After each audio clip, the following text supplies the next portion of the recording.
All right, give me 5 seconds. Okay. Then say go. You're on, Dave. Okay, we're unmuted here.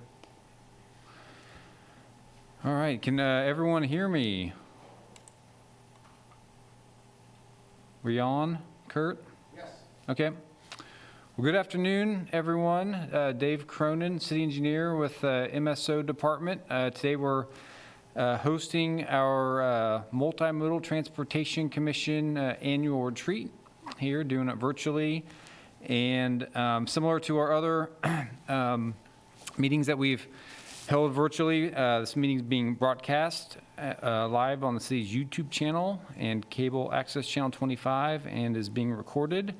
And I don't think we have any of the members of the public that have joined right now, but I think some have signed up. So I would just say that please state your name before you speak.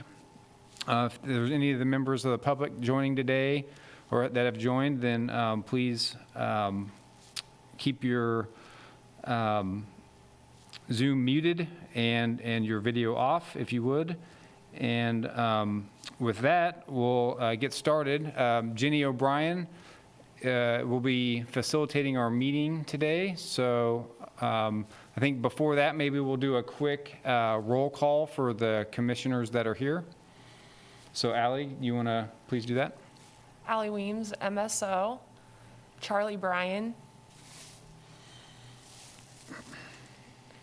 Gregory Critchlow.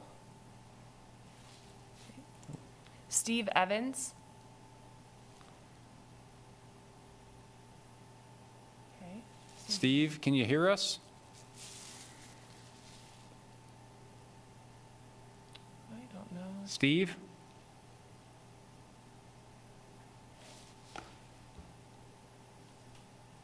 Or come back to him. Okay. Carol Bowen. Nick Kuzmiak. I don't know if anyone can hear Yeah, us. that's what I'm afraid of. Kurt, we're having a problem. Yeah. Try unmuting on the screen where it says unmute on the screen. Oh, do I need to unmute? Yeah. You can do that. Say hello. Oh, Hey. okay, one moment. Okay, that was me. Can everybody hear us? Okay. We're gonna start over. Okay. Sorry about that. We didn't know the audio was not on, but we're going to start over. Dave Cronin, City Engineer with our MSO Department. So today we're hosting our Multi-modal Transportation Commission annual retreat. We're doing the meeting virtually over Zoom, so we're going to stick to the same guidelines that we've done our other meetings with. Would ask that you please just state your name before you speak for any members of the public who are have tuned in today. With that, we're going to do a quick roll call of the commissioners that are here and then get going. Allie Weems, MSO. Charlie Bryan. Gregory Critchlow. Steve Evans. Here.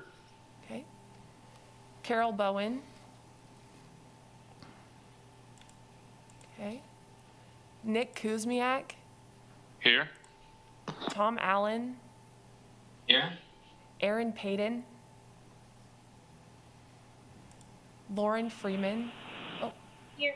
oh, there's Aaron. My apologies. Lauren Freeman. Here. Pat Collette. Here. All right. That is it. All right, thanks, This Allie. is Charlie Bryan. Okay. Charlie. Charlie Bryan is present. Oh, I'm Perfect. just on the phone right now. thanks, Charlie. Well, we'll go ahead and get started. And we got Jenny O'Brien, who is going to help facilitate our meeting today, is ready to go. So I'm going to turn it over to her. We'll get started. Great. Thanks, Dave. So welcome to the Multimodal Transportation Commission retreat. Our first agenda item on the day today is to have a little bit of a social and get to know each other. But first, a couple of housekeeping items. I guess Dave has already established that you should make sure to say your name when you speak, so we all know who's talking. Because this is a pretty informal situation, I want to make sure that everybody knows how to do a hand raise on your screen. So, except for, of course, Charlie, who's on the phone. But if you look down at reactions, there's a little button there for raising your hand. Looks like this. And that way, if there's several people who want to speak, we know that you're there to raise your hand, and I can make sure to call on you. Okay. This is being recorded, and I will have a meeting summary available for everybody after the retreat is over. If you have any technical difficulties or need to communicate something specifically to me, you can message me in the chat, or you could also email Allie Weems as well. Great. So let's go ahead and go around the room, and I'm going to ask the commissioners to introduce each themselves and say a little bit about who you are and what you do and what your interest in transportation is. And then something that I asked you to do for homework was to think about, if you had a magic transportation wand, what would be your transportation wish? So just to model this activity, I'll go ahead and do myself first here. My name is Jenny O'Brien. I am with the Municipal Services and Operations. I'm the learning specialist, and I also do management systems. I've been interested in transportation since 2013. Before I was at the City of Lawrence, I was with Mid-America Regional Council in the rideshare program, helping people to discover all kinds of alternatives to driving alone. And if I had a magic transportation wand, I would want there to be ski lifts all over the City of Lawrence, where you can hop on and hop off anytime you wanted, and you could travel safely above the traffic, and it would be great for pedestrians and keep the traffic congestion down. So, it could be, your wish could be either something practical, or it could be just something completely off the wall.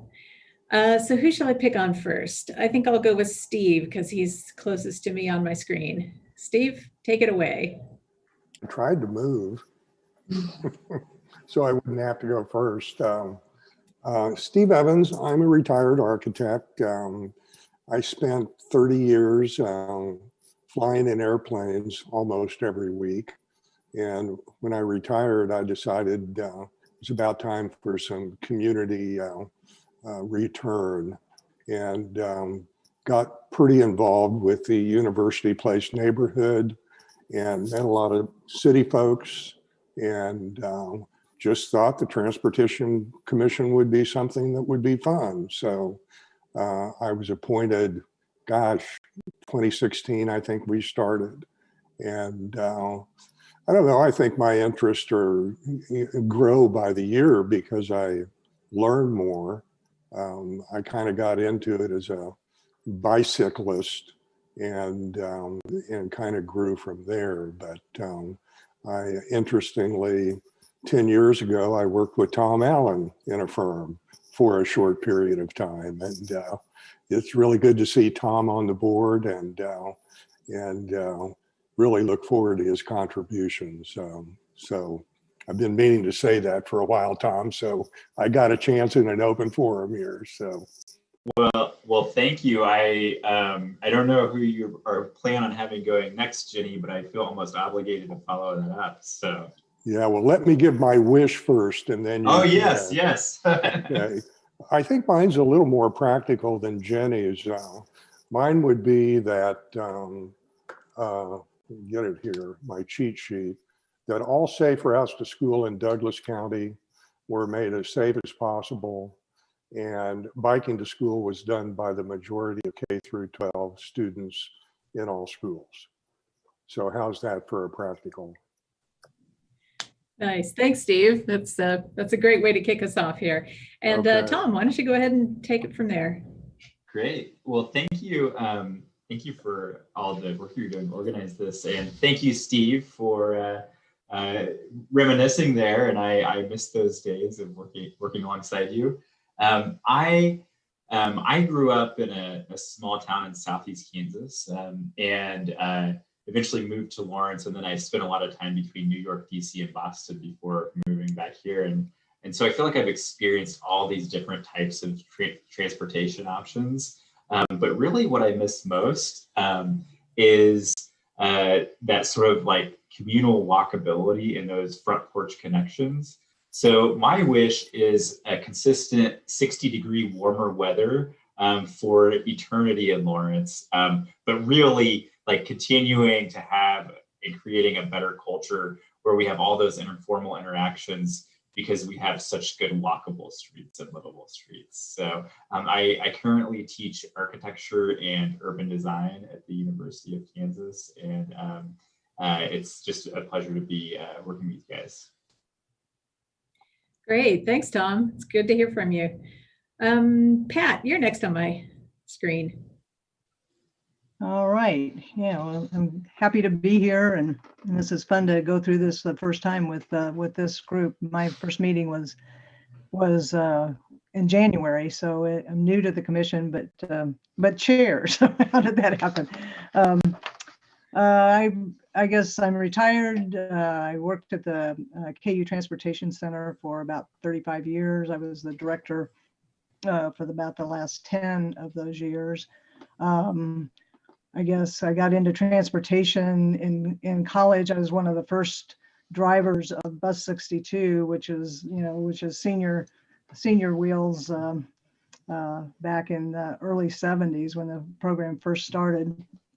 At the Transportation Center, I worked primarily with public transit, particularly small communities, rural and public and specialized transportation. I was real involved in Lawrence on the kind of the public transit system with the specialized transportation and the coordinated transportation council back then in the 80s. I did some work at the Transportation Center with bike ped issues. That wasn't as well funded by the state or federal, so we didn't get to do a lot of that work.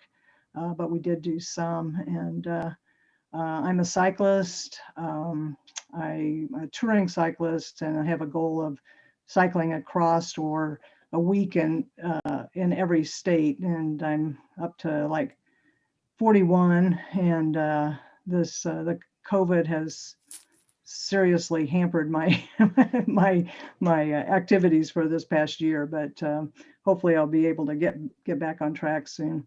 I had a real hard time with the Magic Wand because there were like so many things that I had on my list or things that I would like to see, but I came up with a grid of highly visible east-west, north-south bicycle boulevards, protected bike lanes, and separated multi-use paths which connect to the Loop, downtown, and other highly desired destinations in Lawrence.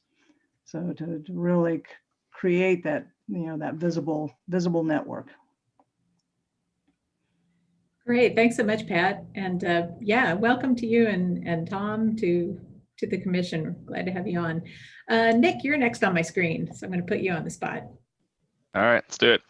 My name is Nick Kuzmiak. I was the chair last year. Thank you for Pat for taking that over. I don't think I could have done another one. I mean, as much as I enjoyed it, I have a new infant, so I'm trying to decouple a little bit from my civic obligations. So I've been on the board since, let's say late 2018. Does that sound right? Maybe early 2019. And let's see, who am I? Where am I from? I'm from the DC area originally, outside of Maryland, but I've also lived in Philadelphia, Saudi Arabia, and Texas for about 5 years as well. So I was in Houston before I came here, where I actually did ride public transportation most days, which is kind of wild. Not so much in Lawrence, unfortunately. As far as being interested in transportation, so my dad is a transportation consultant, and you may have seen him on the recent Planning and Transportation Joint Commission meeting back in September. So I honestly didn't quite understand what he did for a long time until maybe 5-10 years ago. And I think what I didn't realize is that my whole life has kind of been affected by the ideas of land use versus transportation, how it all interconnects, and kind of what the proper path forward could look like. So what else? Oh, and I'm an engineer. I'm an environmental engineer for a local consulting company, but I used to be in the oil field for about 6 years or so. So kind of a strange background.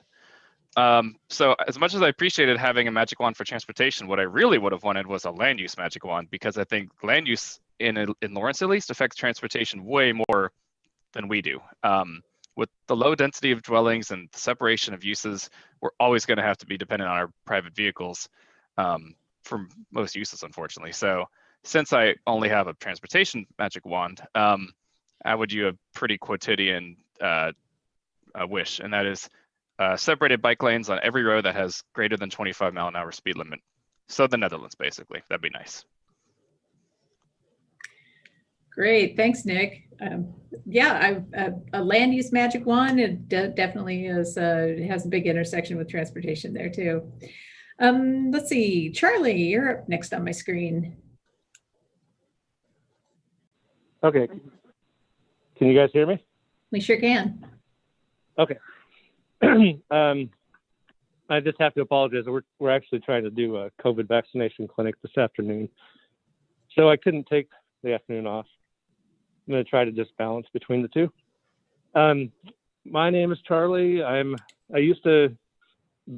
think my introduction to the transportation efforts was, it kind of goes back to undergraduate degree, work in urban planning. And then I got a job at the Lawrence Douglas County Public Health Department and spent maybe, I think, 6-7 years as the community health planner. And in that period of time, I got pretty involved in efforts to improve transportation access in the community.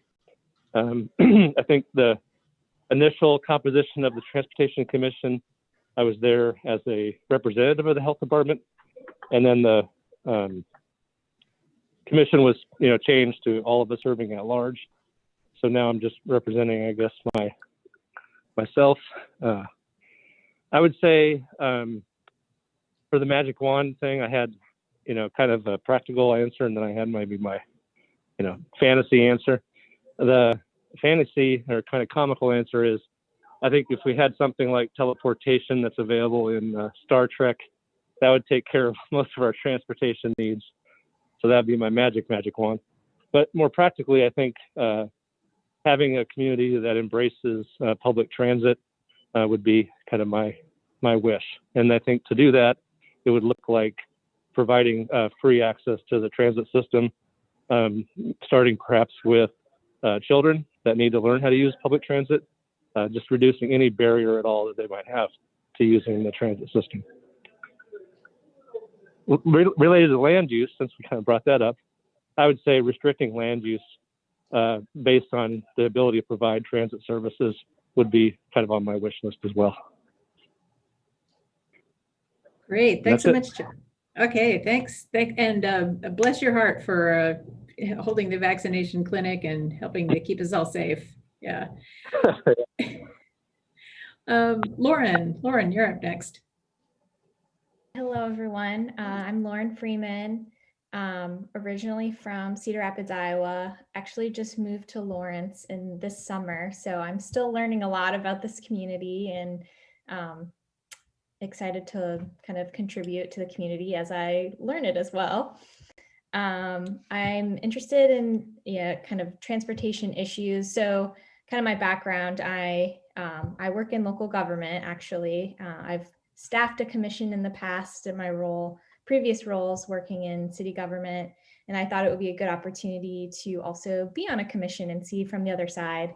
So I'm currently at KU getting my MPA degree. And I also work at a city in an internship. But the reason why I'm interested in transportation issues, I worked in community development and have a passion for that.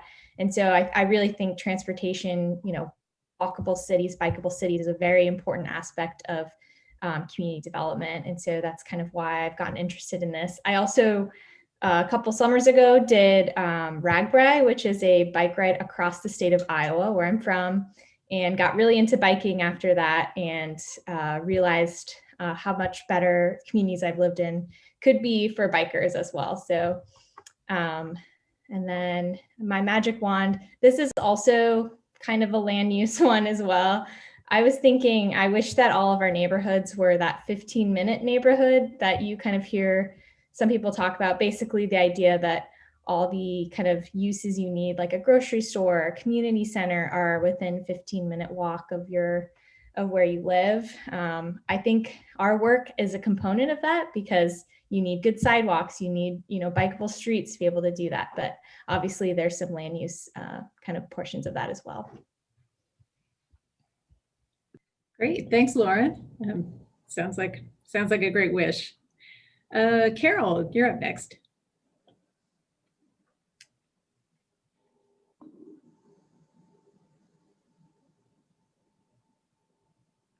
Oh, I think you're still on mute.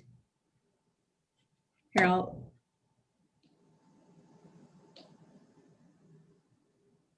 Okay. No, I think you're still on mute. There you go. I'm Carol Bowen. I've lived in Lawrence since 1979. Before that, I was a Chicago girl. So this was quite an adjustment for me, and a very good one. It's a much slower pace, and I really like that. My first exposure to transportation issues in Lawrence was at Louisiana and 23rd, because that's where we live. My daughter was in 9th grade and getting ready to go to the high school, and there were no traffic controls at all, just traffic lights for the cars. So I started checking it out. I called the schools and said, do you have any mechanism for kids to cross 23rd Street? No, why don't you buy her a car? So I called the city and asked if they had any plans for pedestrian crossings, and they said the same thing. Why don't you buy her a junker? So I did. That didn't get anywhere. And I went to the state level and talked to KDOT, and KDOT came back with an assessment that said we should have crosswalks on all 4 legs and pedestrian lights and a crossing guard. And my daughter said, oh, Mom, not a crossing guard. Well, we only got 3 pedestrian lights because they put them up so my daughter could get to school, but the Walgreens corner was not necessary in their view. So that didn't come until later. And ever since then, it's just been more incidences. I've been involved with transportation plans. I was involved with Horizon 2020 and transportation. And I just always fell into that. My dream is that people understand that transportation is a major land use. It is part of planning. It has to be part of planning. There's no other way to do it. I won't bore you with this book I'm reading. I keep having excerpts, but the part I'm reading now is when people are in a main drag, that's one thing. But when they drive into a neighborhood, they are a guest in the neighborhood. The neighborhood doesn't really need to separate the bikes, the, what do you call those little things on wheels? Hoverboards, the pedestrians, the strollers. They don't really need to. What we need to do is rethink how we're treating our neighborhoods. And that's my dream. Great. Thanks, Carol. Is Erin Payton on the phone or on the call? Okay. I thought I heard somebody say that they saw her here, but okay. So looks like we're still missing our new commissioner, Gary, but he plans to join later. So maybe when he's on the phone, we could stop and take a little break and have him introduce himself and tell about his magic wand. So what did we hear today? We heard a lot of great wishes. We heard about safe routes to school. We heard wishes for 60-degree weather for walkability. Lots of great ideas about bike boulevards, land use to accommodate lots of bike lanes, teleportation, that was a good one, and public transit and way to reduce barriers for people to access and learn about that, 15-minute walkable neighborhoods, and again, transportation and rethinking neighborhoods for other uses than cars. So yeah, I want to thank you all for your nice, thoughtful magic wand wishes here, and keeping that as our aspirational goals in mind, we can move into the rest of our retreat and see about making those dreams come true. First of all, maybe it might be a good idea, since I see some staff people on the call here, and we've got about 4 minutes left in this section. If staff, if you'd just like to introduce yourself, maybe say who you are and what you do, starting with Adam. Hey, good afternoon, everyone. Adam Weigel in the Transit and Parking City of Lawrence. Great, thanks. Jake? Hey, good afternoon, everybody. Jake Baldwin. I'm a senior project engineer with the city. Been here almost 2 years now, but I am born and bred here in Lawrence and went to school here. So this is kind of coming to the city was coming home for me. So I'm happy to be a part of this. Thanks. And Jessica?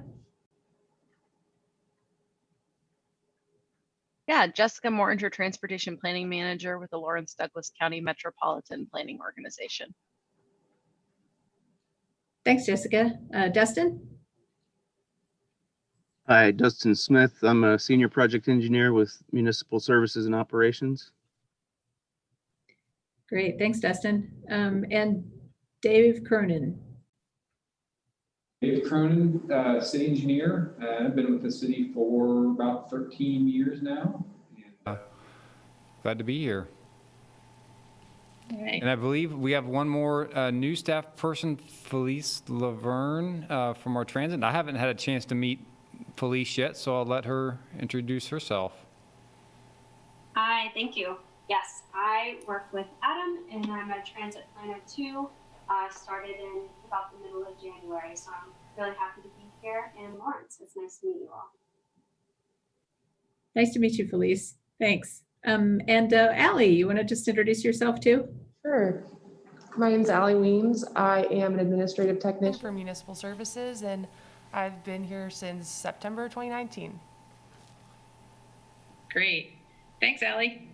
Okay, everybody take a little stretch before we move on to our next bit. Okay, whew. Are we ready? So our next item on our agenda is to talk about what happened last year. So we're going to start by looking backwards at the past. Then we're going to talk about what's going on right now. And then we're going to talk about what's going on in the future. So looking backwards in the past, when we had our retreat last year, there were some goals that were identified.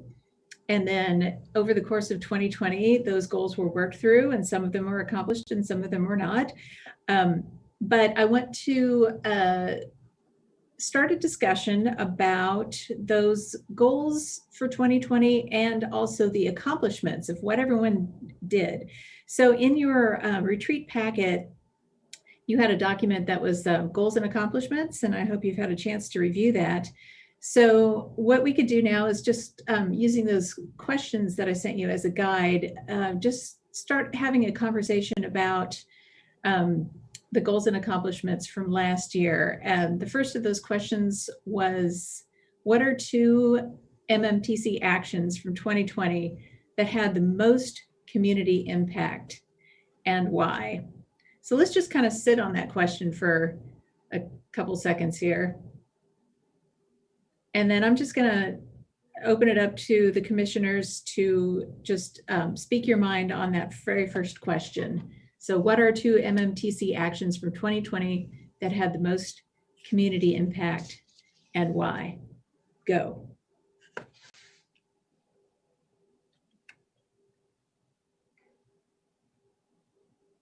All right, I'll jump in. Nick Kuzmiak, MMTC. Let's see. I think that one of the actions I think that was fairly important, and I mean, the definition of MMTC action is kind of subjective here because this is mostly staff work, but approving the revised sidewalk improvement prioritization index, I think was a pretty great move because now we based it on actual need and true metrics that we had instead of just a random geographical area. And I think that's going to ideally reap some benefits as this program progresses. And we'll see that we really will be tackling the areas that truly need sidewalk improvement first, instead of just ones that are either easiest or just next neighborhood over. So Certainly glad that staff was able to kind of reorganize the prioritization here, and that we were able to also provide some input on that. And I'll turn over to somebody else instead of going over to.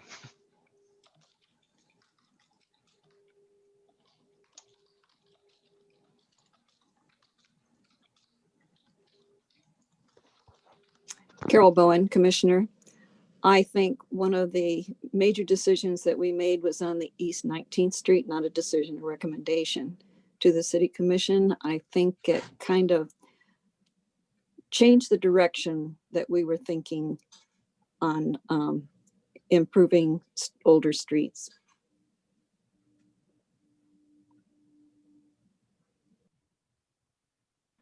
Well, I'll follow Carol because I had that on my list too. Same. And my comments are like primarily the process, both positive and negative. I think that we hung in there, and Dave Cronin hung in there for how many years that was on the table. And I certainly admire Dave for, how professionally he handled that through all the community input that we got. But at the end of the day, we listened, we listened, and we kind of took some chances with what we did. And I personally am real happy with the outcome, and I think you'd say most of the community would be too. So that's the positive side of it. And I'll bring this up later because Jenny has provided a lot of process questions for us, but I think I've mentioned on several occasions how I think that process could have been different, could have been more efficient, and could have been more hands-on. But I think I'll save that longer conversation for later. The second thing, and this might not make a whole lot of sense of why I would put this here, but the work that our subcommittee did on providing comments to the Planning Commission regarding updates to Chapter 20, Article 9, parking, loading, and access. I'd say, unfortunately, it probably didn't have a huge impact yet, but I think that the work was excellent. I think it's kind of a model of what we can do if we collaborate with other city organizations and boards. And I think as we go down the road that it will have an impact. And I do think we need to keep that in front of ourselves moving forward. So kudos to the people that put that together. That's all for me for now.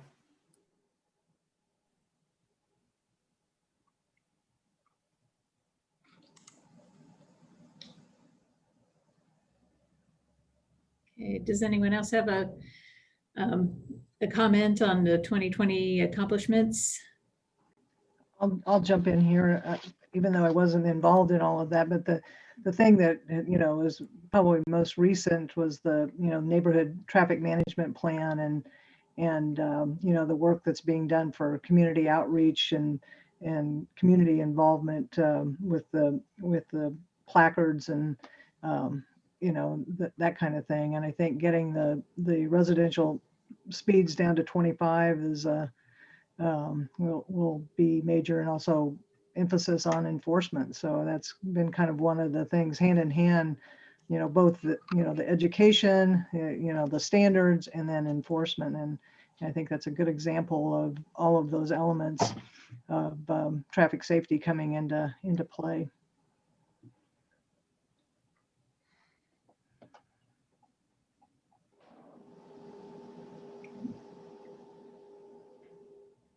Yeah, I guess I'll just add that I also had the NTMP, mostly, well, first off, because I missed half of the year because I started in July, so I don't know some of the projects you guys were talking about, but I do think it's a good example of like a like road or project that's come to us. Like it's a kind of an initiative on its own.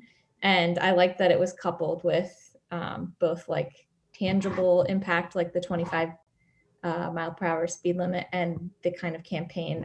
I liked that it was coupled with several things to kind of make an impact. Basically what Pat said.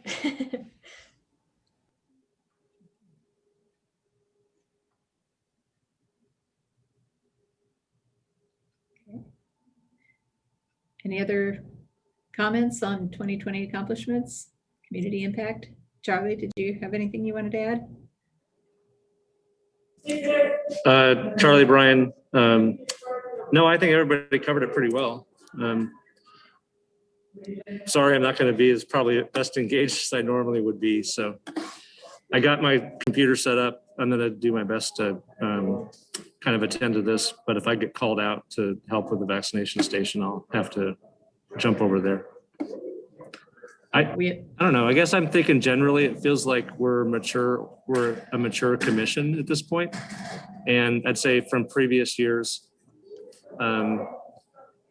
that I don't know, this year felt like the year that we kind of were settled into our roles and understanding. And I think there were no changes to the commission in terms of like the resolution didn't change again, the bylaws didn't change. So it's like our first full year, I think, when we're all serving in that at-large capacity. I could be wrong on that. It's been a rough year to keep pay attention to what we all did. So. Great. You know, it occurred to me, it might be a good opportunity now to just hit the pause button. There we go, hitting that pause button, and allow Tom and Pat an opportunity to ask the group questions about some of those accomplishments from last year, because you are new and maybe you have some familiarity with the work of the commission in the past, but maybe you have some questions or would like some more information about some of the work. Sure.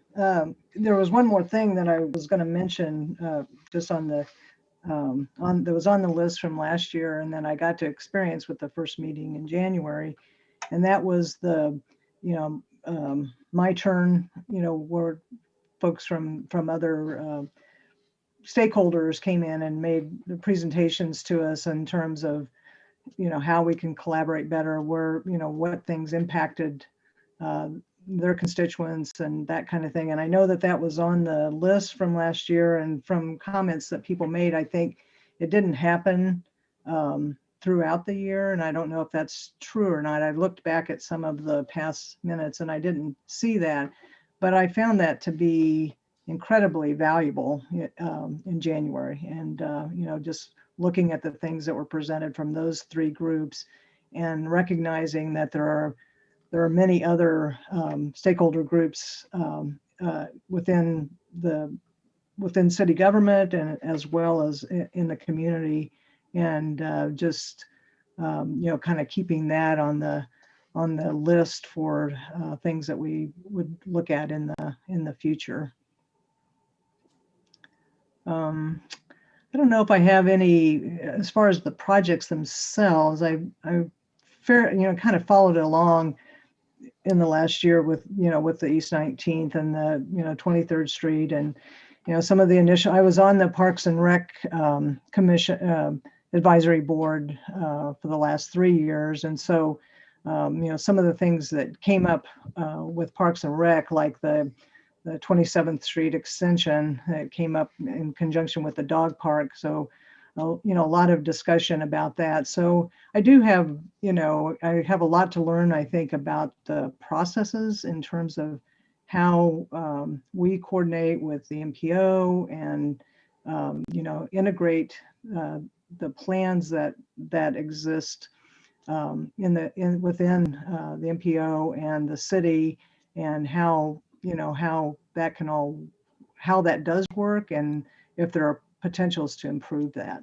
So I don't know if that, I don't think that's a question that could be answered in a few sentences as far as what's, but that's kind of the question that's come up for me in the last couple of months. is just learning more about how that works and how we can be more effective. Well, Pat, I would I would say not hold that comment, but I kind of jumped to the end of my own notes, and you just touched on some things that I think should be goals for next year. So I'll just leave it at that for now, because I don't want to screw Jenny's agenda up too bad here. But right. We'll consider it foreshadowing, Steve. Yeah, so we'll put it in the parking lot. Yeah. In the parking lot, that works for me. Tom, did you have some comments or questions? Yeah, I do. I think Charlie's comments actually made me think about something I've been thinking about. Is when I joined, I thought, oh gosh, multimodal is sort of like a simple concept. But then as I really started thinking about what we're doing, I realized this is sort of like all encompassing, right? So in a way, everything is multimodal transportation if you move, right? And so what is interesting is, for me, maybe that I don't understand, and maybe this is a very, very professorial question, but what if you were to distill like what has been done every year for those that have been a part of this whole process, what would be the major one or two things that you feel like you maybe accomplished in each previous year, or maybe just one, because I think what I'm still trying to wrap my head around, which I think I'm getting better at, is what our capacity is to act and guide. And so I think I've kind of like went in thinking that the scale of this group was smaller than the reality of it, which is what I like too. So again, my question is, what would maybe be the like big takeaways in previous years, maybe one or two things that were those accomplishments that got us to where we are now? This is Charlie Bryan. I'll start off on an answer to that. I think the early years, probably the biggest change was that we recognized that the work that had been kind of first presented to us in the first year in particular was work that had been done by previous committees that were disbanded with the intention of creating a larger or a commission with a larger scope and understanding. And specifically the Traffic Safety Commission, which had taken on kind of a role of approving project by project traffic calming infrastructure changes. But that work and a lot of other really what we've kind of recognized as staff work, it was bogging down our efforts to think about the big picture. And I think as we continue to mature, probably keeping our minds kind of focused on this larger question of how do we provide access to transportation for all residents of our community should be more of a guide and not getting into the weeds around how staff are making decisions. And I think that's when I made the comment earlier about our maturity. I think where it shows is that staff are clearer with the work they can do. And then I think we're clearer with the work that we do, that ours is more around making policy recommendations to the city commission. And I hope that's been a nice thing for everybody. I think the staff probably have appreciated some of that. And there are times we still get in the weeds with specific projects. And I think there's always a chance that we'll do that again. But I think broadly our progress in the last several years has been to think bigger, to think more around policy change, and to think about what are our community goals that we should embrace and promote around transportation.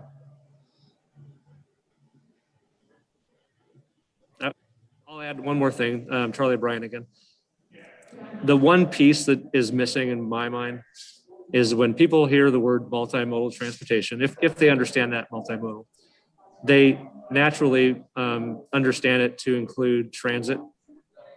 And we do have a public transit advisory committee. I think that there's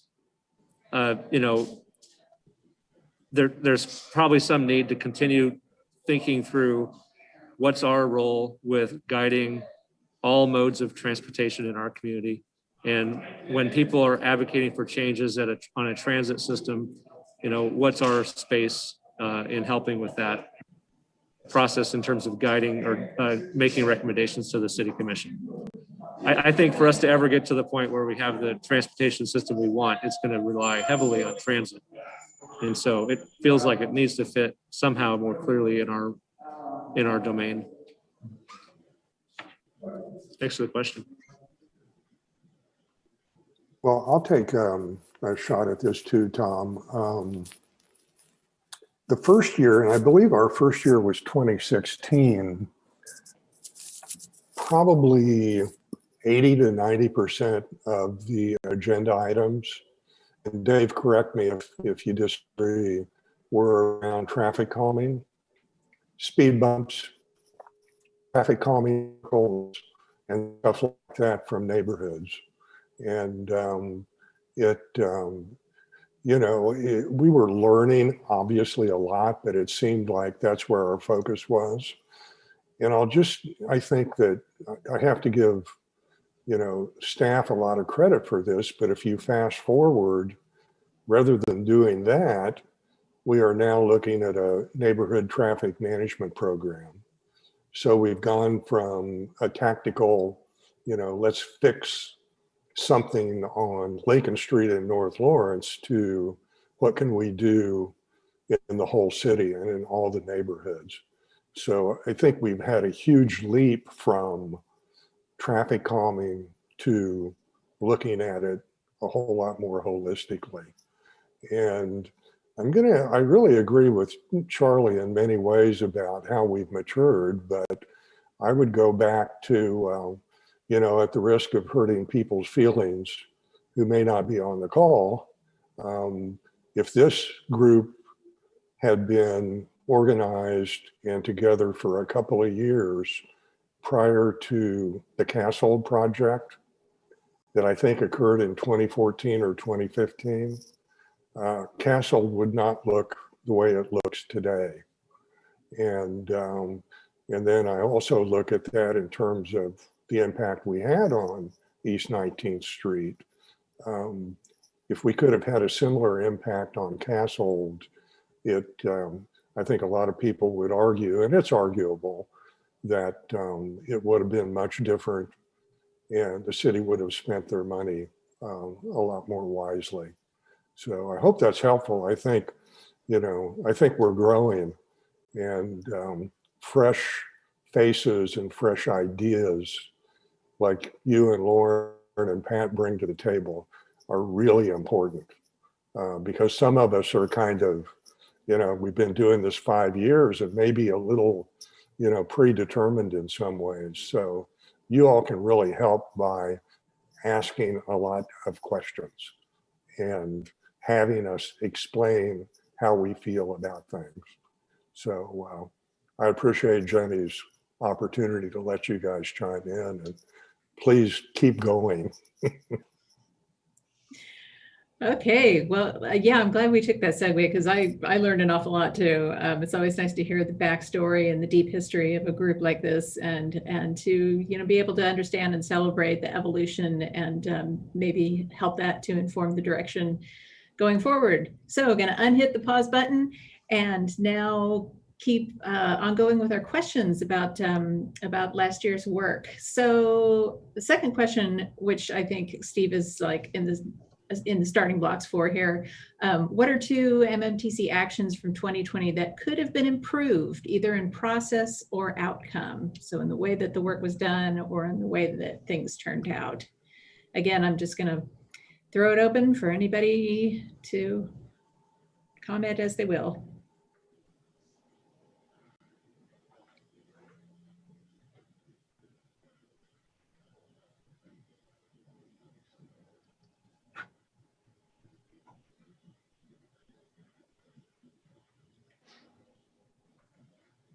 Carol Bowen, Commissioner. The East 19th Street, I think, sticks in our minds more than anything else. That whole process lasted for years. I think it started before the commission did. I just happened to be following it out of interest. I think the process should be different. I think rather than having the design and discussing the design, we should have been discussing a concept first. And at that point, trying to get public input, getting that information, the needs, the interests, where it needs to go out first, and then coming up with the design. Also, the design, engineering drawings are great, but they're specific to an area. You give an engineer a box, they'll draw something in it. And we need to look at it in a larger context whenever we have a project to discuss.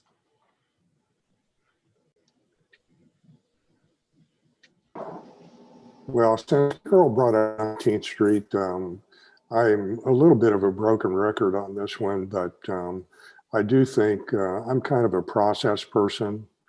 And I know we have Kansas Open Meeting Act and, you know, some limitations in terms of how we can do and what we can do. But I do think in 19th Street had a few people from the East 19th Street Coalition, and a few of us and a few engineers would have gotten a fire truck and rode up a 22-foot wide street ourselves. It would have had a greater impact and been more efficient than even having the fire chief come in and tell us how difficult that would be for them.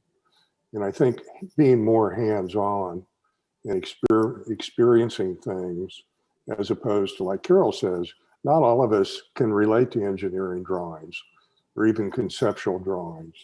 And the more we can get, you know, live, in person, up close experiences with what we're doing, I think the better we're going to be for it. So I do think, you know, that 19th Street, given how many years it went on, could be a model for doing things differently. And I'll just, you know, conclude by saying the second thing I had on my list was safe routes to school. And I'm going to be bringing that up a lot today. It's kind of my bell is rung after 5 years as to how important and how that could be a focus for many things we do. But I think there's another case where, you know, site visits and going to schools early in the morning, late in the afternoon, and just seeing how they work or don't would be something that we could improve on a lot. That all takes time. And, you know, that's probably one of the bigger challenges we have, because most of us have real jobs and real obligations, and it's hard to do stuff like that. But I do think that would draw us closer to the community and give us the ability to make better decisions. I have a comment. This is Commissioner Collette. A comment that ties into both what Carol said and what Steve is just saying. And what we heard from Lan in January was about that idea of early involvement of the public. You know, coming to when the project is being conceived of as involving the neighborhoods and other stakeholders from the very beginning, rather than after design. And you know, same thing with the safe routes to school, and you know, being involved in more things like you know, safety audits, you know, bike ped safety audits, where you're involving the community. You know, it's not just the commissioners going out there and looking at those sites, but it's involving more of the community in that effort to provide input into what needs to be done for those corridors. So I think that, you know, what I don't know that exists right now is in terms of you know, as kind of a structured or routine public outreach plan for each of the kind of tasks of the commission, and you know, what happens when. And that would be something I would like to learn more about, I think, is, if we don't have something like that, then, maybe perhaps developing something like that so that we're kind of a checklist for when those things are happening as far as outreach. Who are the stakeholders? When are they involved in the process?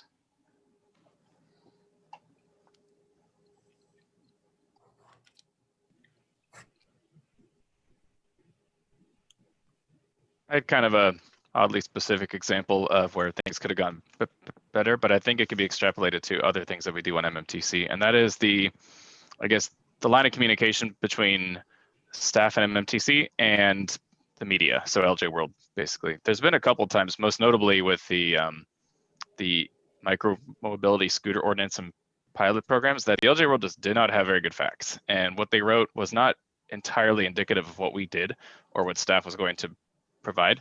And I mean, I don't think it's just an MMTC problem that the LJ World never seems to reach out to chairs of commissions and boards to ask for comment. It would make sense to, because we're pretty involved in it, but I don't think I've even seen a planning commissioner comment on a planning related item in the paper. So I think that's something that, if you wanted to point to a specific example, it would be the botched editorial from the LJ World on scooters, but that's just kind of tip of the iceberg in terms of how they don't do a great job of getting kind of the facts in the background straight on things that not only we work on, but our colleagues in other city boards. So I don't really know how to amend that.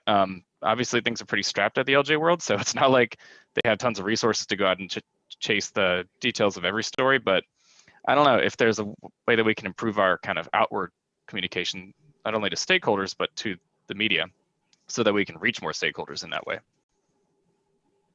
This is Charlie Bryan. So Nick, I think you raised a really good point. And our bylaws do have that stipulation that we can authorize, by vote, we can authorize someone to speak on our behalf to the media. I don't know that we've actually, activated that, but there is a mechanism for it. So perhaps there's some discussion we should have about, what's the right media strategy. I think it fits well with our discussion at last year's retreat about trying to improve our ability to engage the public. And I think we were thinking more specifically around events and other ways that we might do community engagement, but the media is a megaphone for, to the public. So maybe we can think again about what's the right way to engage the public, and in a way that also embraces media as a strategy. Even the your turn, that's I don't know if or if you kind of borrowed that, but that's a LJ World column called Your Turn.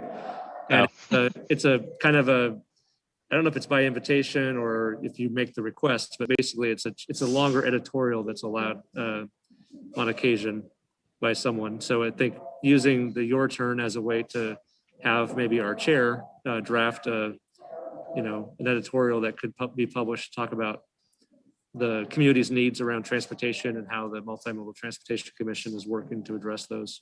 That could be interesting. Seems like a really good discrete goal to have for a chair of not just MMTC, but any board, just to kind of remind people like that this board does serve as the conduit between you, the public, and everybody else, the city's staff. And it's important that, if you're interested in these topics, that you may want to keep abreast of what we do. They're publicly available meetings. Everybody's reachable by email. All of our contact information is on the website. Instead of waiting till the last minute to complain.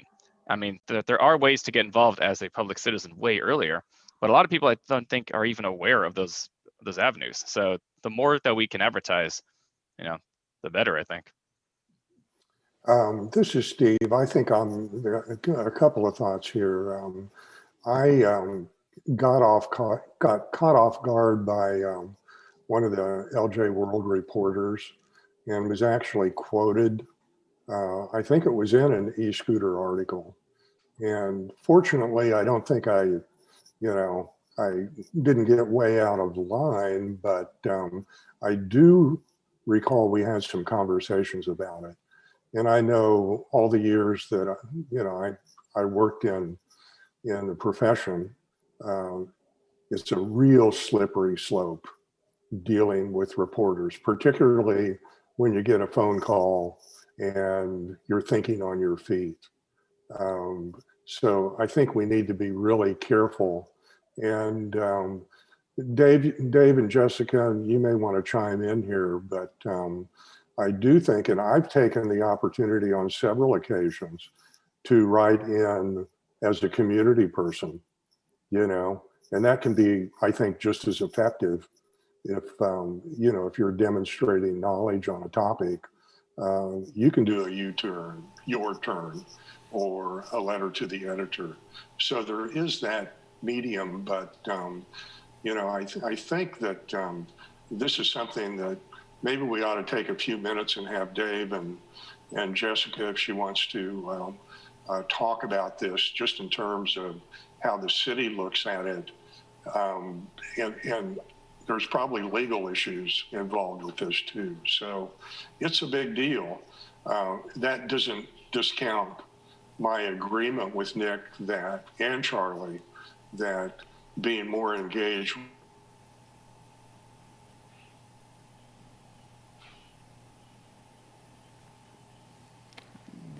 with the community and communication should be.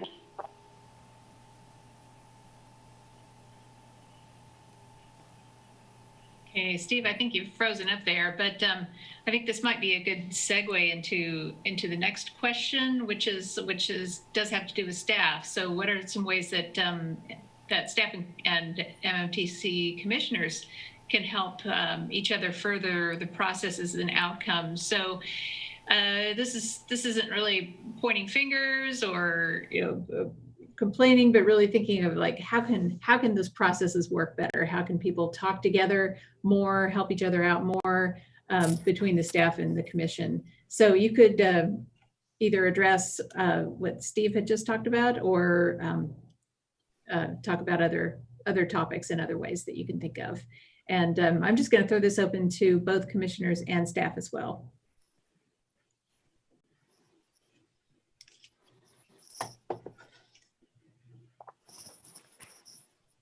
Well, this is Dave. I guess I'll go back to Steve's comment about communication and in relation to, I guess, the media. And I know we haven't had a lot of direct involvement between board members and the media. And I know Steve is, I think reached out on his own behalf, speaking for himself, which is certainly okay to do on any topic. It would just be important to remember, if it is that when you do speak on an issue, that you keep in mind it's unless you have the have had a discussion amongst the board, and that you mentioned that it's just that you're speaking for yourself and not the board. So I think that's a good, topic that we could look at further with staff to see if there is a method or a procedure, if there is a consensus amongst the board to make positions or public comments with the media or members of the public. So I think that's a good discussion that we could continue to look at in the future.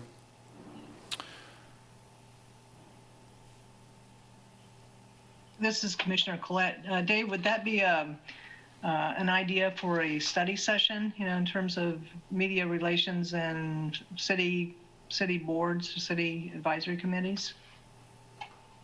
Yeah, Dave Cronin. Yeah, that could be a subject that we have. And, I think it kind of ties back into community engagement in a way. So yeah, I think that's a topic that we could continue to look into.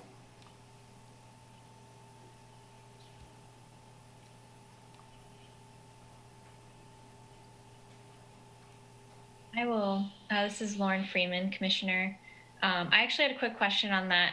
So the MSO doesn't have like a or do they have a communication staff person kind of dedicated to MSO?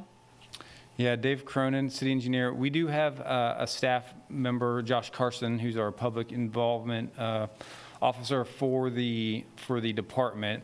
He also coordinates with our other public information staff, Port Arneill, and the city manager's office on responding to inquiries we get from the public or the media. So there's some coordination that goes on there. And so, you know, generally speaking, when we get requests, we funnel responses through Josh and or Porter and loop them in on the conversation. So, you know, there is some coordination with them that we do work on with projects and programs. Okay, thank you. Yeah, it might be worth having a conversation with them at some point. I know Porter's talking later today, so that will be a good conversation.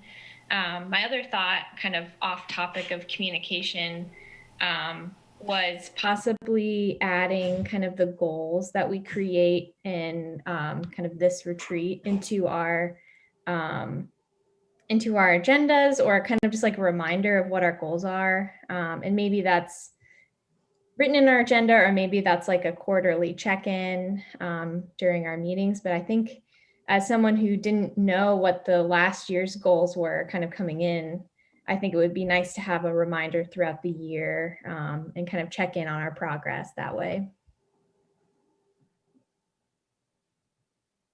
Okay, I see that Gregory, do you say your name Cricklow?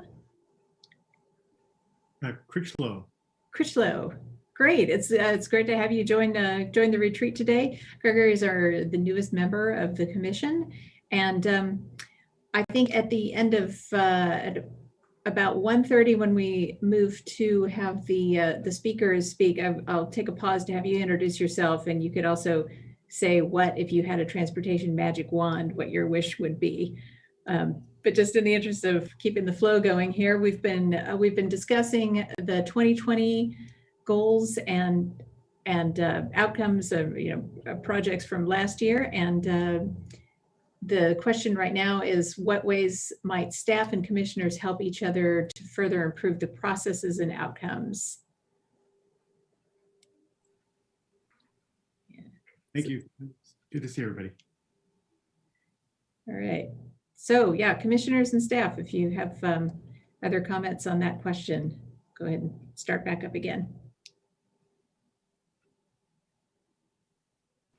Kuzmiak, MMTC. I was really trying hard to think about what discrete efforts could be done better by staff to assist us. And honestly, I feel like every issue that we have previously encountered, we've talked it through, and staff has made improvements, and or commissioners have meet them halfway. So I think in general, at least from my perspective, it does seem like we're constantly improving the communication between staff and commissioners. I think we're being brought into projects at more appropriate points over time, kind of learning from the past. So I really couldn't think of any, I guess, clear complaints or whatever based on the process. So.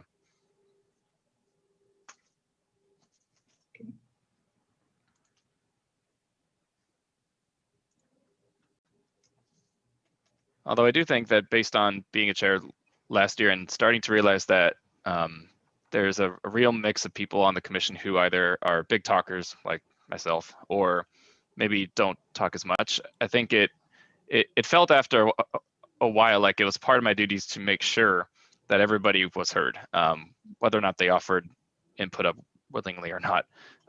Simply because, as I realized in occasional offline communications with commissioners, that we were missing things simply because either a person didn't feel comfortable talking or thought that their viewpoint maybe wasn't as important. So I guess I'd make a call to all future chairs that it is important sometimes to make sure that everybody's heard, even if they think that their viewpoint might not be important just yet. So, and Pat, I have no doubt that you'll be doing that because you have a lot of experience at this level. So it's just something that took me a while to realize.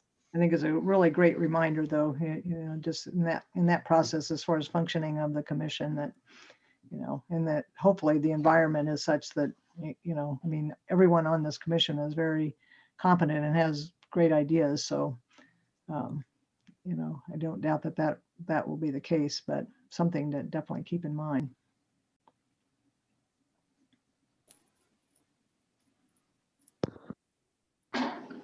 Carol Bowen, Commissioner. I am still hung up on what happened with the dog park and the soccer field, the process. And it never really came to our commission. And it seems to me like it was an appropriate place for us. And I'm guessing that someone just went to the city commission and all went from there, but that means that the city commission was not comfortable referring it to us first to help sort things out. And to me, that's a major goal of the commission, is to make recommendations to the city commission. And it should be the first line for public input. I don't know that the staff could have done anything about it. It just concerns me that we were not there. Yeah, this is Dave Cronin, city engineer. Commissioner Bone, for that project, we haven't even started the process yet for community engagement. So we're working on a plan to present to the city commission to proceed with a community engagement piece for that project. But I guess I'd ask the question: what for the group? How else can staff help you prepare for meetings, or what information are we missing? Or is there anything else that we can do to prepare you better for either topics or agenda items that are coming up? Well, this is Steve Evans, Commissioner, and Dave, I'll take a shot at that. I think if you look at the City Commission agendas, I really like everything is mostly on one page. Then there are links at the bottom of the page. And what they try to do with each proposal or project or initiative is related back to the strategic vision, the outcomes that would be expected, and stuff like that. And I think we could do something similar.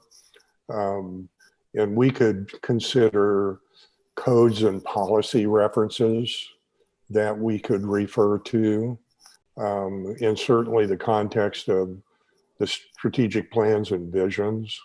And I think that would be really helpful for you guys to bring us into that. Some things that many of us probably wouldn't have the time nor the knowledge of where this information is. So that would be real helpful. And I think as the day goes on, we're probably going to talk about, topics about environmental justice, equity, sustainability, and how our projects relate to that. But I also think that those are filters that we should see probably on every project issue on our agendas or in our study sessions.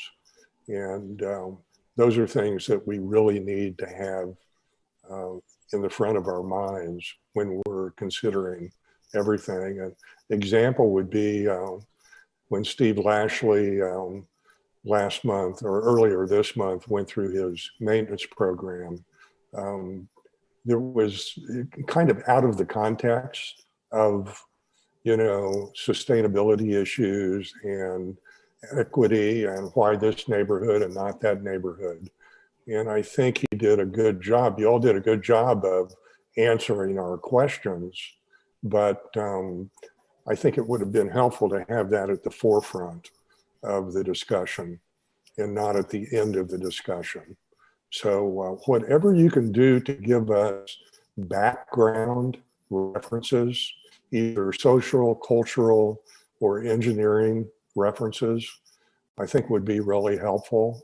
And maybe not refer to, a 30-page part of a building code, but what aspect of that would be pertinent, And this may sound like a lot of work, but you guys probably know a lot of this stuff, and it's at the top of your minds because that's what you do professionally. So if you could connect us into that, that would be helpful. Backing up to the question about what we could do, I do think that every year, speaking for myself, my knowledge base grows, but it's still not like I come into these meetings knowing everything about every issue that comes up. And what I try to do to prepare myself is prepare a list of questions. I can't quote the famous quote about asking questions, but I think that's one of our most important duties to the community is asking a lot of questions. And I think particularly for new people that come onto the board, and I know the first year I'm like, oh gosh, I don't know what I'm doing, and I tended to really lay back until I realized that it was my job to learn about things and ask a lot of questions. So I think that's something that we can all do, maybe a little better in improving our preparation for meetings and our preparation for, facilitating discussions with each other about topics. Great. Well, this has all been good food for thought. I'm going to move along just to keep our times flowing well, but it sounds like I've been hearing a lot of things that sound like they could be good process goals for 2021. So I've been kind of jotting down some notes, and I hope you all have too. And we'll circle around to some of those at the end of the retreat today. The final question I want to get to is: do the MMTC processes, outcomes, and priorities holistically represent transportation in Lawrence, and what are the gaps? And holistically, I think Charlie's the one that came up with this question, but I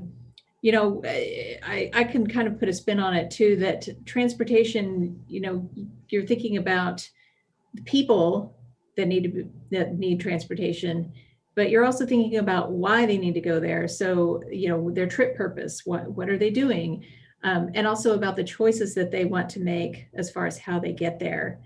So, is the work that has been done in 2020 and before a holistic representation? And what are the gaps there in the population served, and in the modes and in the trip choices? So just throw it up to any commissioner to jump in. All right, I'll jump in. Nick Kuzmiak, MMTC. I think on a purely, so in terms of what I believe are, let's call it a bias. I mean, we renamed ourselves from transportation to Multi-modal Transportation Commission, mostly to kind of make a stronger impression that we really are trying to take all modes into consideration. Although I do think that a lot of us would probably wish to see a greater mode share of non-personal car travel. I think because of that, the projects that we end up working on do tend to focus on, pedestrians, sidewalks, bike lanes. If we had transit under our umbrella, it probably would focus on that as well. I know that we do a fair amount of deliberation over car-related transportation projects, but I think based on a purely budgetary view of things, disproportionately, we're not looking at car stuff very often. Michael Allman, one of our frequent commenters, has shown us a budget pie chart a few times that, I forget what the exact numbers are, but it's something like 90% of all transportation-based funding in Lawrence goes directly to cars and roads. And I would say our time is probably more like 30 to 50% cars and roads. So I know a lot of the projects that we do affect multiple modes of transportation, but it just seems to be my impression that overall our breakdown between modes conversation-wise does not match with the breakdown budget-wise. So I don't know if that's necessarily a problem, but I do think that it may be a bit of a blind spot that we're not seeing a lot of the car side of things.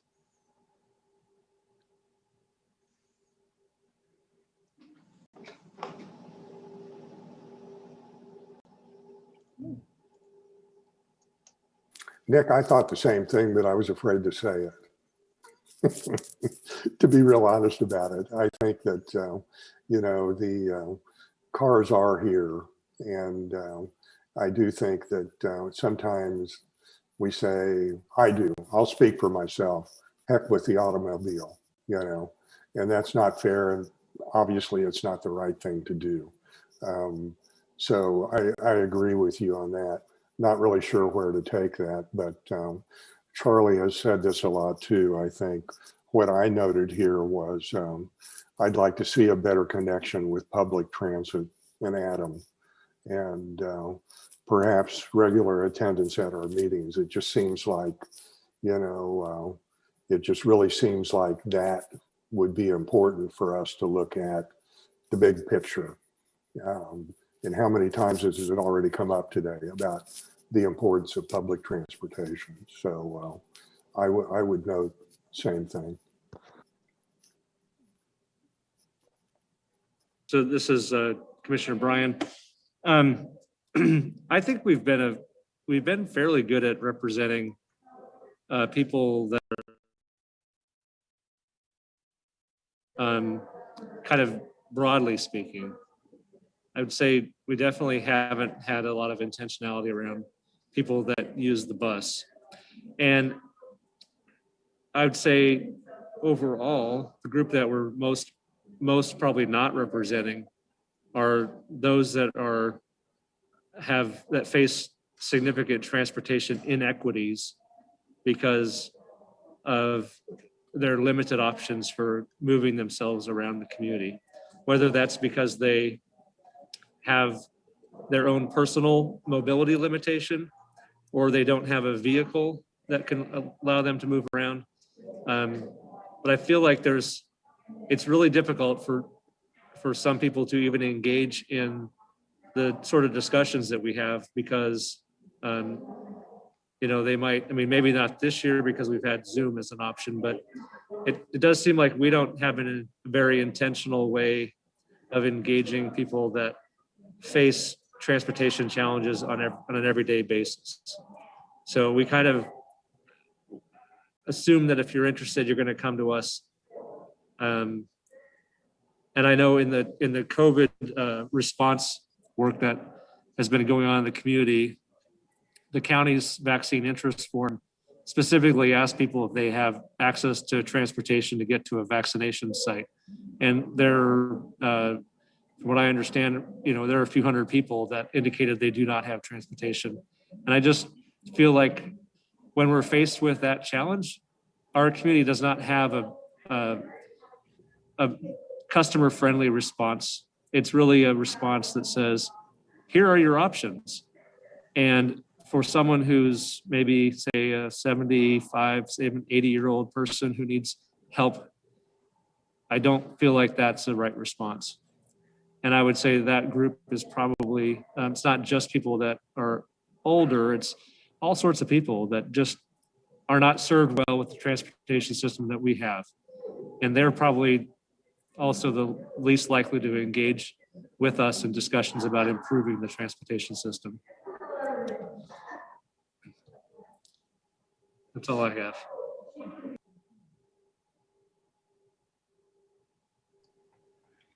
This is Commissioner Collette, and Charlie, that really speaks to the mobility management and a placement for that in the community that can bring together those systems in one way or another. There are models.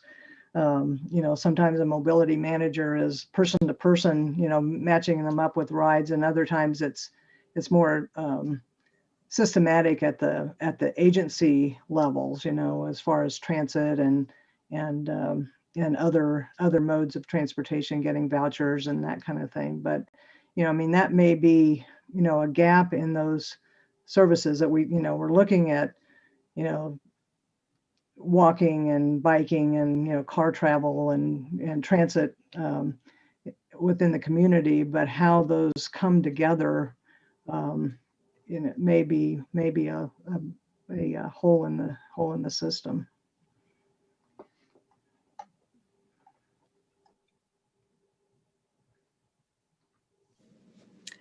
Carol Bowen, Commissioner.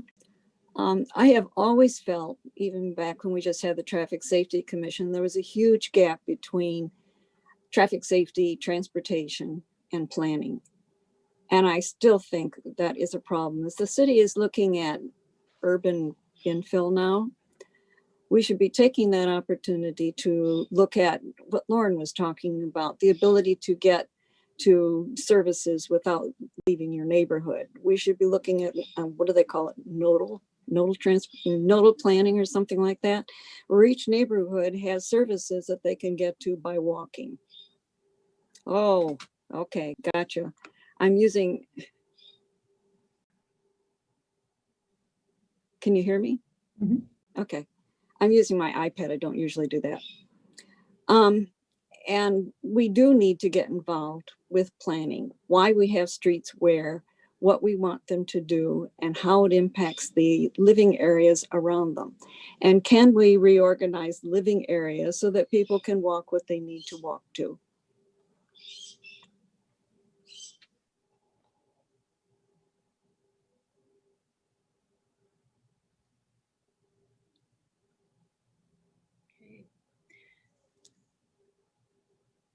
Does anyone else have any more comments on this question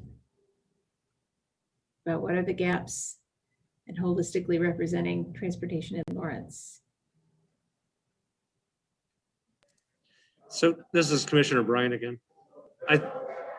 I wonder, you know, we do a lot of, we attempt to do a lot of work on behalf of younger people, you know, with our safe routes to school work. And I wonder how well we're doing that from their perspective. And if you were to think through the kind of perspective of a middle schooler or high schooler, I imagine they'd have a lot of interesting feedback to give us about transportation for them to get to the places they need to go. I don't know how to do that, how to engage them, but I feel like they're becoming the age where they want to go places, they want to have more independence. I know my knee-jerk reaction is to say, well, they need to learn to use the bus, but I wonder what their perspective is on how they would like to see our community provide them the ability to move around. Is the bus really the best fit for them, or do we need to think more from like when you think about a design approach, you know, what would be the method they would design for them to be able to move around our community? If that's their, you know, interest, then how do we start to build that future for them? If it's not transit or some other version of transit, I'd love to hear that. I'd like to really understand what's the needs of our future users of the transportation system. So, I mean, start with high school. I don't know. I think middle schoolers are also kind of smart to get creative, and they might have some really novel ideas that would be interesting to learn from them. Hey, Jenny, this is Steve. Could you bookmark what Charlie just said? I think it's really important. And I think we ought to come back to that in our goal session. Okay. Yeah, put a little highlight on that one. Okay. So as I've been listening, this is Jessica Mortinger, MPO, Transportation Planning Manager. I've kind of made a note about some things kind of a little bit in terms of staff contributions and or other coordinated work that might be stuff that you want to consider that you may or may not know that's happening. And I'll just run through this list. And I won't go into too much detail on anything, but if I say something that sparks your interest, we can talk about it more. In terms of like, I think how we can also help each other. I wonder, you know, at different times, staff have made available different GIS layers in terms of like access to the different dashboards or information in GIS. And I wonder if there is a need to do a study session where we walk through how that data can be used and what it means and how it incorporates into our plans, because I think part of that is a lot of that might be available to you. It just isn't built into your personal process to use regularly before you get to issues, and whether or not maybe understanding what's available might help you be able to ask if you want different things from staff once you know what's available, if you're wanting something there. So I hear that, particularly as you talk about telling the story about what plans and issues and process have occurred. So think about that if that's something. One thing we talked about at the very, very beginning was when you mentioned walk audits, was road safety audits, where we had previously done one on 19th Street closer up to campus. And a lot of the stuff that's got implemented now with the bike boulevard and the shared use path that got installed were all recommendations that were part of some of the work that got done there when the Federal Highways hosted that road safety audit.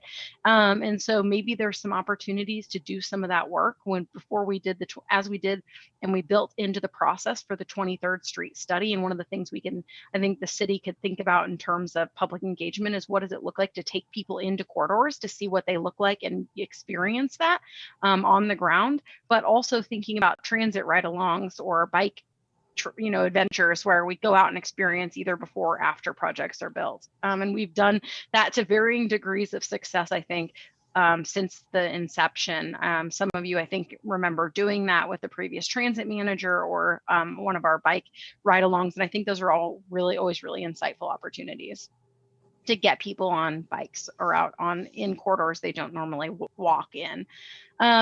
I hear a little bit about conversation always about, the process, and as because there's a separate budget process with CIP in terms of like how the bike crossings, the green bike pavement crossings happened, or as the 27th Street, the road, the 27th Street extension happened. Those are both CIP projects. So maybe there needs to be better timing and coordination between what's getting submitted as part of that CIP process and giving you an opportunity to comment during that budget process, so you can provide comments to the commission before the final list, so you can see what projects are being proposed, because all of that is out there in public. And I think maybe it's just not the right timing in terms of coordinating, so you're aware of what's happening in terms of some of the projects besides the ones that you have already specifically prioritized in the terms of like community submitted projects or projects that are submitted from other departments.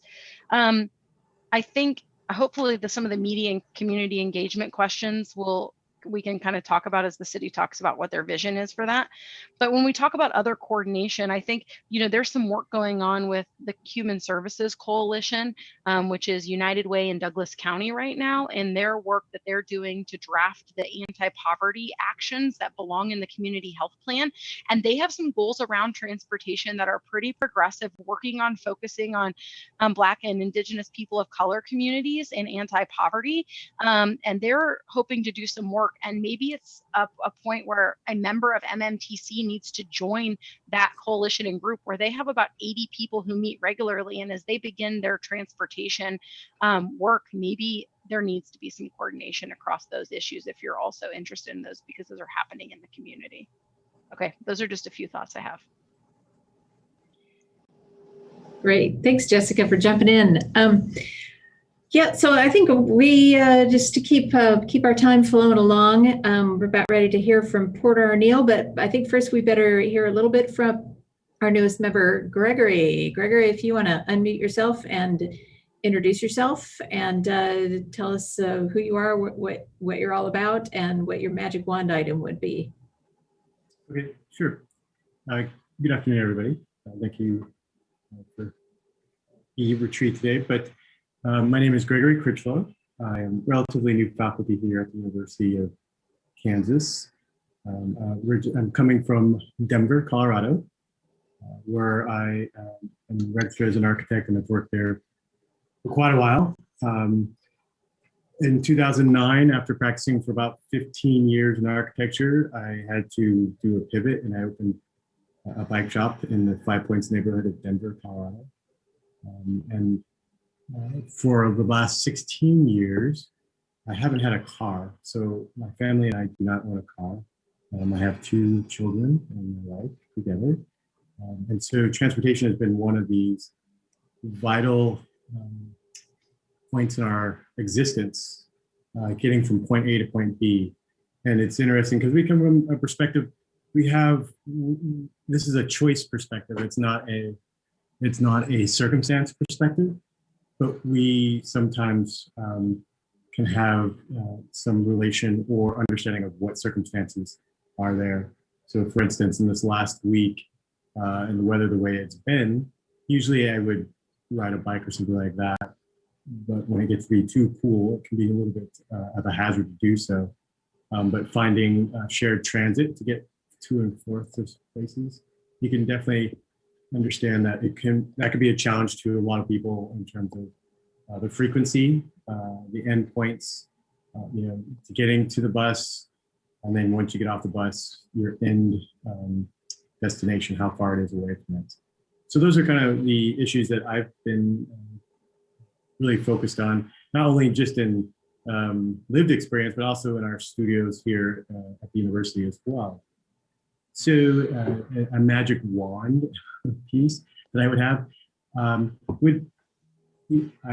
since I'm so new to the commission, the thing that I really focus on, I understand that I think there's a really good point brought up by Steve about the cars are here, and there shouldn't be such an anti-car gesture, as opposed to being able to present the alternatives that are attractive enough not to have to use the car.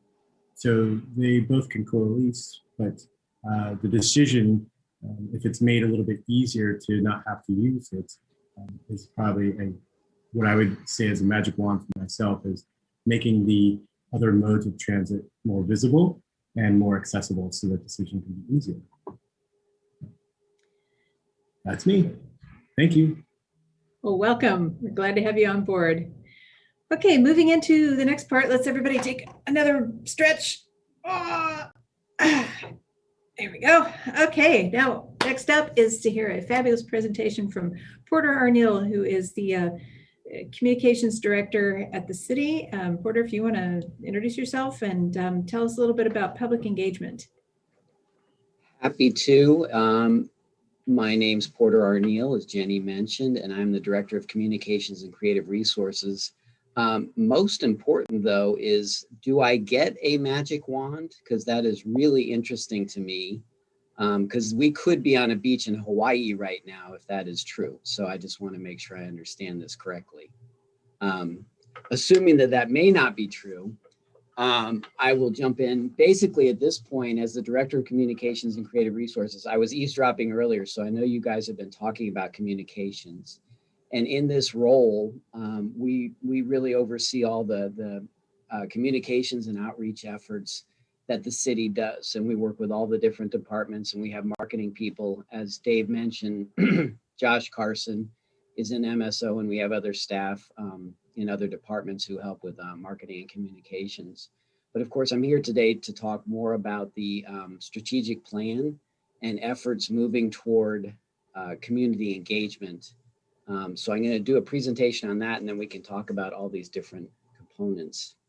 So if I can share my screen. And Jenny and Dave, help me understand, how familiar is everybody with the strategic plan at this point? Well, by the end of the retreat today, they will be very familiar with the strategic plan, because the whole second half of the retreat is dedicated to learning more about and working with strategic plan elements, especially the commitments and the outcomes. Okay. But you could give us a teaser. So this will be a teaser. That's exactly right. Thanks. So as you probably know, there's a strategic plan framework in process. And this is just the first component of that. And the key here that I want to talk about is the commitments, because there are 6 commitments. And one of those commitments is community engagement. And it is listen, share, and engage with our community to drive action and build trust in city government.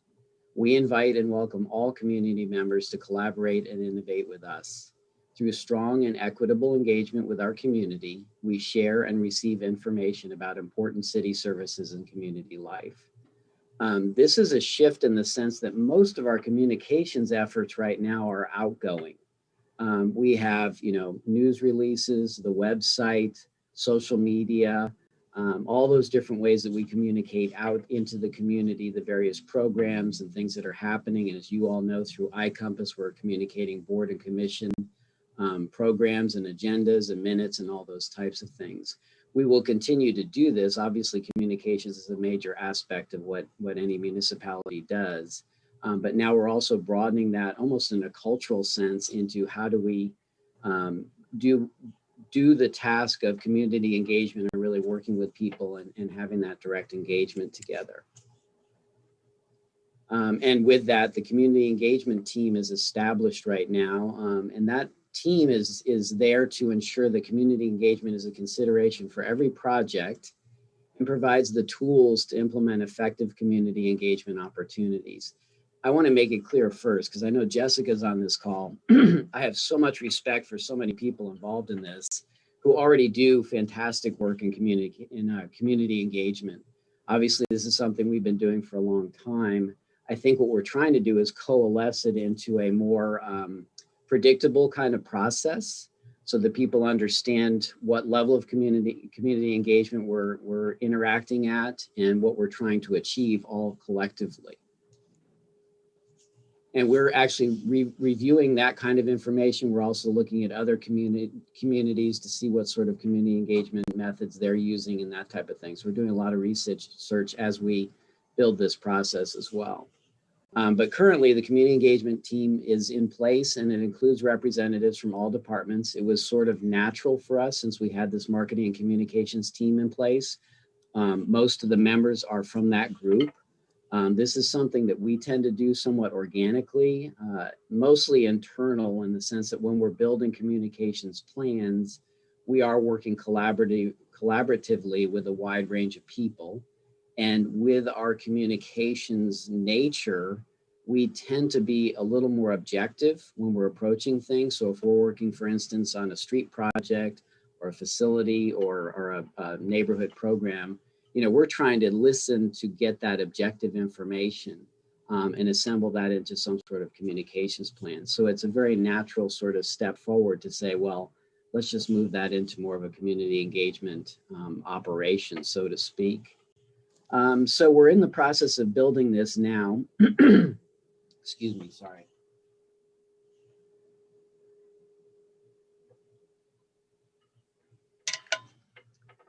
And one thing we're doing with this team to get everybody in sort of the same foundation, there's a program called IAP2, which is the International Association for Public Participation. And they offer a range of webinars and conferences and that type of thing. And they also have a what's called a Foundations in Public Participation. It's a certification course. Typically they do this in person, but of course they are not doing that right now. We had signed up for this and then I contacted them and they have arranged with us to hold a special session just for the city of Lawrence where people can participate over a 9-day morning program. And it's a 2-part program, which includes planning for effective public participation and techniques for effective public participation. The idea of this is we have right now 16 people that plan to go through this training toward the end of March. This will get us all on sort of the same general platform together as we both design and build planning efforts for community engagement, but also the different techniques. And it also taps us into this membership organization so that we will be up to speed with, you know, current information, best practices, how to work with a variety of populations and that type of thing. So I'm really excited about this. And in addition to our community engagement team, actually the city manager is going to take this program as well. So we have other people diving in beyond just their community engagement team, which is really exciting. And then we're also working on building a community engagement plan. And as I said, we have various plans that are implemented and different people have different requirements. If they're working along with the federal government, that type of thing, we're not going to ignore that. That certainly is very much part of what the city does now. What we hope to do is build a plan that everybody can tap into, but also be aware of these other existing plans and other needs that may be required. The general basic premise of all this is, you know, what are the project phases? What is our engagement goal for each phase? And what activities will help us make that goal happen? So really trying to stick to the fundamentals as we look into any of these community engagements and whatever the various projects may be. And I referenced IAP2. They have a public participation spectrum. So what we're working on is developing an overarching tiered community engagement plan. And as I mentioned when I was started, part of this is to be as predictable as possible so that when the city does embark on some kind of program or project, residents know that we will implement a plan and they'll have a pretty good idea about how that's going to play out. Because I think that's part of it is I hear accusations of lack of transparency and that type of thing.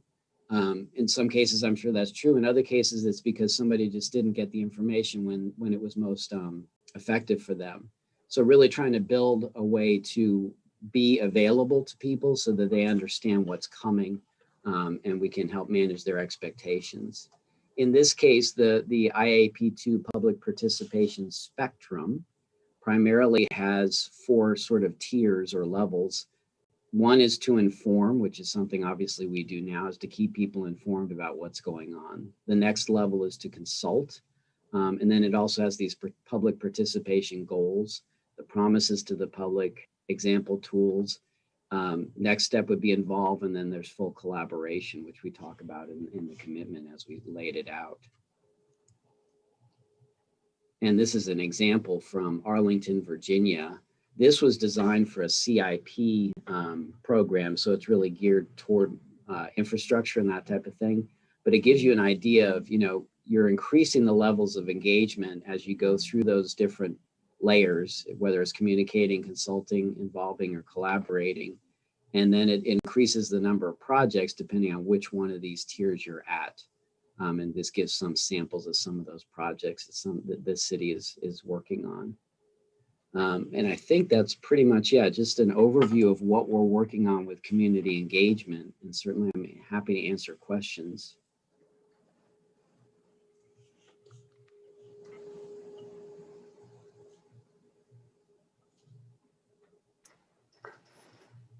This is Steve Evans, Commissioner. Thank you, Porter, for that. Could you talk a little bit more about the involvement aspect? And I'm particularly interested in any experiences you've had with workshops and citizen advisory boards, any experiences you may have had, or how you kind of envision the detail of that occurring. I want to make sure I'm on the right track. So you're asking my personal experience? Yeah, your personal experience or the city's experience, or maybe more importantly, how you all envision that happening. What does that look like in reality? Sorry, I want to make sure I'm tracking you correctly. What aspect of that is it that you're seeking in reality? Just the engagement part specifically? Yeah, I think the engagement part is what I'm interested in. And I don't remember the slide, but at the bottom it had process workshops and Right. citizen advisory boards. And those are the 2 bullets that kind of caught my attention. So my question is, how do you envision that? What does that look like? I'm going to start down a path and tell me if I'm going down the wrong path, okay? So I'm going to start by speaking for, as I said, we're building this as we go right now. The marketing team is working on different aspects of this, including the key performance indicators, which you'll hear more about as part of the strategic plan. So this is definitely a work in progress, and we are referencing those things that I showed you from other sources like IAP2. So that'll be part of our toolkit. But, from my personal bias, frankly, a lot of my experience comes from facilitating public art panels and processes. And what I learned from that was, one, that engagement process is really somewhat sacred and really vital that staff holds that sacred. And I want to be careful. I don't mean literally, but you know, that it's so valuable and precious in that sense that people go through a process together, they understand. Because what I saw from that was, one, there's a huge learning that everybody goes through together, and that's invaluable. And I think the key to that is that if that's done well, even if everybody doesn't agree with the outcome, they are satisfied with the process, and therefore they can get on board with, yeah, even though this isn't what I like, I understand why we're doing it. I understand why it's necessary. And that's why it's okay for, you know, I agree that this should move forward, if that makes sense. And I think, yeah, there's so many different kinds of tools available. We're limited now being in this virtual realm. But I think when we get back into an in-person options, you know, that provides much more opportunity to engage at different levels. Does that somewhat answer the question? Yeah, I think so. I think that my bias and maybe our bias is, you know, the public process seems to be so regimented, you know, like it's time for your 3 minutes. And that's what people get to do at just about every level, board level and city commission level. There are certainly times when people bring in other kinds of presentation, but it seems to us, and we've discussed something like, you know, an advisory group that would study an issue as opposed to come in and being either opposed to it or for it, but actually part of the decision-making process that would make recommendations to advisory boards, if that makes sense. Yeah. And I think, you know, we're looking at one facet of the much larger strategic plan that is being built also. And so I think what you're speaking to is also spoken to as part of the strategic plan and other pieces that are coming along with that, if that makes sense. So, you know, it's all part of an ecosystem that is growing right now that the city's working on, and that I think will make more sense as we all come together under the strategic plan and start working towards more specific goals and that type of thing. Thank you. That's very exciting. Great. And thank you, Porter, for your presentation and for joining us at the retreat today. Appreciate having you here. Happy to. Right. At this point, I've noticed that we have several of our commissioners who are on the call today, and I want to open up this opportunity for them to jump on. And maybe the best way to do this is to take, you know, just like 2 or 3 minutes for each of you to just kind of talk in general about your expectations for the Multimodal Transportation Commission, and also what opportunities that you see being here that the commission can help move forward. So maybe we'll just kind of go one by one here, starting with Mayor Brad Finkeldye. If you're prepared and on the call, great. There you are. Yeah, just listening in. Well, thanks for having us, and certainly thank you for all the work you guys do. I mean, you know, I guess it's tough for me to say what my expectations are, except you guys get to do all the hard work and take some of the ideas that people bring forward and sort through them and then make your recommendations onto us. And we appreciate that effort and time that you do that. I mean, that's why we have these boards, is to help gather that information, sort through that information, and then process it on towards us. And so, you know, of course, I've only been on a little over a year, but I've appreciated the work you guys have done, and just hope you continue that. I mean, otherwise, I think, you know, the multimodal is an important position here in our community. It hasn't always been around. I mean, we added the multimodal, I can't remember how many years ago, but to recognize the importance of all the different modes. And so having folks who are looking out not just for the roads, but for bikes and sidewalks and other means of transportation is very important to hear that and filter that as it comes up to us. So I'm happy to answer other questions, but I guess that's my thoughts off the top of my head. Okay. Great, thank you. Let's Jennifer Ananda. Hey everyone, thanks for having us. I really appreciate the time that you're taking to do all of this. And I know, having worked with Jessica in the past through multimodal work, it's really an honor to get to work with someone so organized and so open to ideas and knowledgeable about the field. So I feel like you all are in good hands. I think for the City Commission, one of the things that has been and will continue to be very important to us as we hear any recommendations that I'll mention it several times so far.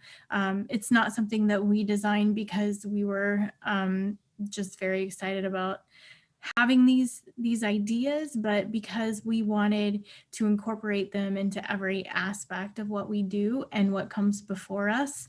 So I hope that as you're looking at recommendations or things to bring to us and doing that hard work that the mayor mentioned, that you're able to apply the filter of that as well, because you know that we will be once that comes to us. So I just want to say thank you all for all of your hard work. And I very much look forward to what you all are bringing to us, particularly as it aligns with our strategic plan. Great, thank you, Commissioner. On to Commissioner Courtney Shipley. Hello, everyone. Yeah, thank you as well for having us. I've been also listening in, and it's interesting that many of you agreed, feeling that land planning and transportation are connected, but in our system kind of compartmentalized. And I think, I don't know if maybe Craig or Porter will talk about this, even though we're just starting with public engagement, I think there's other strategic plan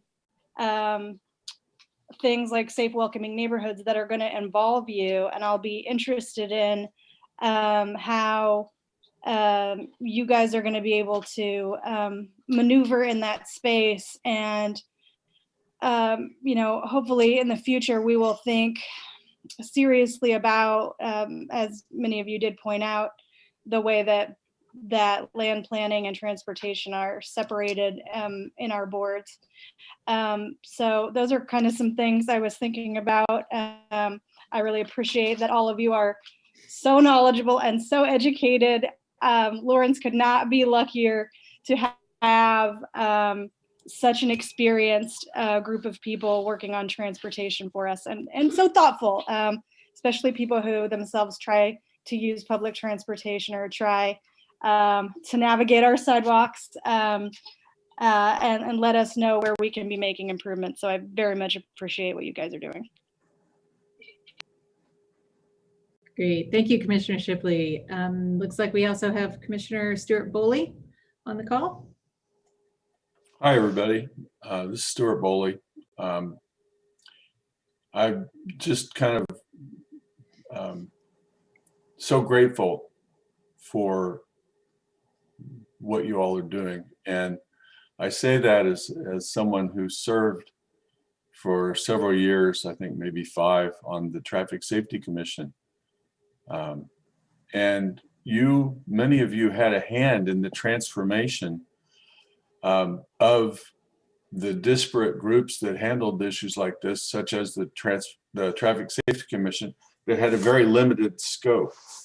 And so thank you for the work you did years ago to help us transform this body into the Multimodal Transportation Commission.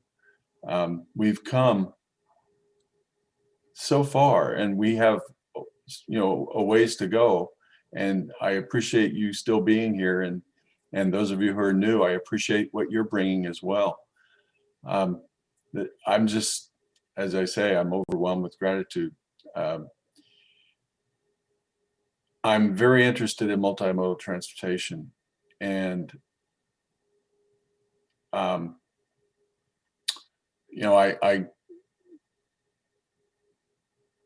want to encourage you, to learn along with us, about how the strategic plan can improve our neighborhoods through encouraging multimodal transportation. we have a lot of work to do together. And I guess one last thought is, have you thought about the Idaho stop? I'm kind of interested in that little detail along with the strategic plan. So that's what I got for you today. Thanks. Great. Thank you, Commissioner. Is Commissioner Lisa Larson on the call today? No. Okay. All right. Well, thank you for your comments. I'm going to open it up for the commissioners to all talk to each other now. So if the MMTC commissioners would like to ask specific questions of the city commissioners or discuss items, or I'm just going to let this be a sort of a free-form discussion at this point. So I'll let you take it away. Nick, looks like you had your hand up.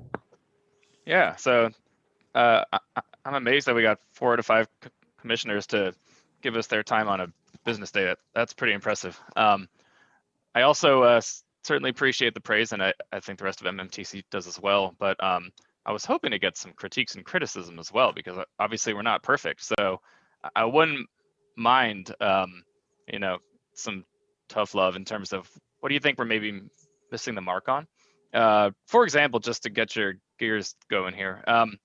Earlier, we talked about, do we appropriately cover all modes of transportation in the proportion that you would think we should? And I think a couple of us said, we don't really focus on just car-related projects quite as much as we maybe could, given the fact that there's such a huge part of the budget and the mode share in Lawrence.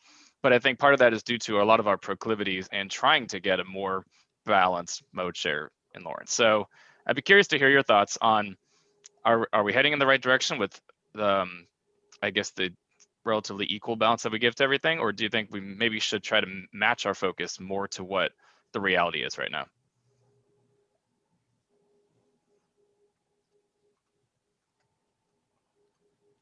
And if you don't have an answer for this right now, that's okay.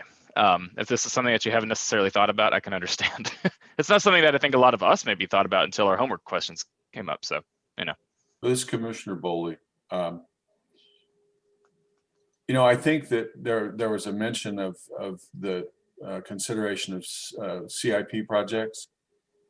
And I'm not sure how, you are involved in the generation of those and how, the public engagement is done around those. There are a lot of car-specific projects or car-centric projects that are there. And, that does provide us with some, frankly, difficulties, because a lot of people aren't considering the CIP until they see an article in the newspaper about what's going to happen. And by that time, it's through a lot of process.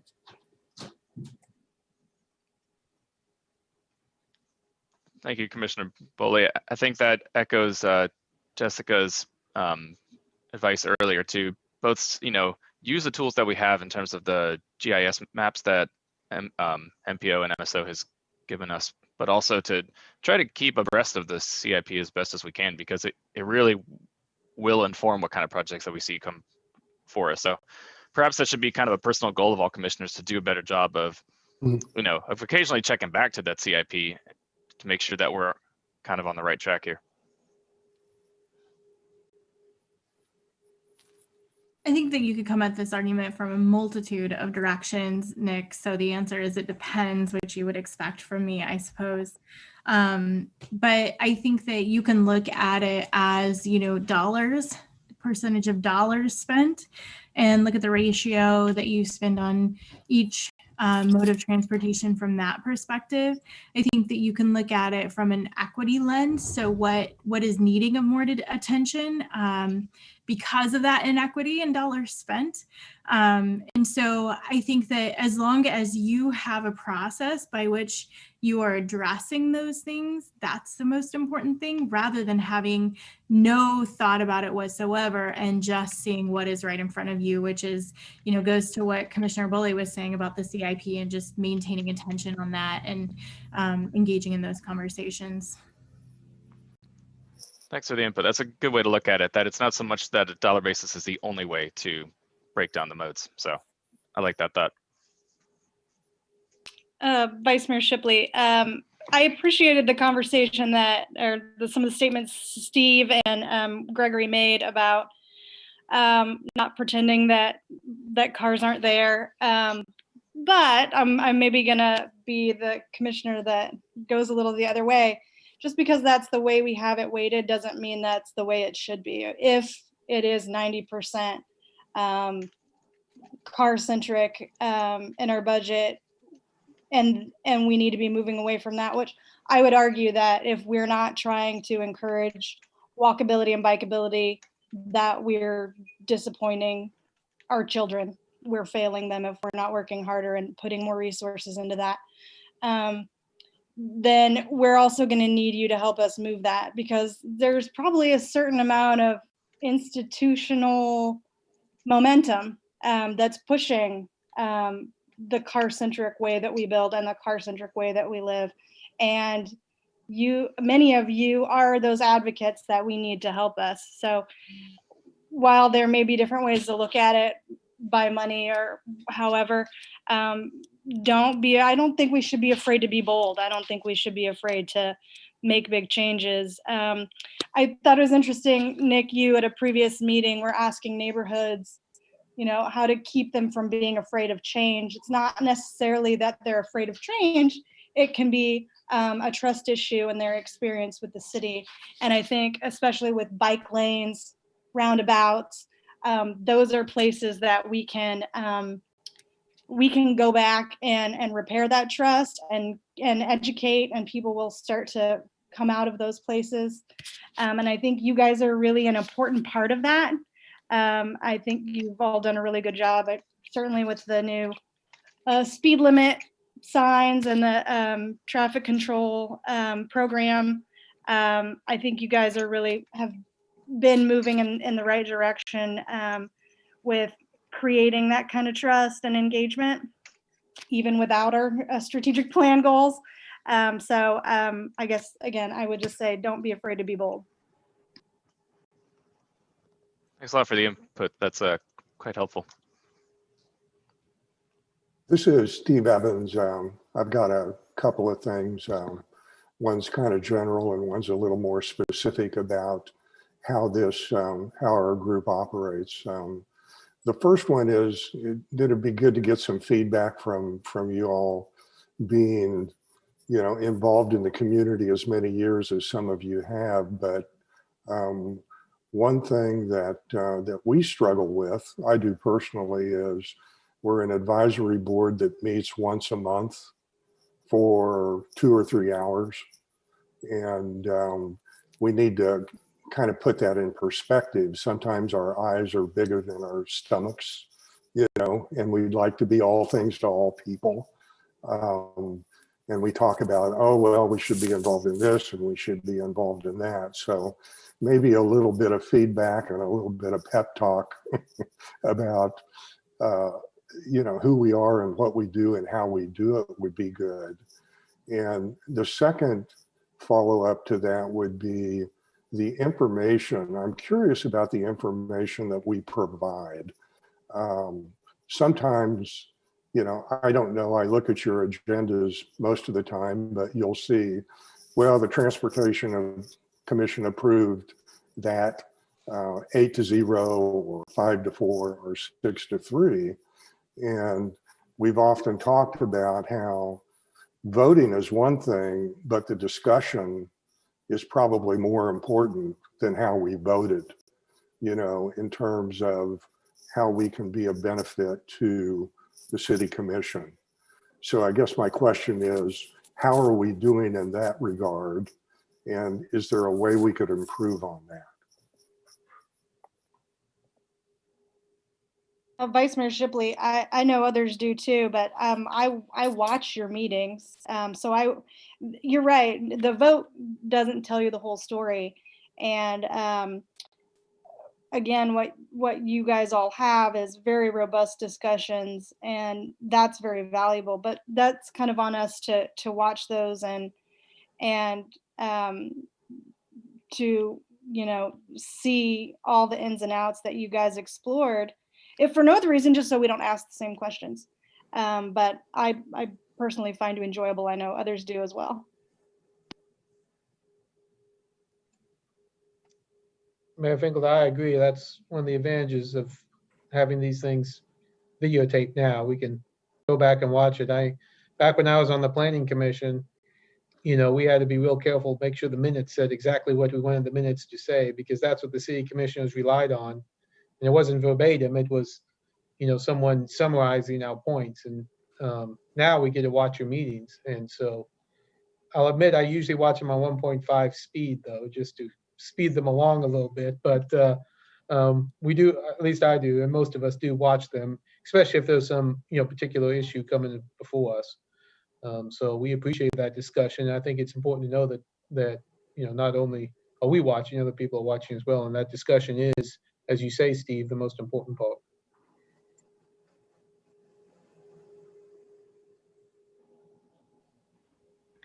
This is Commissioner Collette. I have a question for you. Part of our discussion has been about coordination with other advisory committees, other commissions within the city. What's your perspective on that, about the level of coordination among the committees, and do you think there's enough? Are there suggestions for how that could be done better so that we're not operating in silos, that there's additional work that could be done in that area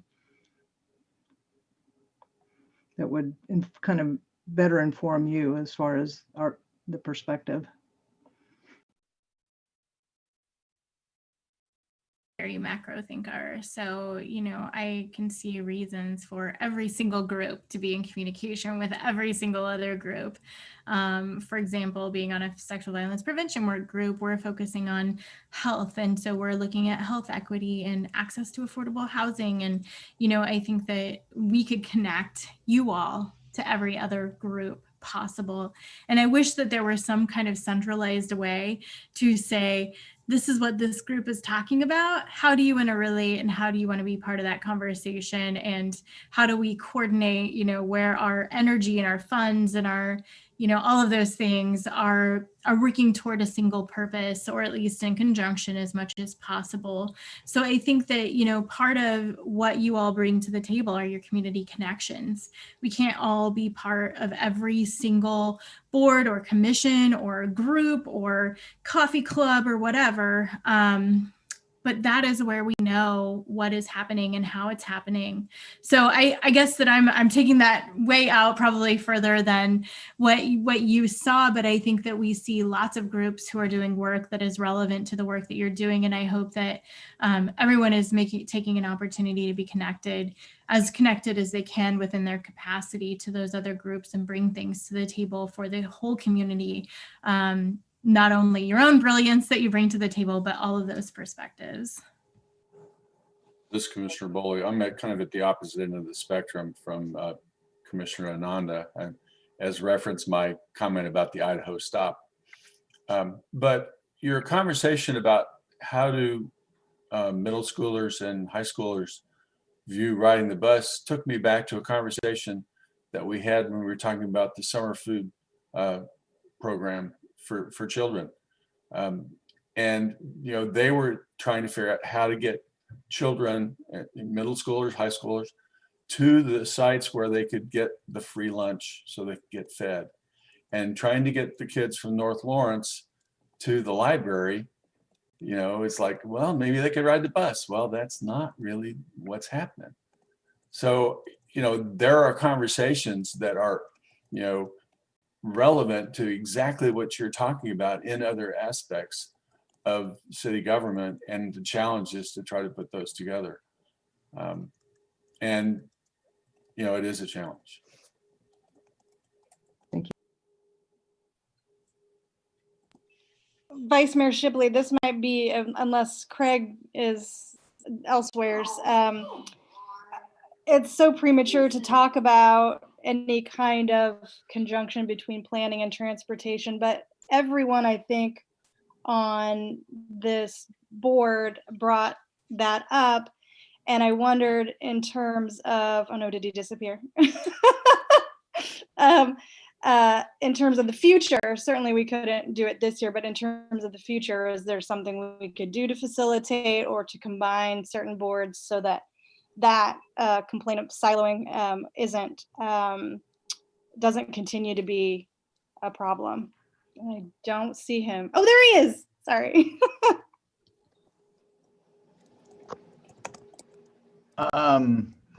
Hi, everybody. City Manager Craig Owens. I also appreciate the work, very sophisticated work that this group does. So thanks for letting me listen in your work. I think maybe we're talking about the structure of boards and commissions. Is that what you're asking about? An extreme version would be that our boards and commissions line up exactly with the outcomes that we have established that have stated our primary things that we're in business to do. So in that one extreme version, you would have, besides the statutory boards and commissions that are established by requirements from the state or outlines from the state or federal requirements even, that you would then have the alignment of the policy advisory bodies would be in these 5 outcome areas. Now, obviously going from 45 to, or 48 to maybe 6 or 8 or 10 would be a long move, a long jump, and probably make your agendas look very, very different. But that is one way to consider and approach it. The other way is to structure our agenda work and make sure that the different boards and commissions really are structuring their agenda proactively around the strategic plan and the policy work that needs to be done around those. So I think all of our staff liaisons would be are going to be kind of looking at that as we develop the details of our strategic plan out and work on the detailed strategies, which will have policy elements built into them, and the digestion of the policy work at the board and commission level, which has already been identified, is so critical to get it up to a manageable place for the commission, the city commission, to take final action or steps.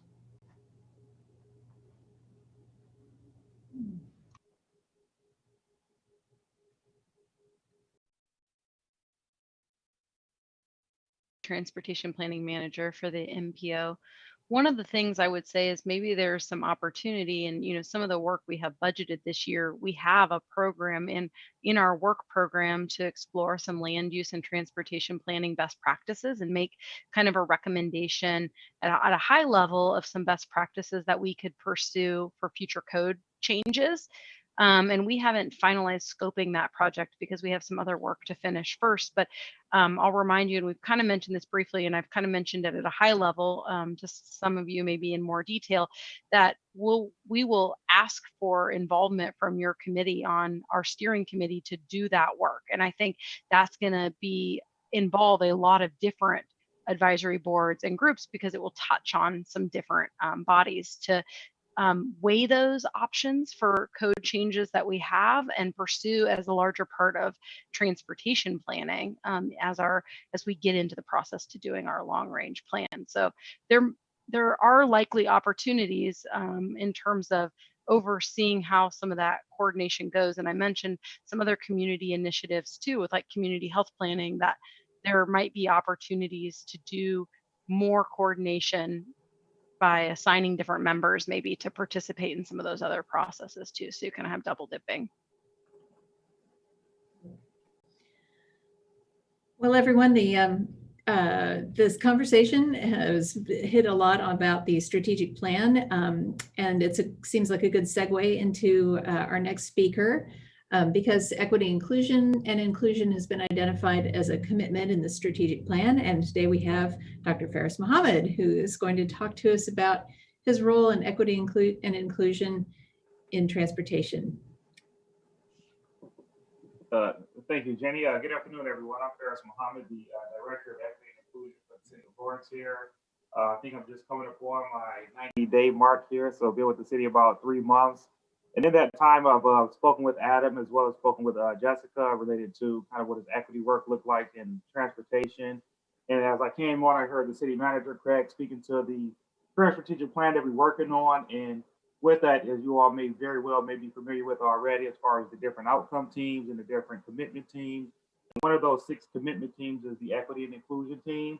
And with that, looking at different areas, how can we infuse equity and be conscious of inclusionary practices all throughout our organization, and what that means as far as how we partner with other city organizations or other community organizations and make sure we're having an impact throughout the entire community. So with that being said, I'm looking forward to being able to work close with you all, see what are some of the needs that you all have been able to identify, concerns you all may have, and figure out how we can continuously drill down to make sure that nobody's being kind of left out related to having equitable access to our transportation system throughout the town. Whether that's based on ability or race or class, certain areas or what the ridership looked like, or convenience, being able to go from one place of town to the other place. So just kind of making sure we continuously place an equity lens related to transit and what that means for our different community members. So that's just kind of an overview, partly of my role and slight involvement thus far, dealing with transit and what I plan to kind of embark upon moving forward, related to how do we make sure that we continuously center equity and inclusion as relates to transit. And so with that, I'll pause before saying thank you all for you all's work that you all have done thus far. I know working on boards and commission is volunteering is can be very time consuming, but it's critical and important work that you all are embarking upon. So I greatly appreciate all you all's hard work related to this effort. So with that, I'll pause and take any questions that you all may have.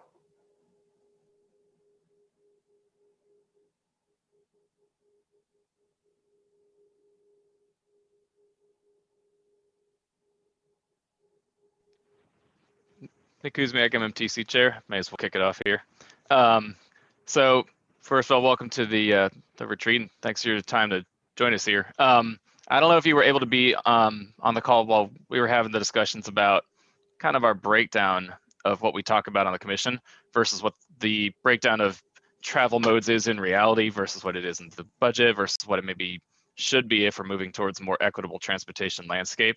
So I don't know how much of that you were able to catch, but I guess at this point I don't know if there's really any direction that we've decided on just yet, but I think that we have kind of 2 obvious options going forward in terms of how we want to consistently approach the breakdown of focus between different modes of transportation. So obviously you have personal vehicle travel, I guess freight kind of counts, transit, which is not technically under our umbrella, and then bike and pedestrian. So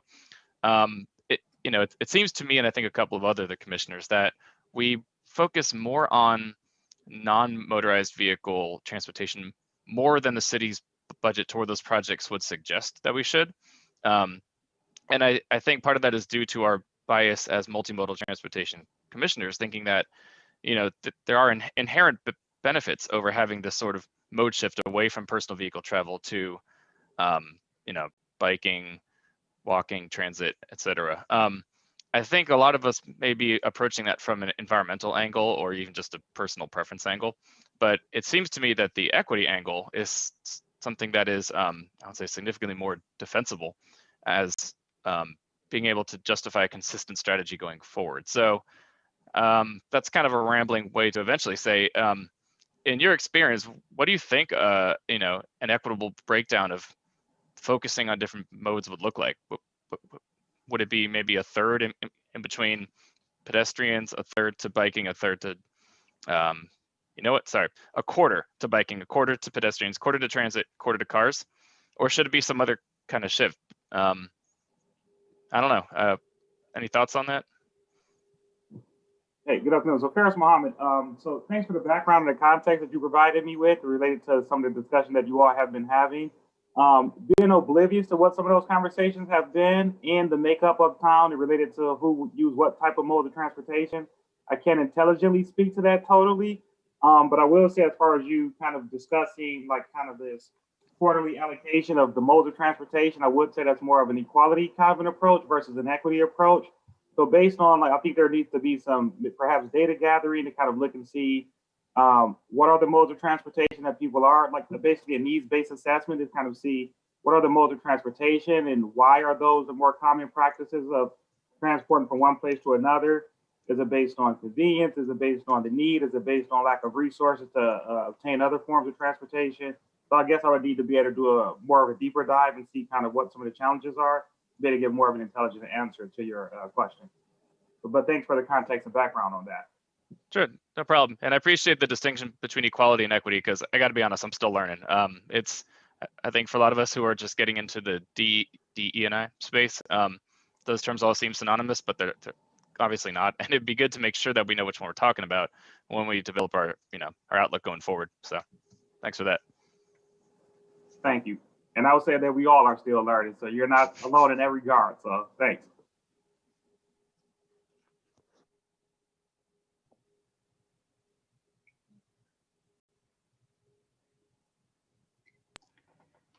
This is Commissioner Collette. I guess, in terms of that equity and inclusion and looking at involvement of inclusion of all people in the community and how we, split our time as far as looking at those different modes. I mean, I think, the elephant in the room is, where are the resources spent, and so, in terms of looking at the ability to provide for all people and matching that up with the budget priorities, I guess, and that can be from all levels of funding, from starting at the federal level, and how you can reconcile that. And I guess what gets included in that discussion of equity and inclusion.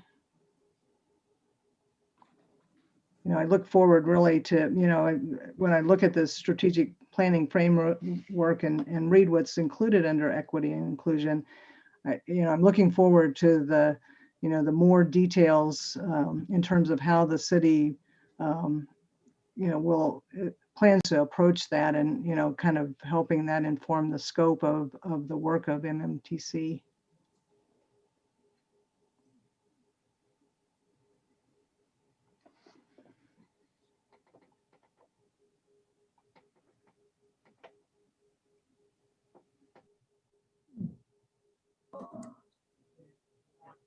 So I'm not sure what our question is right now, but I heard equity when I got back in. I got pulled over for a COVID vaccination issue. Are we just talking about equity generally? Yeah, Charlie, just to get you caught up to speed, Dr. Farris Mohammed talked briefly about his role as the Equity and Inclusion Director, and we're just opening it up to specific questions. So yeah, if you have a question for Dr. Mohammed. Okay, thank you. Yeah. Well, so Charlie Bryan, I'm real excited about the work that our community has done around equity in response to COVID specifically, but I think just generally more organizations are lifting up equity as a primary strategic value. And I guess I'd really like to see our commission have a really explicit commitment to advancing equity in transportation. I think that it's something we probably have all wanted to kind of value, but I don't know how explicit we've been. And I feel like one approach that would help everybody in the community is to focus on making transportation equitable, and that it's kind of a lifting all boats approach. But if you work on the targeted efforts to address transportation inequities, usually that's going to lead to everyone else benefiting. So I guess I'd be curious how the city's commitment to equity might help us with being more informed in our decisions and the equity impact that's potentially, positively or negatively created through our transportation decisions.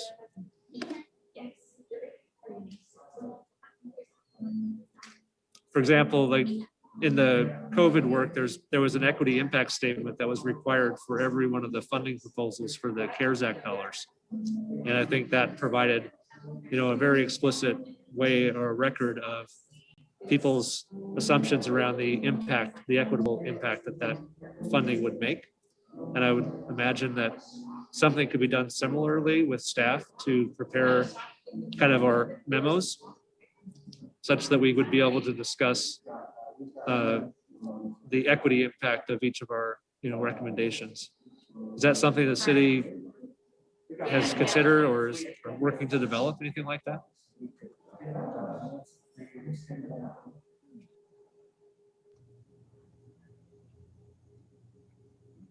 This is Craig Owens. I'm talking way more than I expected to here, but I'll mention two things because this is a work in progress. We're building something that really has this framework is newly applied. It's exciting to me because it has intersections of the 6 commitment areas to everything that we do in the outcome areas. And you all have traditionally been in an outcome area that's really important. Now applying 6 different lenses as we are, all sorts of things are starting to come out. One very specific thing that we got direction from the city commission on recently was they'd like to see in the agenda, in our agenda items, the treatment of the 6 commitment areas. So we talk about financial impact on a budget or on a agenda item, and we'd always have, yes, there's adequate money in this budget item for this.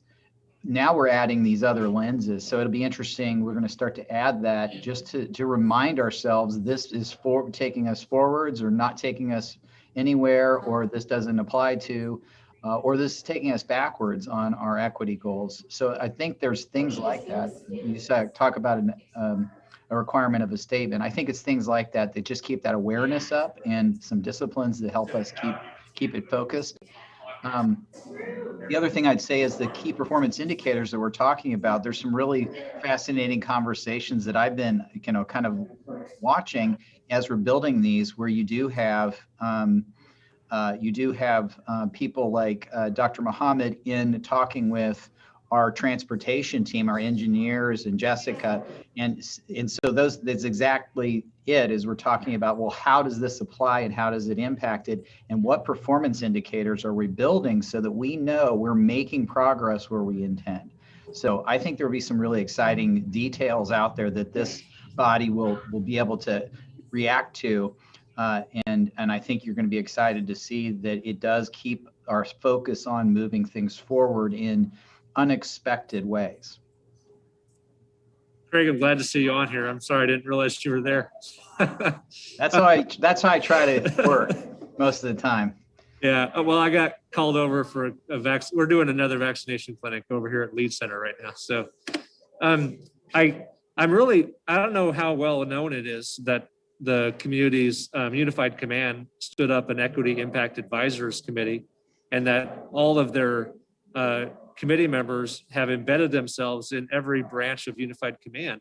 And so it really has made it much easier for us to bring equity to the front of our decisions. And I feel like that's a lesson we should all hang on to as we move forward, not just in our COVID efforts, but in other efforts, city, county, health department, LMH Health. I mean, I think everyone's showing they're committed to equity. But I was thinking the other day about Transportation Commission. We don't have equity impact advisors. We don't have that group of consultants that are really experts at thinking about engaging people around the questions that we're raising with our goals in our community. And so clearly there's a need for transportation equity. And we got brilliant people in our community. So it's kind of like, how do we marshal their support in trying to address transportation equity as a goal for our committee. And I don't know how to do that. I just think we've seen it now, for about a year, and it would be nice to see us institutionalize that for not just this commission, but probably for a few other commissions. Right. Charlie, shall we put that one in the parking lot? Commissioner Bowen, I would like to make a simple comment. Dr. Muhammad, as you're experiencing the community, I would love to have you just give us feedback once in a while. Let us know what you're thinking, your first observations, even if you change your mind later. We would really like that. Yeah, Farris Muhammad, absolutely. I definitely will do that and keep you all updated on my observations or areas that I feel there's a need for improvement based on equity, and so we all continuously move forward as a collective or as a kind of a collective body here. So I appreciate that, and I will do so. Right. Well, at this time, I want to thank the city commissioners and our speakers today for joining our retreat. I think you've really added a lot to the richness of our experience here, and I invite you to stay for the second half if you like. But at this point, I think we're going to take about a 10-minute break, get up and have a little bit of a stretch, and then when we get back, we're going to dig into some activities and exercises involving that strategic plan. So hope you all stick around for that. And commissioners, I'll see you at 2:45.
Okay, we'll give everybody a minute or so to get back after the break. I just realized looking at the agenda that I jumped the gun a little bit and put the break before the your turn discussion, but maybe that's not so bad because everyone had a chance to get up and have a stretch, warm up a little bit.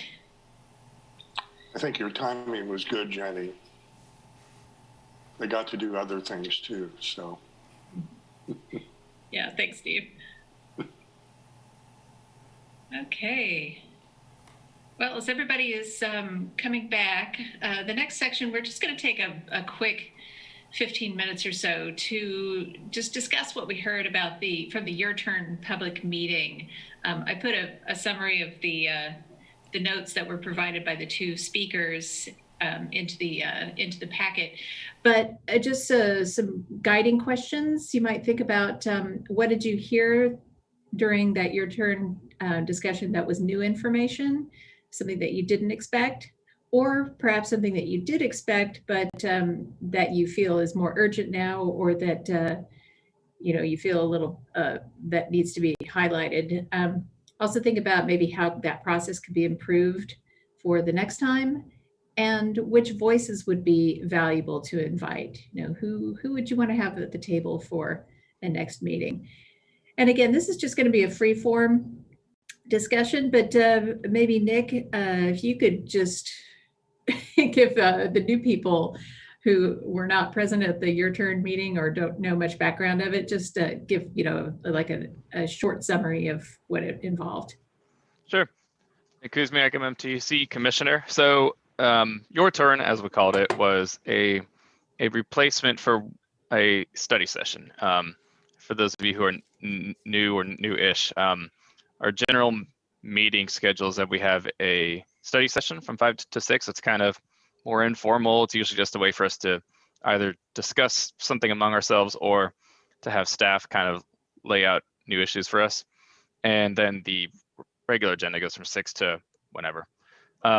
Since we were kind of light on study session ideas for the end of 2020, there was an idea to have a more open forum to try to solicit more feedback than we would traditionally get with the 3-minute comment session. So hat tip to Commissioner Evans, who is kind of the guiding originator of that idea. So we kind of brainstormed to figure out which stakeholder groups would make sense. And there's a lot of back and forth to try to figure out how to neatly split it into a couple of groups that would each have their own time to present both the good, the bad, and the ugly in terms of transportation, their relationship to MMTC, past decisions, future hopes and wishes, stuff like that. So what we ended up landing on was the neighborhood group, the transit group, and the sort of public health built environment group. So the neighborhood group was made up of a few members from LAN, which is the Lawrence Association of Neighborhoods.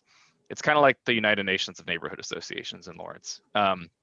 The second group was the sort of transit advocacy group, and that was both the current and past member of PTAC, the Public Transit Advisory Committee, but Adam Weigel was there as well, which is quite helpful. And then the final group was kind of the public health group, which was represented by Chris Tilden and Joey Hensler of Live Well Lawrence. I think I got them all right. So anyway, while we were going through trying to figure out who might make sense as a stakeholder group to invite, there were a couple that fell by the wayside simply because it happened over the holiday season. So a lot of people either weren't available, weren't responding to requests, which is fine. So at least off the top of my head, the other groups that could have been included would have been some representative from the university community or just education in general. And I think at that point, school was out of session at KU, so there wasn't much we could do about that. Then there was another idea to get the business community in through the Chamber of Commerce. There was kind of some cross wires there for communication, so they're definitely still interested in joining us at a future date, but we were not able to get a chamber representative for the January meeting. As to other groups that either weren't invited or we hadn't thought of, I think there's a lot out there. So I'd be curious to hear from the rest of the commissioners what you think, who I guess you think could be included in the future. So I think that's basically all I need to bring you up to speed on. The notes are pretty descriptive in terms of what each individual group brought up. So hopefully you've had a chance to read through this.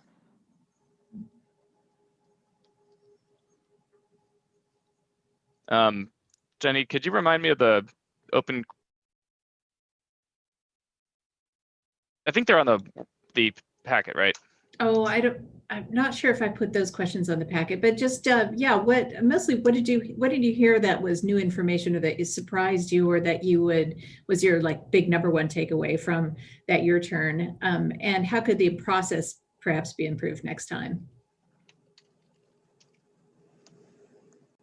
This is Commissioner Collette. I found this, as I mentioned earlier, very informative. I thought the questions that they were asked to respond to in advance was organized very well and gave some really valuable information. I think the cross-cutting thing that I heard was, what we've kind of been talking about is this early and often public engagement, and mechanisms for, particularly, from land, the mechanisms for involving the neighborhoods very early on, so that more coordination, more public outreach, and early and often. I mean, I think as far as other possible groups, sustainability, Parks and Rec are a couple that come to mind, in terms of the number of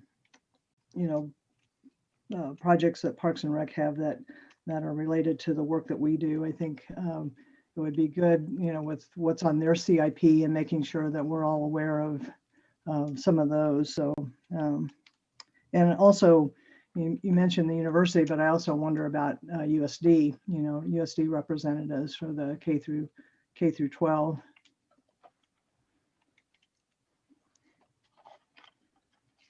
Thanks, Pat.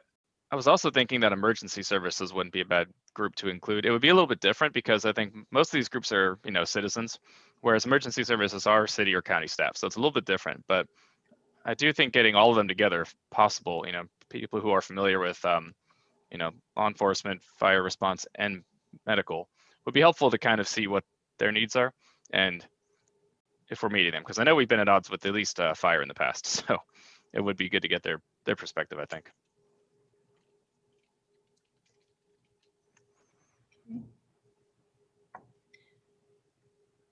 Other commissioners, thoughts about the your turn meeting?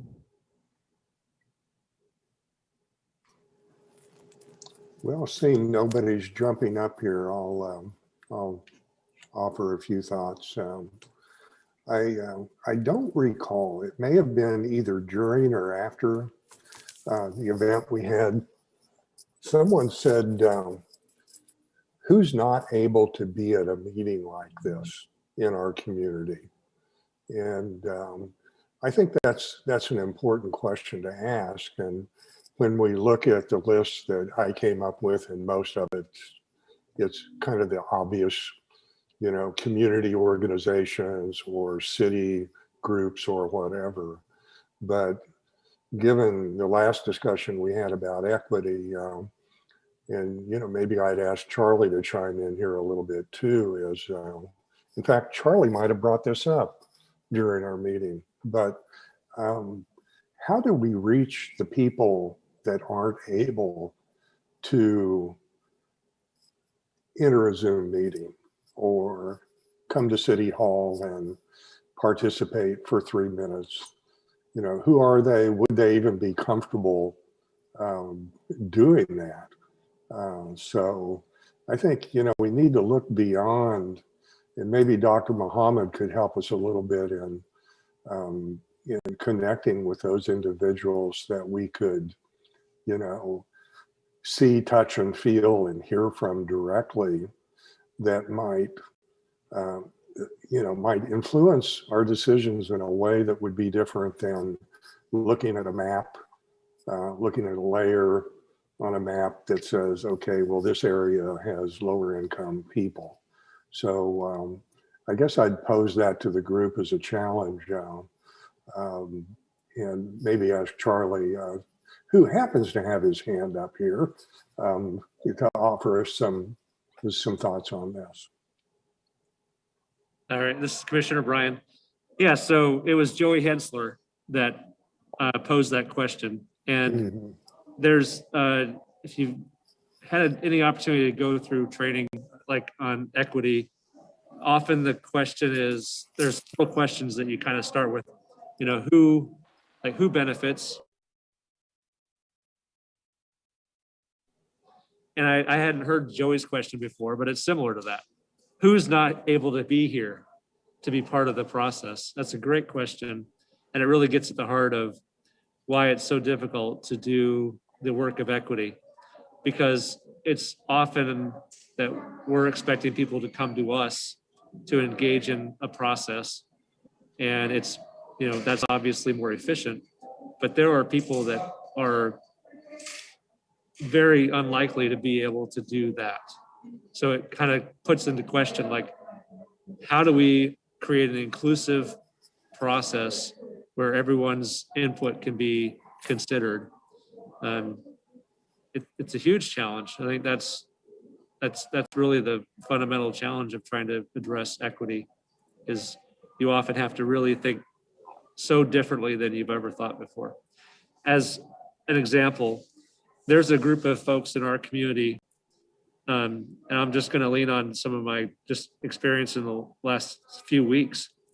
They believe that they're being overlooked in the vaccination campaign, and they believe that it's kind of just the typical response that often overlooks them. And these are people that have essentially they have some sort of disability that makes them less able to be fully engaged in our community.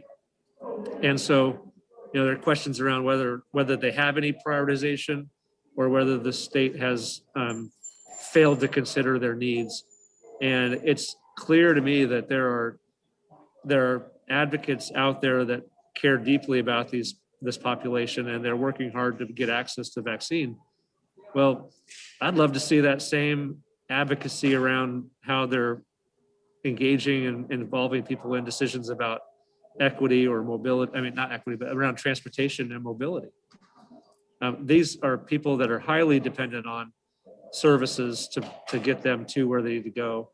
And I'm not sure if they're able to engage in the discussions, but certainly their advocates could engage on their behalf. And getting back to the original question about your turn, I'd wonder how we might identify those natural allies to those populations that aren't maybe as capable of being involved in our discussions.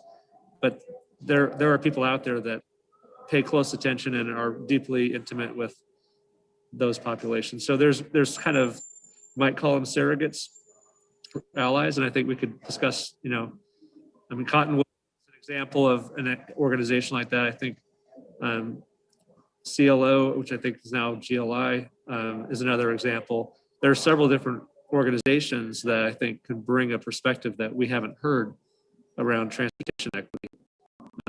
I would love to hear their perspectives and even their thinking on how we might provide a better transportation system for everyone.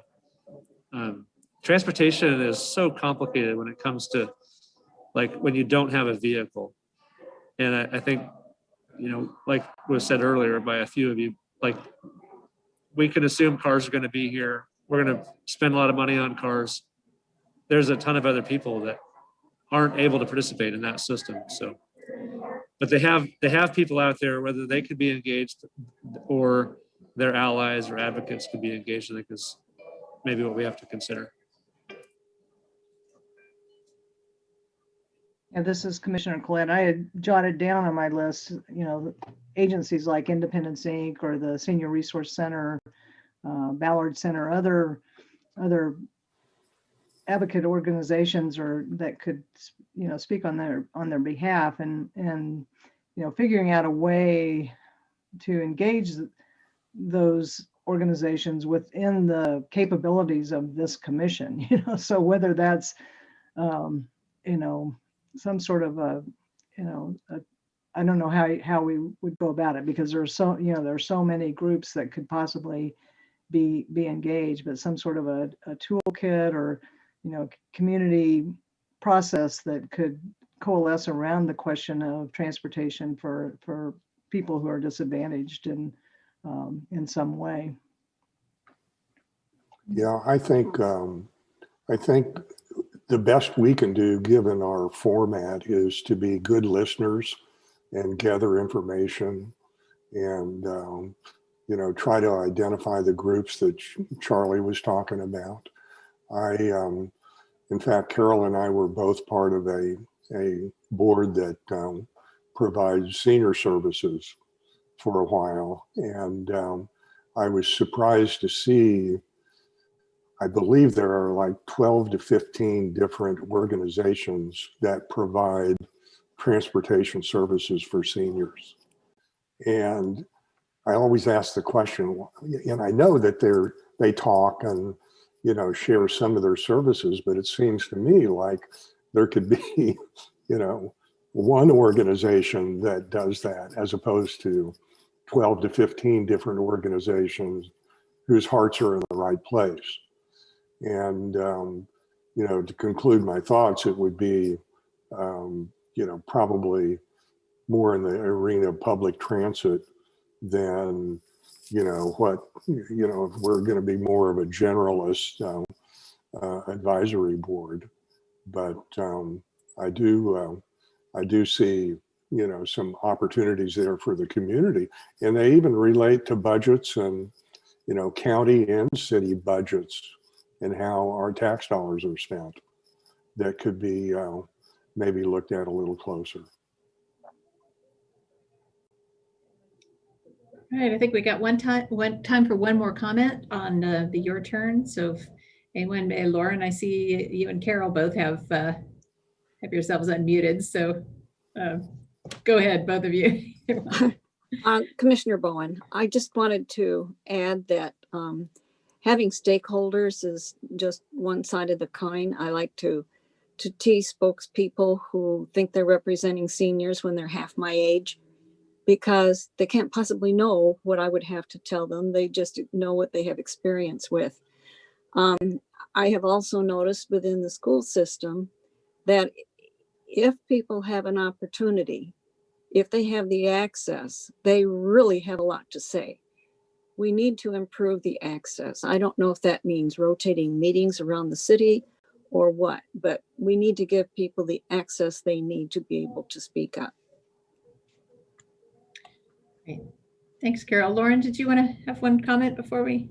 Very quick comment, and kind of going off of what Charlie was talking about earlier. But something that we've talked about in my graduate studies is the idea that not everyone has the time or capacity to get involved in you know, speaking at a meeting. And it's not, we can't expect them to as well. You know, people have a lot going on their plate. They have multiple jobs, they have kids. And so part of our job here is to speak to that unspoken voice, whether that's educating ourselves, whether that's recognizing what's missing from the room and trying to figure out a way to represent that in the discussion. And also kind of like going back to like some of the metric work that we were doing, like with sidewalk improvement program, like looking at ways that we can factor in equity into our decision making, whether that's through metrics or, you know, these conversations I think are good. So anyway, that's my two cents. Great, thanks, Lauren. Okay, well, I noticed that Tom Allen has just joined us again, and so I believe that we are all here and present. So it's time to move on to hit it hard on the strategic plan. So just to kind of reflect on something that was discussed earlier, especially what Nick brought up, was how does the commission decide what to focus on? You know, and a couple ideas were thrown out, like what is the big chunk of the budget? Should the proportional budget spending influence or inflect what the commission's work is? Or the share of mode, should that be part of it? So the strategic plan is sort of another tool or opportunity to influence what the commission decides its work is going to be for the year, because the strategic plan puts out a vision of the city. So this could be a tool for the commission to identify what is missing in, you know, what's the gap basically between the vision and the reality. So if you see, you know, the the strategic plan sets up this vision and our reality is this, how are you going to bridge that gap? So that could be another way for the commission to think about the scope of the work and how to decide what things to focus on. So just to move forward into getting everybody more familiar with the strategic plan and how to use it, I'm going to do kind of a little warm-up activity. So I need everybody's video on for this one. This is going to get your bodies moving a little bit here. So what we're going to do is kind of a practice scoring. The priorities-based budgeting process scores how money of the city is going to be spent according, in alignment with the city, with the strategic plan.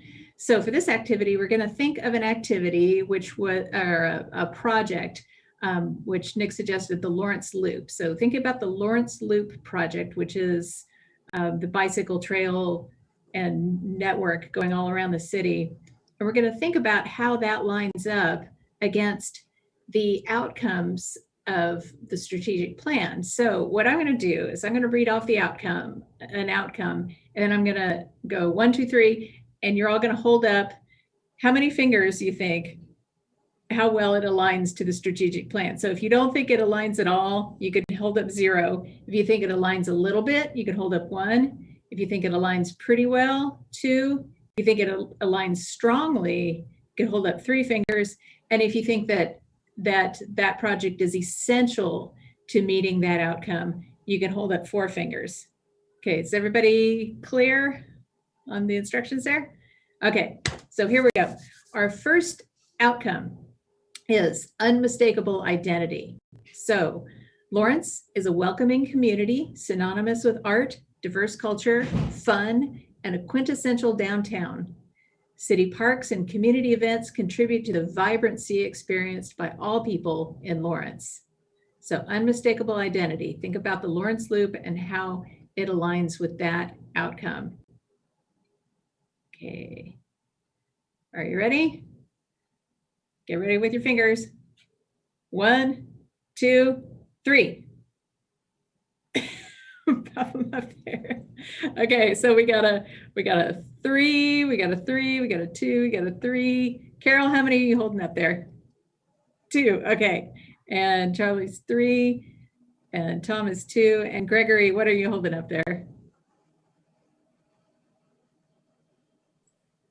I'm taking the in so far. Okay, great. Well, so we've got about an average of 2.5 on that one.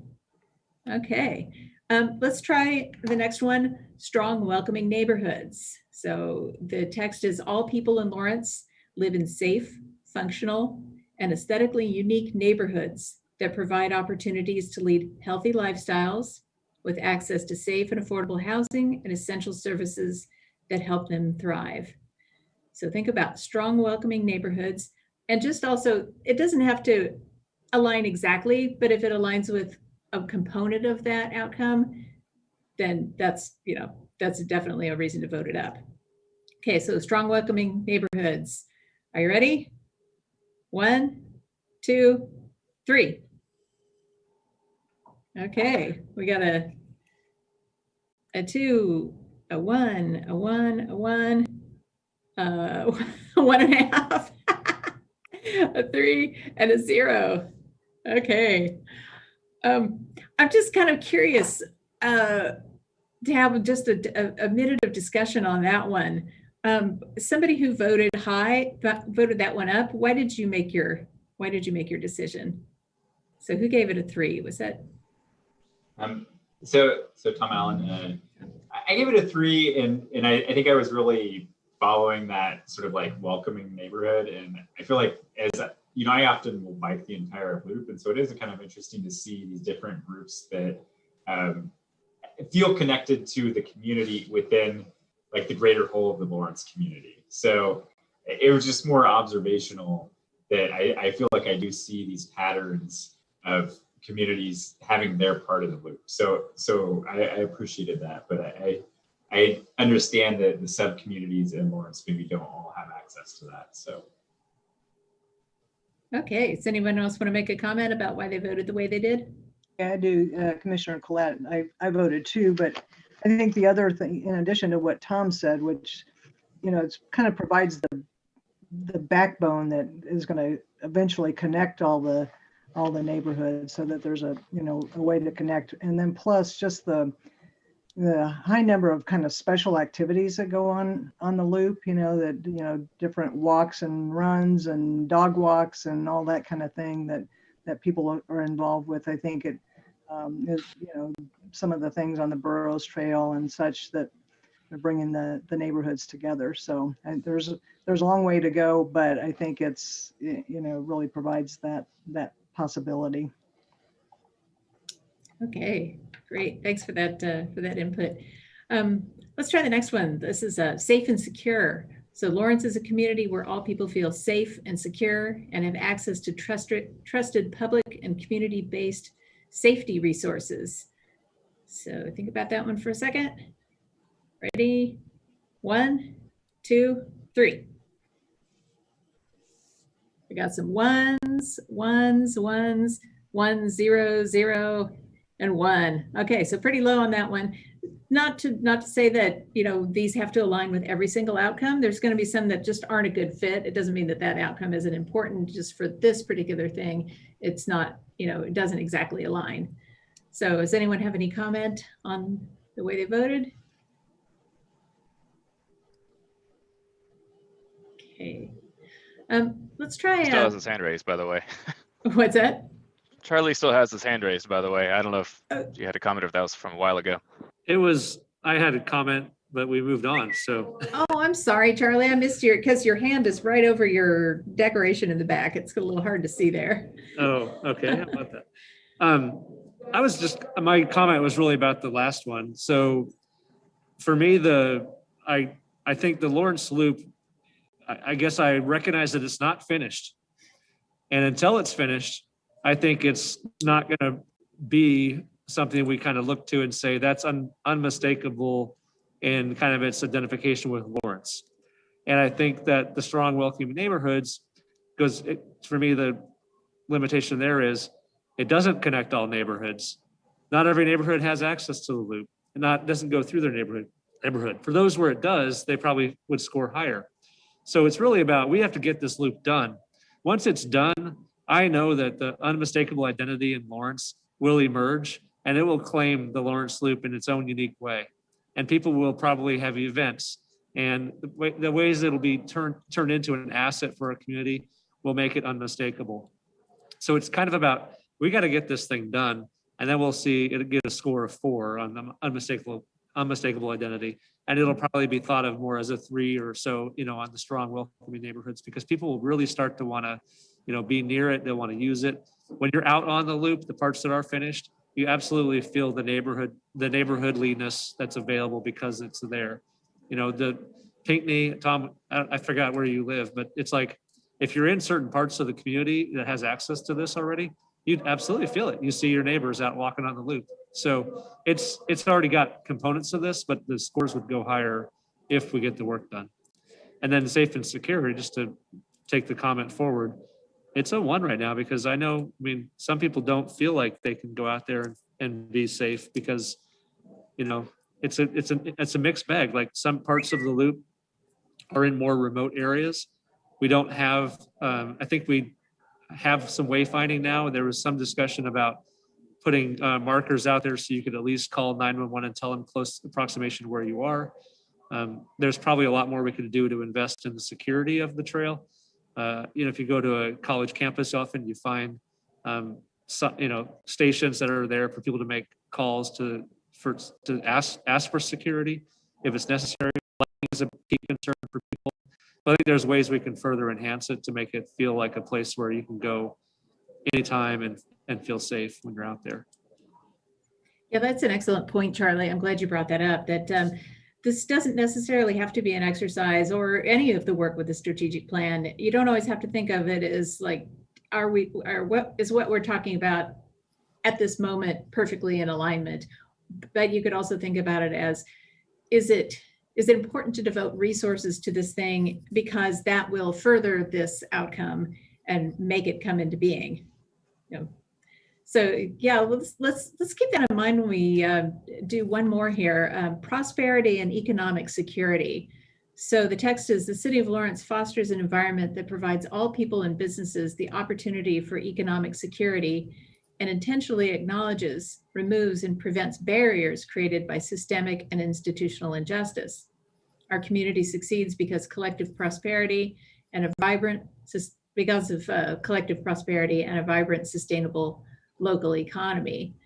So the Lawrence Loop, thinking about it now and thinking about what it could be, how well would that align with prosperity and economic security? So think about that for a minute. And we'll do a vote in 1, 2, 3. All right, so we got some 4s and 1s. And oh wow, we got all over the map here. Okay, let's see who voted a 0. Nick. Okay, yeah, Nick, why would you vote a 0 on that? I mean, I may have not heard every single part of the strategic initiative component, but it seems to me that you can make a case for the Lawrence Loop being a part of economic development in that amenities drive talented people to cities, sometimes even more than jobs do. See Austin, Boulder, etc.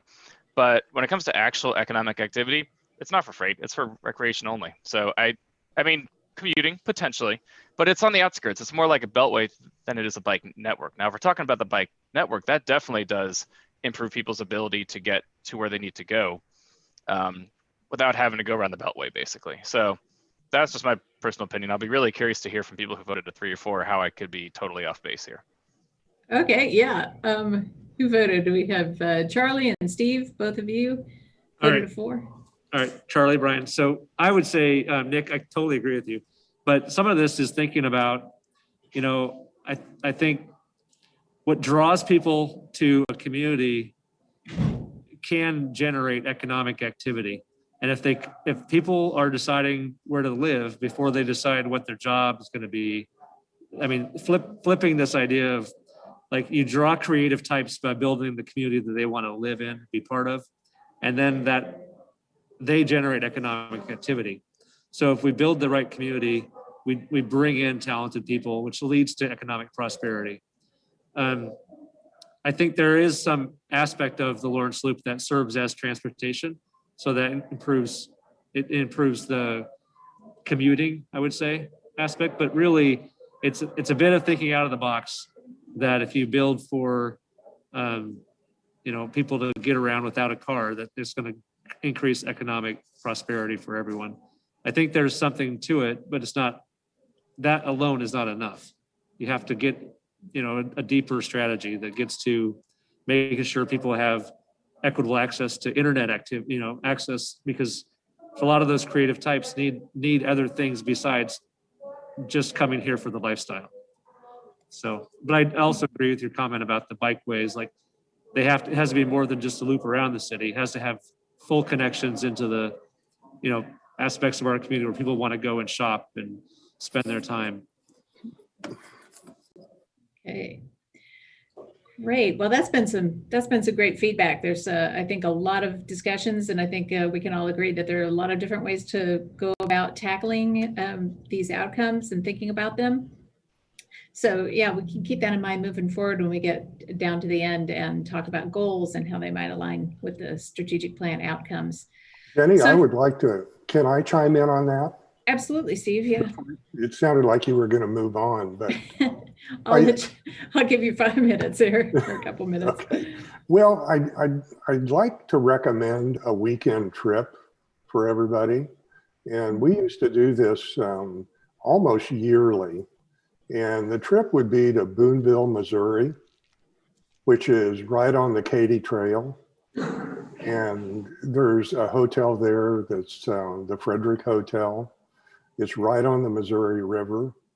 And we used to go there, like I say, like once a year, spend a couple of nights in a hotel, have fabulous home cooked meals, and ride the Katy Trail for, the weekend. And we even venture to even smaller towns in Boonville and eat lunch and spend money and, and do things. And I see the loop doing that for the community. just really getting people to come to Lawrence to ride the loop. And I think it could have an enormous economic impact on, you know, restaurants, museums, the university, and things like that. So I see the future of the loop being a really big deal for the community. And it touches so many things in health and wellness, and in addition to the economics of the community. Yeah, that's a good point, Steve, that, you know, each transportation decision has a lot of different facets and a lot of different aspects. And, you know, using the strategic plan as a tool to surface those and talk about them and, you know, discuss priorities. Yeah, you can maybe think in different directions than you might have otherwise. Okay, well, I think at this point, yeah, we're at 3:22, so it's time to move on to our next activity. So one more stretch, and I'm going to share my screen. I've got a kind of a little worksheet here about the processes and commitments. So this is talking about how the Transportation Commission does its work, basically.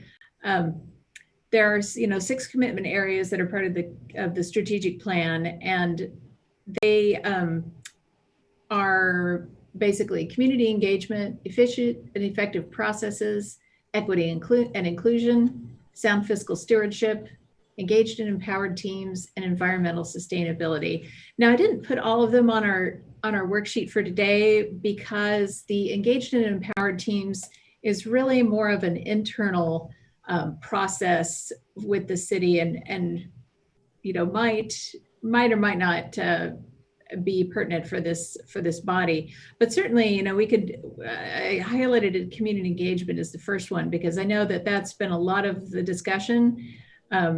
So I want to make sure that we capture that.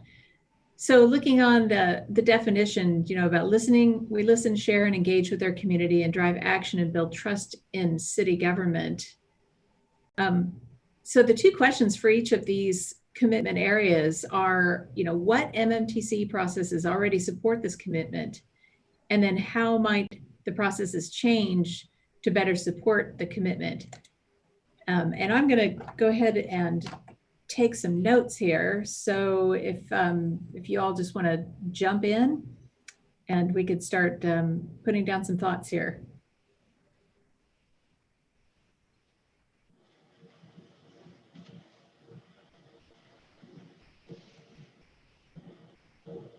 Nick Kuzmiak, MMTC Commissioner. This may be a little bit pessimistic, but the only obvious process I can think of is just the standard public comment at our meetings. But on top of that, I do think that the citizen suggested CIP projects are kind of an interesting, relatively new addition. And I may not be super familiar with the history, but like Michael Allman's suggestion of putting green crossings at every bikeway crossing, that's not something that I guess the city was going to come up with on their own. So it is cool to directly solicit projects from citizens, which I think is actually now carried on to the city at large. So good to see that happening. This is Commissioner Bryan. Yeah, that I forgot. I think that might have been the previous city manager that introduced that. And it is an interesting way to think about, like, maybe there's some process that we should be thinking about for our commission to submit a CIP. I don't know if that would be out of line, but it does feel like we're kind of bystanders. You know, we watch the city staff do it, we watch the public do it, and we just sit there. So I wonder if there's some role that we should have in presenting what we believe are appropriate CIP projects. Or even having city commissioners directly do that, like Commissioner Boley's suggestion at the Idaho stop. I was not expecting to hear such a granular suggestion from a commissioner. So yeah. I think there's a lot of cool sources out there. Or maybe, this is Commissioner Bryan again, maybe having some item, like kind of in thinking about the your turn, or what's a process where we might have the public help us to shape what we believe are the CIP projects we should submit. So it's not just us individually come up with that, but we might have a longer process to engage in the discussion and craft, we think, strong proposals for CIP consideration each year. Commissioner Bowen, we have public comment at every meeting, and some of the people who come to comment have a wealth of knowledge that is, we don't have time for that. And to tell you the truth, I think that 3-minute limit is counterproductive.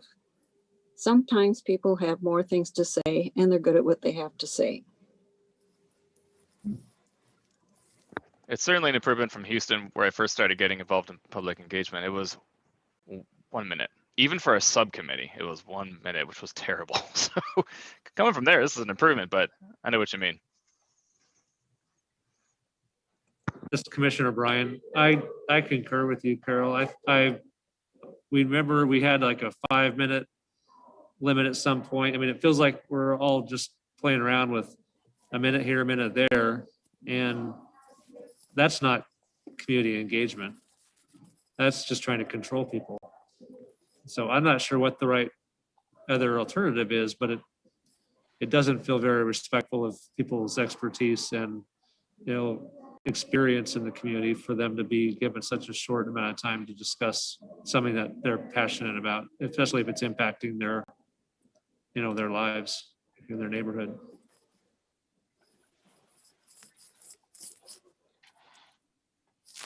Well, I think we've been discussing the 3-minute rule for 2 or 3 years now, and I'm certainly sharing the opinion that it doesn't work well.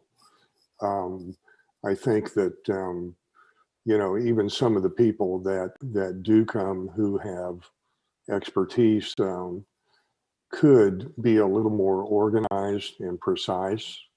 And I don't know if there's any kind of, recommendation sheet we could give people before they sign up to coach them on how to prepare their objectives and present them, and not ramble around the world. I think would be very beneficial, because I can tell a lot of people are rambling and they're just not making their points, and that's unfortunate.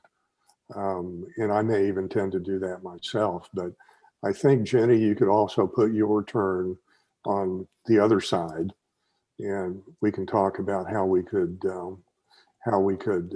improve that process. And I would also put what came up during Porter's presentation. That would be, what was it called? Workshops and advisory coalitions. Am I recalling that correctly? That many of us have talked about for a couple of years now, particularly bringing it up with regard to the 19th Street extension. He also mentioned involvement with community engagement teams. Would that be something to put under here? Yes.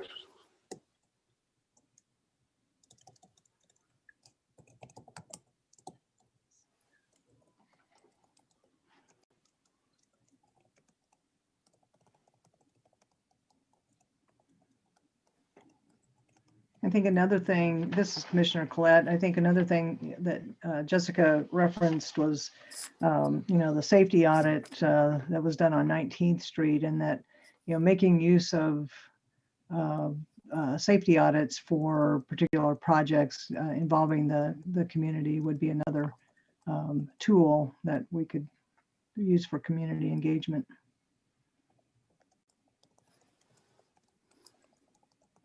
This is Commissioner Bryan. So I was trying to remember the name, and it's Scott Zaremba.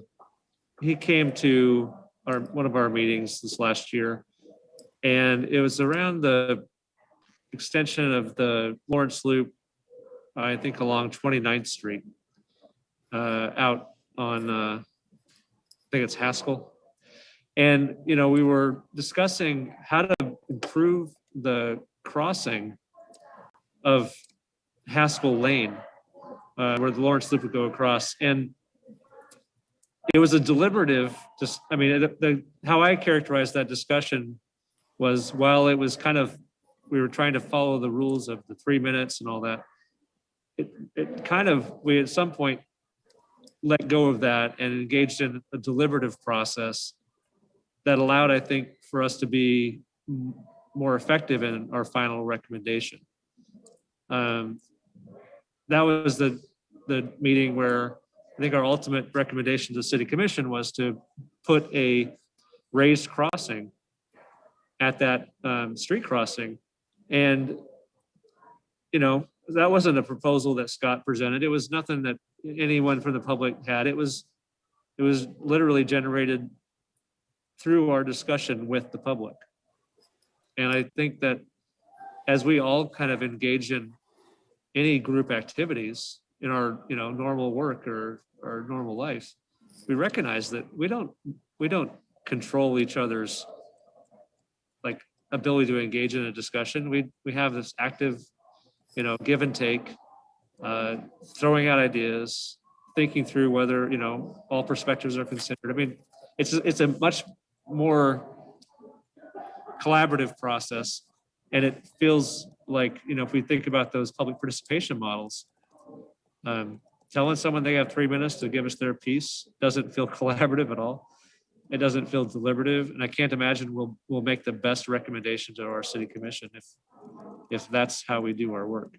So I would say that's an example where we kind of jumped outside of our, you know, following the rules, and we had a dialogue, and we ended up creating, I think, a better solution to present to the City Commission. And it's one that we probably instantly recognized as perhaps a solution we should consider for other street crossings where the Lawrence Loop, you know, wherever the Lawrence Loop might cross the street. This is Commissioner Collette, and I totally understand what you all are saying.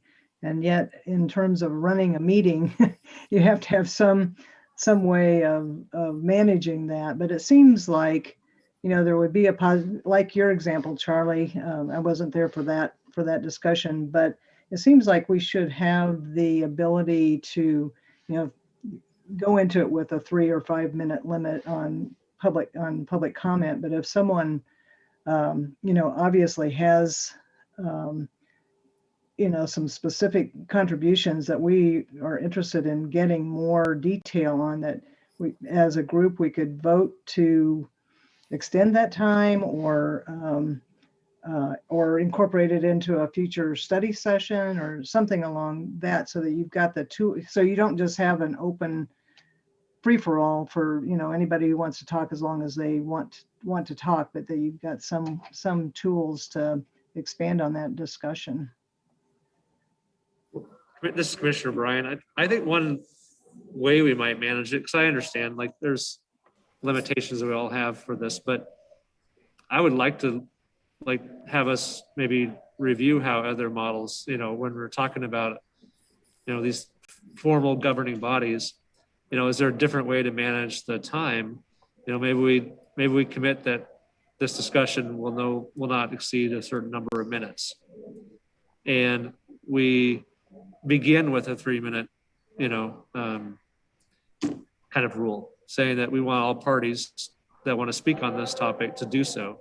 And then we might allow for, you know, X number of minutes for some kind of deliberation with the parties involved. I think our goal would be to try to make sure everybody feels heard and that we don't shortchange all of our thinking around how we might address the problem. What I really appreciate about that particular example is it felt like we were all trying to find a solution together. And that I appreciated that, you know, that was it. And I feel like that's not a common feeling about how our meetings go. You know, what happens often is staff are on one side, we're on another, the public's on another, and we're not putting our heads together to come up with a solution that works. And I don't know how to achieve that kind of larger collaboration, but I think it should be our intention to try to bring the best ideas, all the perspectives, and try to be fair to each other. You know, one thing we could do when we first started using the clock, the 3-minute clock, I think I was a chair then. I don't recall exactly. I kind of appreciated having it. You know, certainly for some people who had made their point in 30 seconds and wanted to ramble on, but one it would put the burden on the chair, Pat, if the chair, like Charlie said, maybe we give people a guideline of 3 minutes, but if you kind of kept your eye on the clock and you had the discretion to allow somebody to continue or not, that might be a way to just kind of, you know, let it flow more naturally and have the events like Charlie's describing, which really went well in terms of the outcome to occur. So maybe the clock is, you know, it serves us some of the time, but most of the time, maybe it really doesn't serve us that well. You know, it sounds like this might be a topic to put in the parking lot and circle around when we have more time. I think it's maybe like a little bit more in a process discussion to revisit at a later time. Is everyone okay with that? As far as like the use of the clock and time and because it sounds like there's a lot of great ideas going on with that, but just in the interest of the retreat today, I think maybe we should kind of keep with the flow. Yeah, I think this is a good idea for a study session coming up soon. Yeah. Okay, great. We'll put it on the list then. Well, Jenny, I think you do need to add on the right column our discussion about equity and identifying and finding a way for people that have problems getting in and communicating publicly to get in front of us.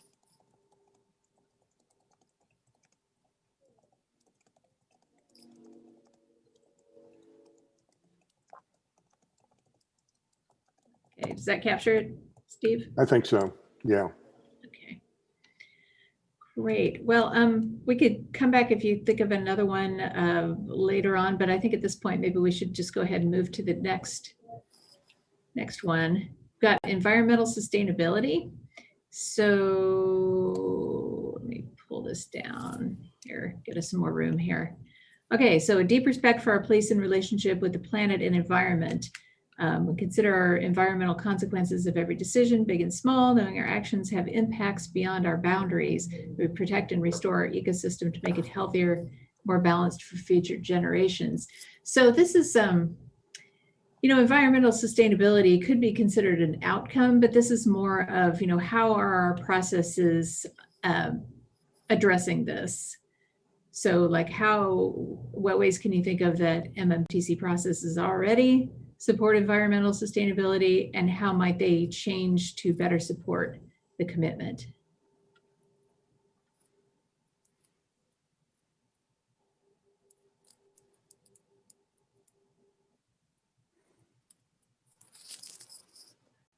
Commissioner Bowen, on the how the processes might change, I cannot recall a meeting where we have actually discussed vehicle miles traveled.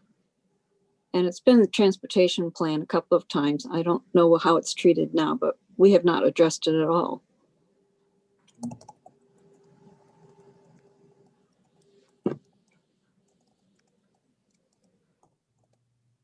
I think that's just one of, sorry, this is Nick Kuzmiak, MMTC Commissioner. I think that's just one of a couple of environmentally related metrics that are in the T2040 plan that we would probably do well to hew closer to.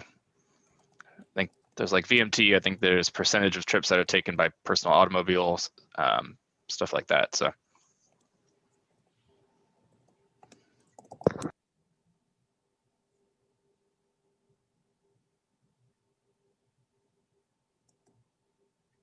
Okay. Commissioner Bowen, on the what we already support. We already are beginning to support alternate modes of transportation.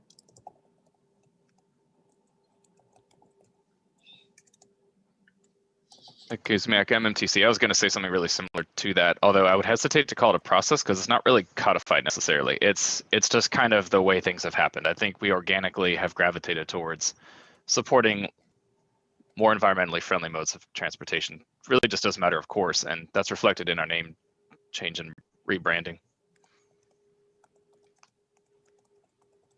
But in terms of actually having a written priority, we don't really have that. So perhaps that could also go under things that could use improvement. I mean, if this is something that we agree upon, after talking to the city commissioners about, you don't have to necessarily conform to the funding breakdown to match your mode focus breakdown.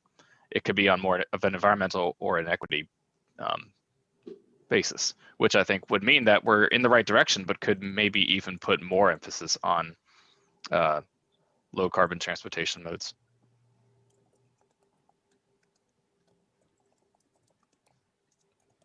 I guess the long story short would be basically make it official.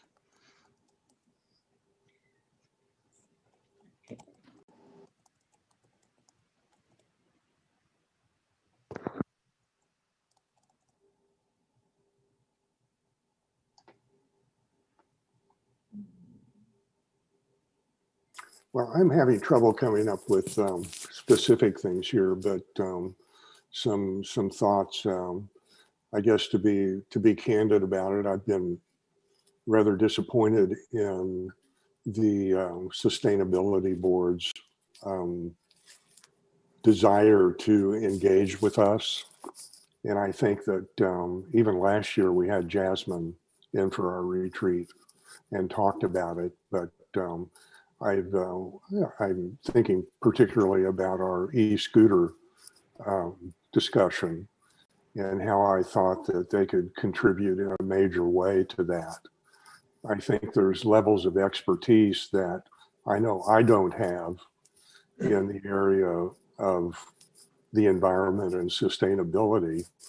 And, my example for that was I read a couple articles about, I think that the term was embodied energy and how that, if you really look at e-scooters, they may not be as green as they appear on the surface.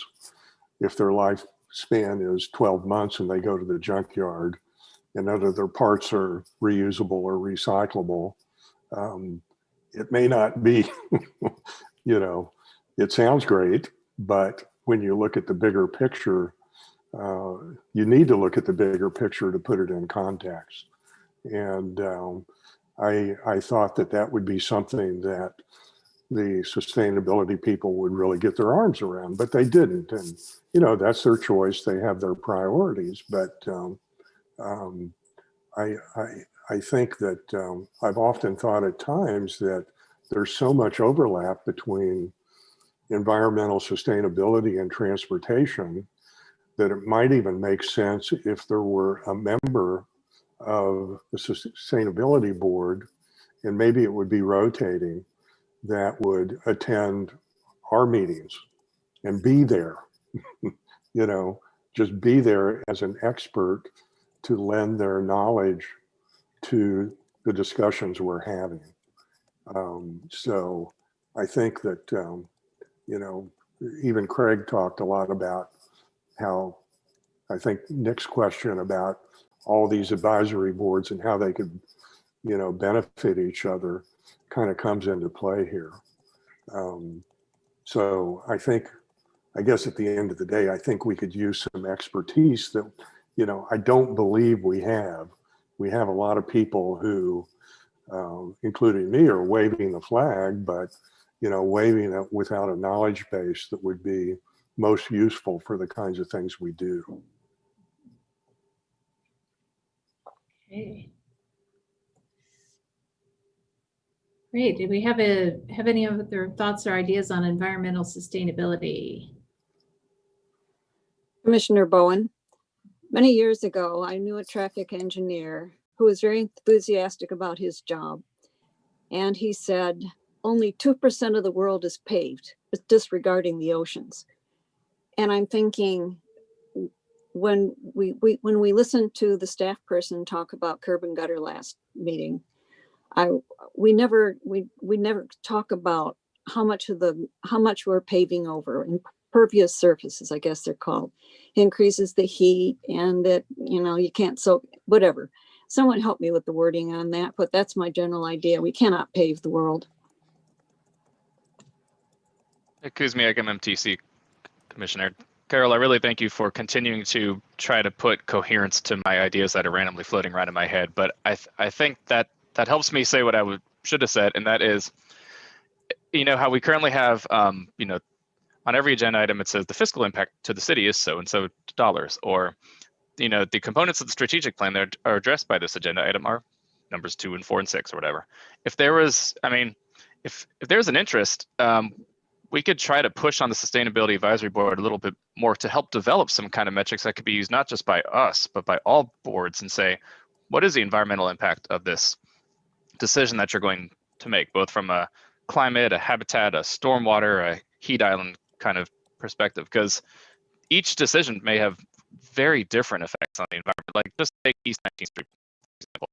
A smaller street means less runoff, and reduced traffic through potentially could be translated into some sort of proxy for reduced vehicle miles traveled, which in turn is a proxy for carbon emissions. So, I mean, a lot of these measures are going to be pretty vague because the measurement tools aren't great. But if there was some way to at least qualify, let alone quantify, the environmental effects from a decision, that could, you know, definitely help meet the strategic objective a lot more consistently. Okay. Does that capture it, guys?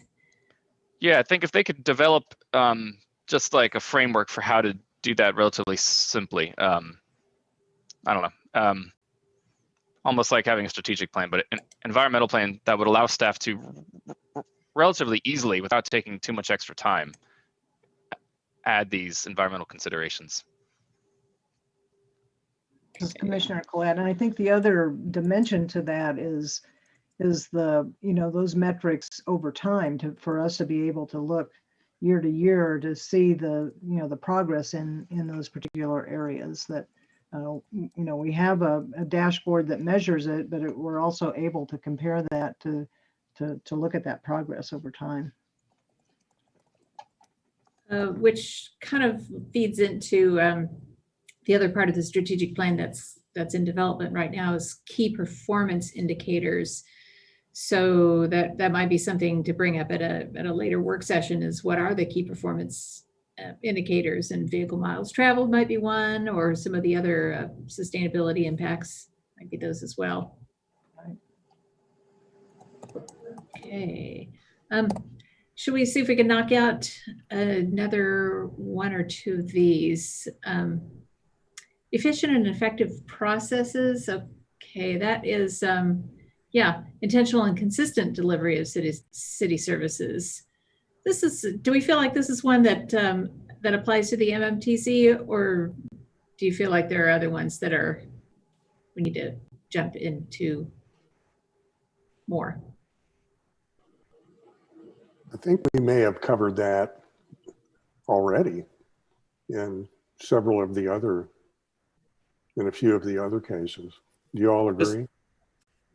This is Commissioner Bryan. I know I had to get off there for a second, so maybe I missed it, but I would just say, like, when we think about city services, if we think that we have a role with transit, then maybe that one would fit here. So.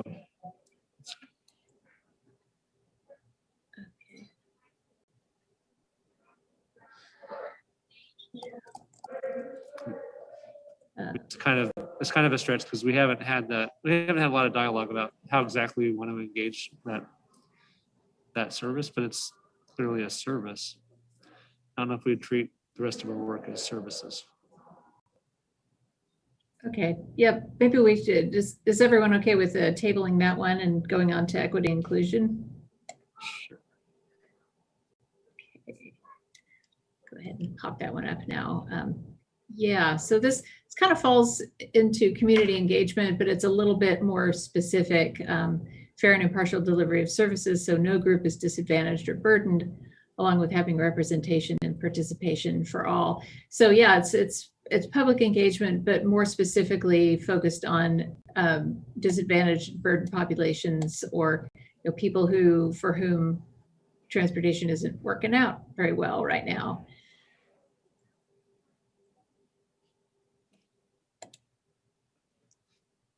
All right.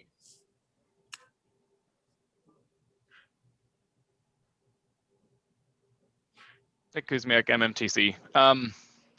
At the risk of playing favorites here, I see that we have two sections left. It's equity and inclusion, and then sound fiscal stewardship. Okay. We only have 9 minutes left in this section, according to the agenda. And I feel like we've talked about equity inclusion a decent amount so far. Obviously, there's more to cover, but we have not covered sound fiscal stewardship at all. So I wonder if it would be maybe more efficient to skip ahead, and if we end up exhausting it early, then we can go back to equity inclusion. That's just my personal opinion. I don't know how the rest of the group feels though. This is Commissioner Bryan. I would say if we can make some agreement that we're going to actually spend some time having that sort of discussion, maybe at a study session or something, I'd be happy with that.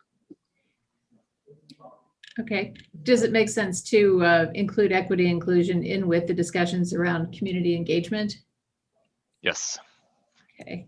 That's kind of why I came to that conclusion, because just the whole idea of how do we engage not only more people, but the people who aren't at the table. I think that came up quite a few times. So I feel like we've at least implicitly covered equity inclusion, at least in our processes and engagement, if not necessarily the actual decisions that we make yet. I'd like to, this is Commissioner Collette. I'd like to at least capture Charlie's comment earlier about the equity impact statement as exploring that process as something relevant to our group. This thank you for acknowledging that. That was the other piece I was about to toss in there. So I think it's a pretty simple ask for us to ask staff, like, what's the impact when we're making a decision? Just give us some bullets to discuss, like equity impact. Okay. Great. Well, we'll Carol Bowen, Commissioner. One last comment. Charlie, okay. Charlie made some early input on affected groups. We need to do an assessment of affected groups, like how many forms of transportation are available for seniors, what's available for disabled, what is a food desert. We need to do some assessments and know what those things are. Okay. This is Commissioner Bryan. This would be a great project for a group of students at KU.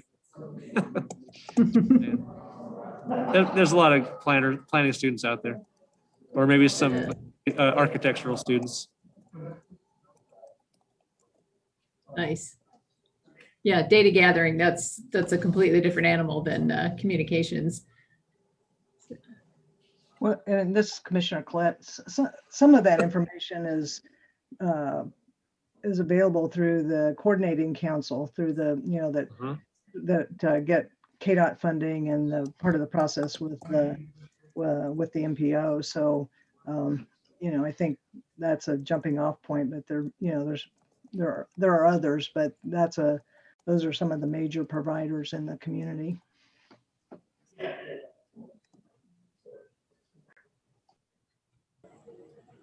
Now we can move on, Nick. Okay, well, let's tackle that sound fiscal stewardship. I think it's still met the goal, honestly. I mean, I figured we could probably just speed on through it, and we certainly did. So thanks, everybody. I see Michael Ullman has his hand raised. Are we saving public comment for the end of this particular session, or do we want to pepper it in? I'm going to defer that to David Cronin. Well, we had asked that we focus on commission discussion, so I would get public comment. I would, I guess, recommend getting that at the end of the meeting. But it is your retreat. But we do still have a a little more to go on the agenda, so. If everyone's fine with that, I guess I'd just say we take public comment at the end. If everyone's fine with that, we'll just keep moving on. Yes. Okay. Yeah, if there are no objections, then we'll save public comment until the end of the retreat. We have about 10 minutes put aside for wrap up, so we could do that then. Okay, sound fiscal stewardship, efficient use and sustainable management of resources that align with community priorities, processes that support already, and how can processes change to better support this commitment?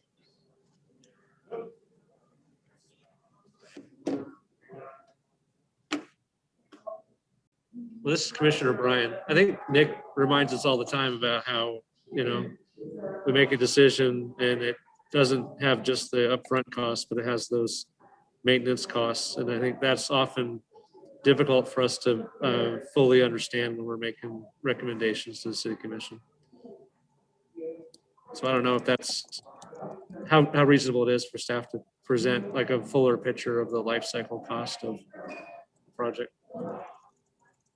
Excuse me, MMTC. Thank you, Charlie. And I've also, this is a comment I brought up elsewhere as well, and possibly City Commission, Planning Commission, where there will often be times where under that fiscal impact statement, it'll say that this will cost $0 to the city, which is like, all right, $0 now, $0 over 20 years. I need a little bit more information to really understand the decision I'm making. Like say, like annexing for the K10 expansion annex, what is it called? The K10 development. I think it said $0 because you're going to get infrastructure up front, but what are you going to get in 30 years? Who knows? And I think the same goes for our things as well. Even if it's mostly grant funded, the grant will not fund maintenance in the future. So I think it'd be really helpful for staff to, instead of just give a dollar amount, kind of an explanation of what that dollar amount means.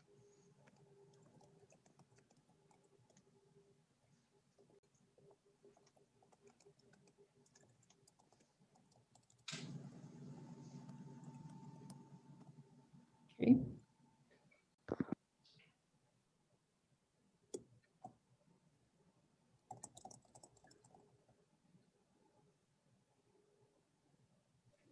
Commissioner Bowen, does that include things like completing the Lawrence Loop? Because we are incurring costs for the future and probably to be picked up by Parks and Rec.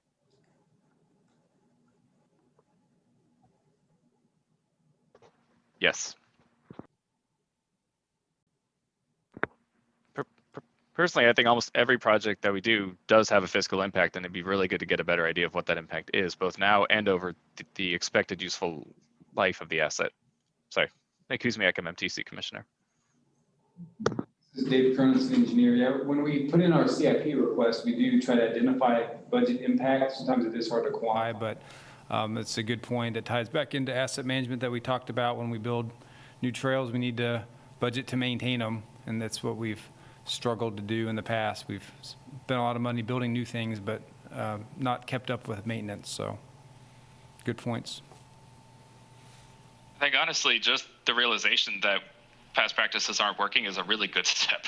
And the fact that people, you know, in the general public, in the commissions, and the staff, elected officials, all are now realizing that. And I think it's really important. So I have high hopes going forward. This is Commissioner Bryan. I think related to this, like thinking a little bit beyond just the specific projects, I think it'd be helpful to understand like what is the, like essentially the cost of deferred maintenance on our roads or other infrastructure that we kind of acknowledge is not at its level that we want it to be, but you know, how much is, like I'm thinking about sidewalks and roads in particular. We clearly know that the sidewalks need to be improved across the entire community. And there have been estimates in the past about what that cost would be. And then we kind of get lost in how do we solve the problem? You know, do we put that burden directly onto property owners? Is there, you know, a different approach that might involve a new revenue source? And I think we're not being good stewards of the asset if we let it degrade instead of maintaining it. So whatever the approach to maintaining it is, whether that's private property owners or a public approach, to me is secondary. But first is, can we tell people like how much it would cost for us to bring our infrastructure, our transportation infrastructure, up to a standard that we think is acceptable?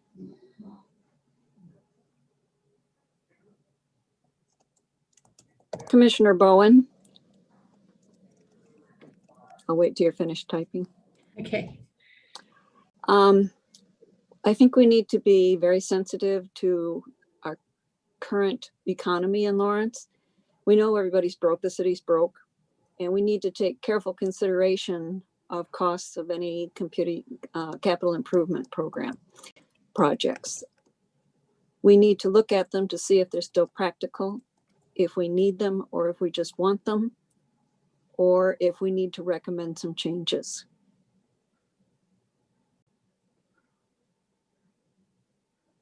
This is Commissioner Bryan. When you read about the cost of transportation systems, often you see these estimates that kind of acknowledge the private costs to the transportation network. And that would include then the cost of automobile ownership. And I wonder how we might go beyond just the fiscal stewardship from our kind of government sector, but also think about like how much economic activity is kind of tied up because of the way our transportation system is designed.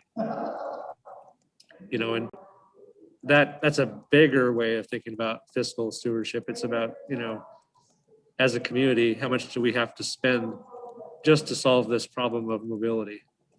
And as we design a community that requires the automobile, then we're essentially requiring private residents to sort of subsidize that transportation system that we've created as a community. So, we all know it's more economically efficient to spend money in public transit, but we don't do that because, we don't seem to mind right now having the kind of a privately funded transportation system, which unfortunately puts some people at a serious disadvantage if they don't have, the ability to purchase a good vehicle that doesn't break down, or any vehicle at all.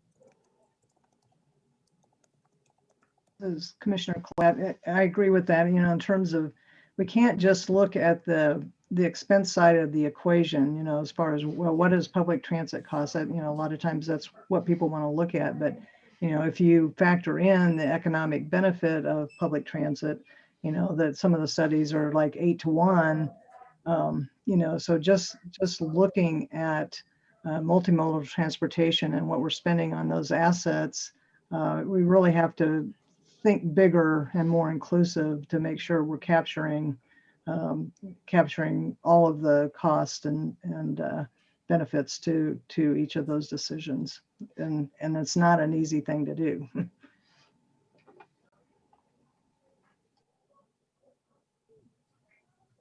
Well, I think we're probably running out of time here, but I would just ask a simple question for us, maybe for later discussion.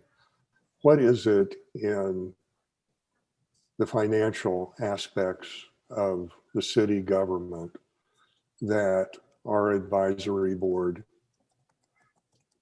I want to say, has control over or direct influence on? And I don't know the answer to that question. So, this is Commissioner Bryan. One thing that the city has done that we probably need to be paying attention to, not maybe immediately, but we have a 10-year sales tax that will sunset, I think, in, I don't know, help me out, David, maybe 2027, 28? 28. Yeah, 28. And that's what's given us this funding source for the bike ped projects. It is the, a primary revenue source for the transit system. And you think about, is that fiscal stewardship? This every 10-year sunset approach to financing these projects and financing our transit system. You know, our transit system just celebrated its 20-year anniversary, and here we haven't fully committed to it as an essential service for our community. I consider that not fully committed because we're putting it up to a vote every 10 years. And that doesn't feel appropriate. Like, we need to move to a place where we recognize that public transit is an essential service in the city, just like we recognize the law enforcement and, you know, fire service. And to me, that's kind of a different way to think about fiscal stewardship, is just committing to it. Well, I look at the CIP and how many pages and lines are on the city's CIP. And man, I tried to do that a couple years ago and realized that it was way beyond what I was up for. And I think that answering part of my own question is, when you look at prioritizing bike and ped projects, well, and they have dollar amounts there.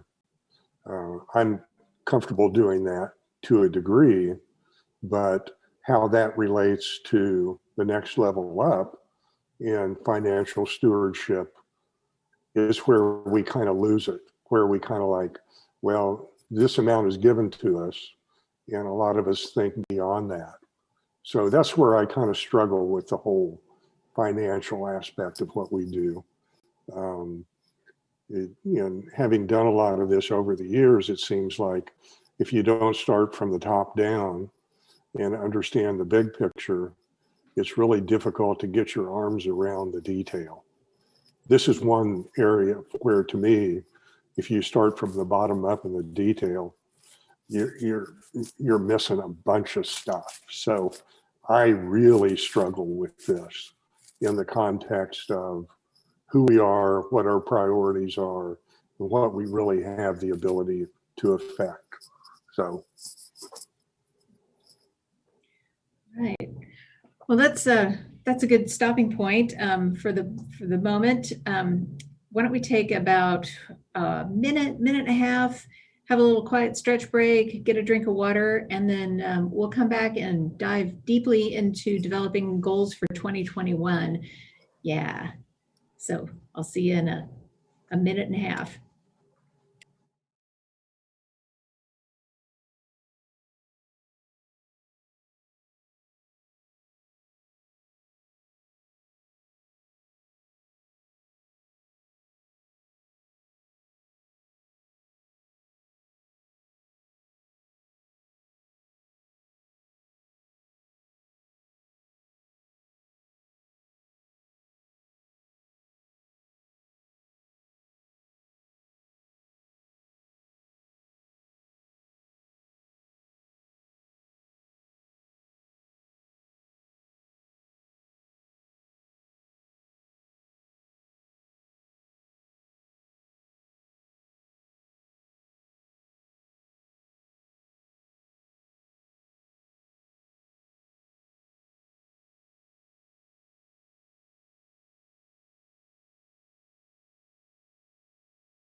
All right, thank you for indulging me in that short break. Yeah, feel a lot better for having a stretch. So moving on, this is the meat and potatoes of our retreat here, is developing goals for 2021.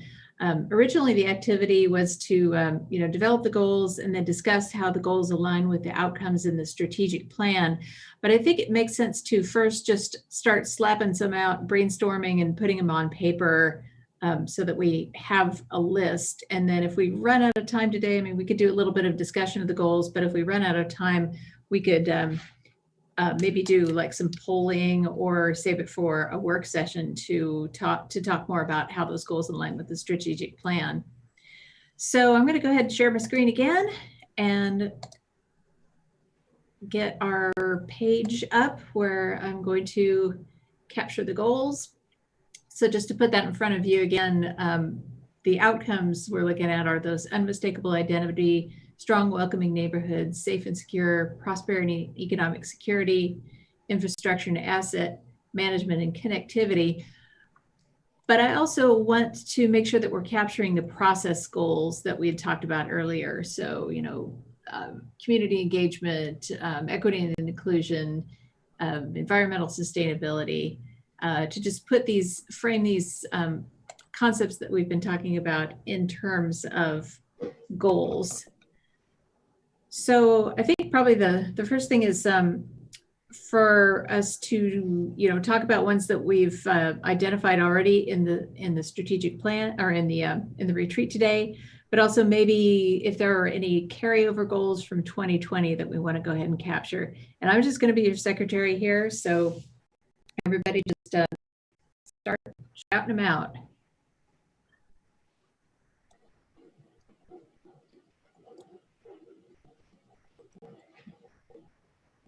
Kuzmiak, MMTC. I think since engagement's been kind of a running theme for us the past few months and or year, I'm thinking the way we can maybe articulate that is develop a engagement strategy that we can kind of look to. I think that will probably take us at least one study session to get to, and ideally encompass a lot of the issues that we've been talking about. Like, how do we get people who aren't at the table here, or how do we go to them? Which groups are we missing? How can we tell people earlier and more consistently what projects are going through their neighborhoods? I think it'll include all that stuff and a lot more probably. But I think if we can devote at least a study session, then it will hopefully be able to remain top of our mind for the rest of the year.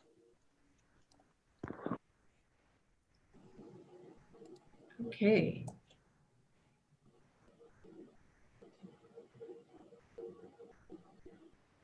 May I comment? Sorry, Gregory Critchlow.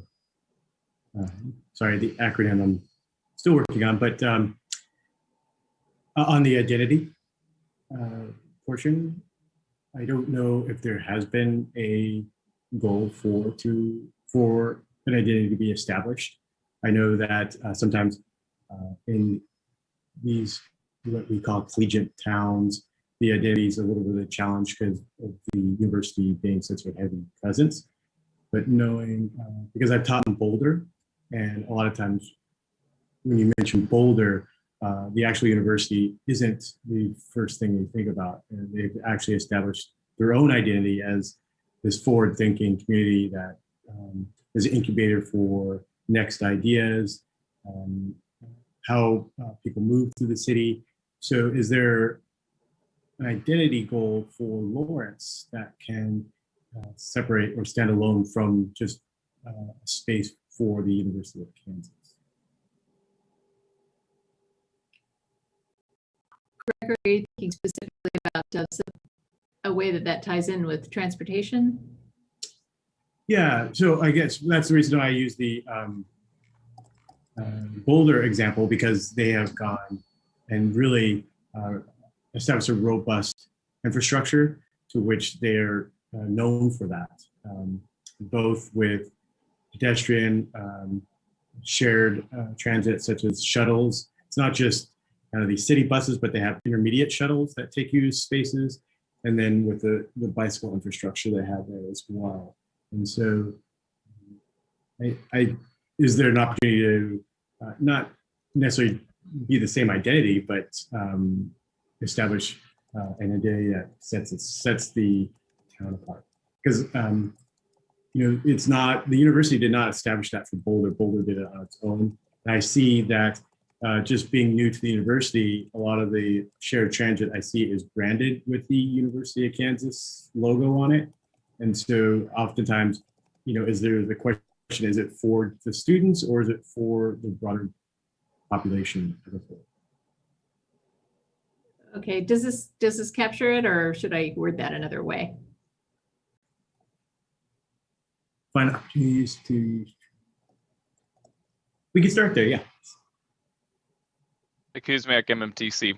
I wonder if it'd be worth it to try to develop some sort of, broad goals over, say, the 1 year period, 5 year, and 10-year period to say, if this is a shared goal, if we do want to be defined by our unique transportation, infrastructure and lifestyle, where do we see ourselves in 5 years, and how can we get our decisions to get towards that shared goal?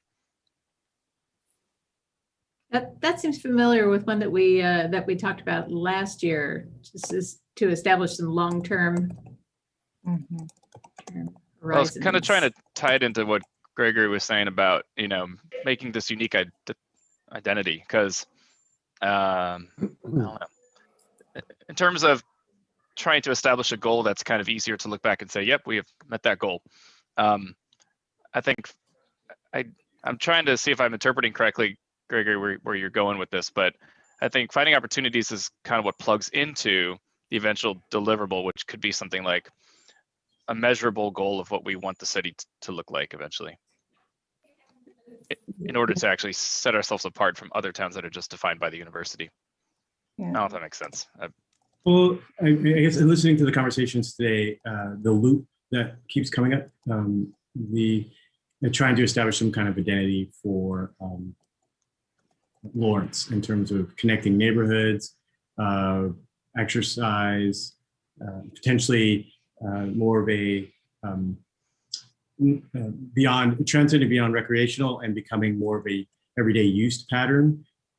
Is that where the identity starts? Is that because I believe I looked up when Steve, you mentioned, is it the little town in Missouri, or the town that you're talking about visiting? I mean, it's right on their webpage. They have a bike as part of, this is how you view this part of Missouri. So they have that as some of their identity with that. Yeah. Sorry, this is Commissioner Collette, and I think, Gregory, like thinking about the Boulder example, and isn't it something like Go Boulder, and so it encompasses all of the multimodal transportation aspects into one. It is the identity for mobility in Boulder that includes transit and includes bicycle and pedestrian and other shared modes. But it's it's branded that way.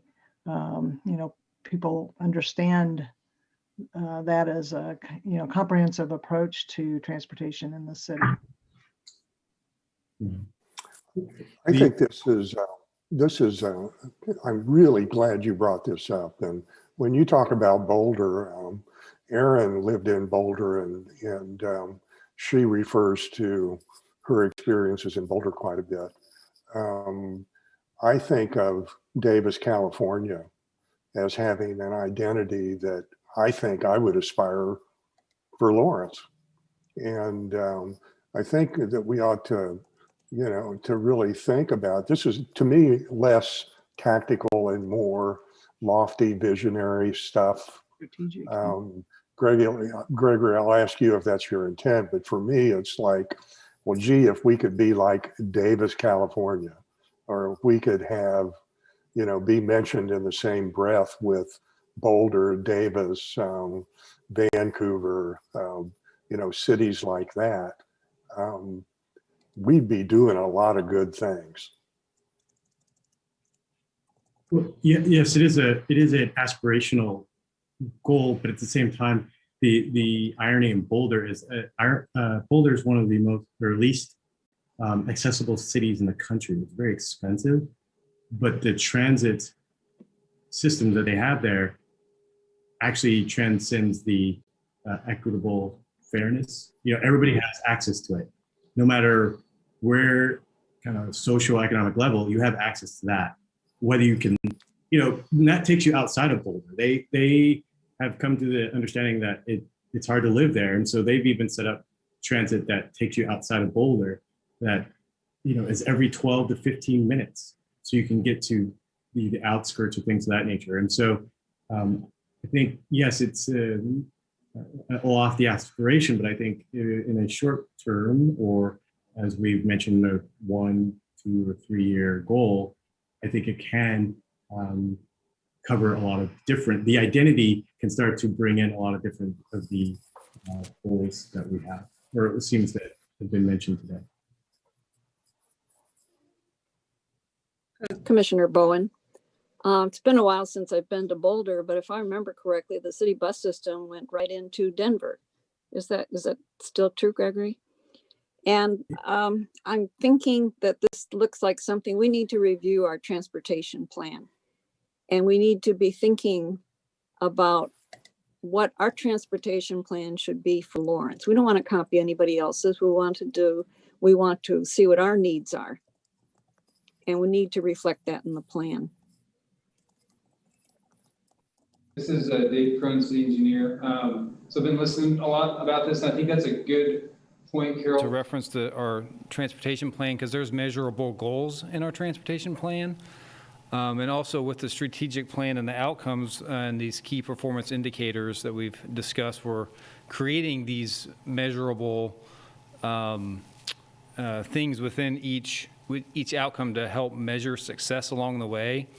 As we implement projects and programs into the strategic plan. And so it might be, instead of define measurable goals, it probably help implement some of the measurable goals.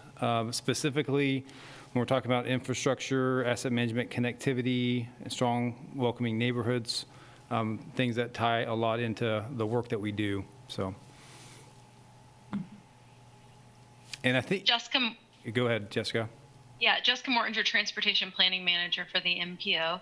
I would just like to say, it's a good time to start thinking about reviewing the transportation plan, our transportation plan T2040. We will probably by December have drafted our scope of work to begin the update process in 2022. We will need a new plan approved by March, by the end of March in 2023.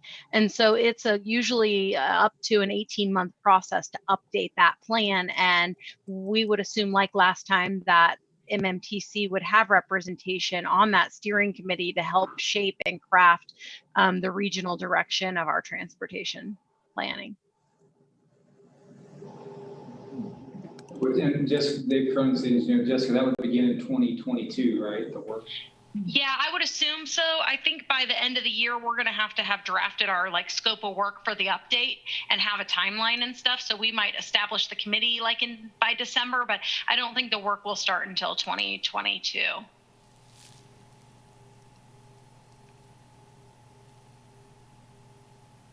So I think, one of the things to note is, we have recently just updated, again, some of the performance metrics in that plan. And so we are working also to coordinate with the city strategic plan metrics that are in alignment, I think, with T2040.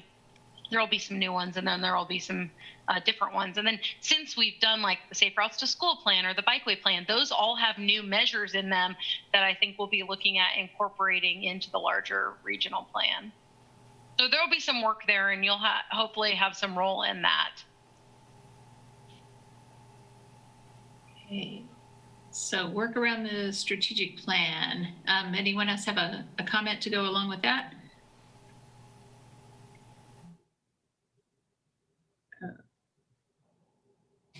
Okay. Yeah. What else can we add to the list of goals?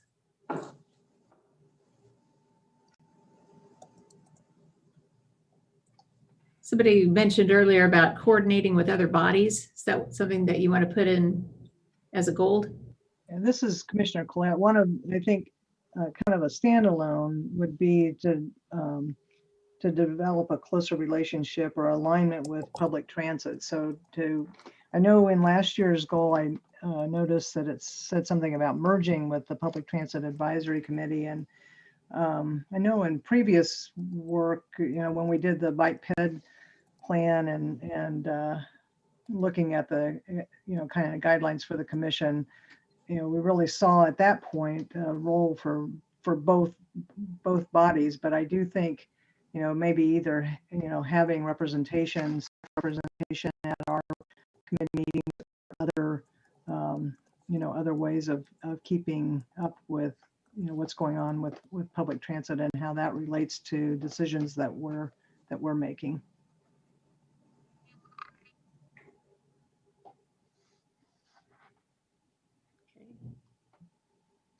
Kuzmiak, MMTC. I think another board that we have started to and should try to continue developing a relationship with would be the Planning Commission. In terms of trying to have one of those SMART goals, measurable, achievable, I forget what they are. I think we could maybe say, aim for at least 2 joint meetings between planning and MMTC commissions over 2021. I mean, I think Dave's in the process of organizing the first one already, so. And one of those has already been scheduled, I think, for March. Yeah. So that's a goal that we could hit, Yeah. Yeah, I don't want to give up on, the same kind of attitude about the Sustainability Advisory Board, along with the Planning Commission and the Transit Advisory Committees. I think we ought to keep that on the table. I think with Sustainability Advisory Board, I think that the most important way I'm seeing that they could help us is by helping to develop some kind of environmental metric that we can qualify or quantify each MMTC decision that we make based on. And I don't know if that's too high of a reach, but I feel like that's kind of the big picture goal that SAB would maybe be interested in trying to pursue, especially as we're trying to, go to, 100% renewable by 2035. It's not like they've been really shy around big goals, so. Does that capture it, Nick? Yeah, although I would say transportation and other board decisions, but if we're the one who has to spur them on to this, so be it.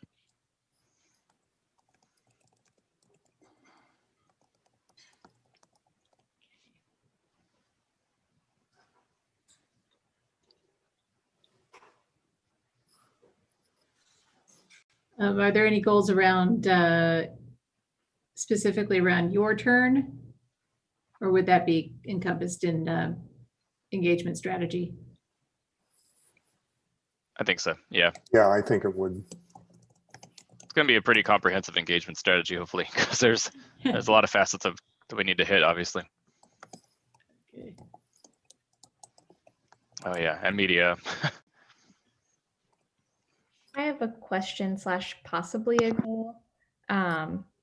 Back in July, we reviewed, I think it was CIP projects, and there was like a prioritization metric that went along with that for deciding our projects. And I'm curious if that needs to be revisited and whether there's an equity consideration within that prioritization. So kind of a question, but also possibly a goal. Yeah, Dave Cronin, city engineer, there's not an equity consideration in our non-motorized project prioritization plan, so that could certainly be a goal to review that. Well, there's not just Jessica Morton, transportation planning manager. There is the caveat that it should be considered and weighted. It's not a specific weight in the formula. So you could do work around that in understanding where the projects are in relation to transportation disadvantaged or environmental justice. I mean, we can show that mapped for all that, but it's not a specific score in the process like in sidewalk improvement. We're actually working on that now to see to have that conversation to see if we need to wait till after the pedestrian plan to update to see how much that impacts scoring of projects that are listed in your 5-year plan currently.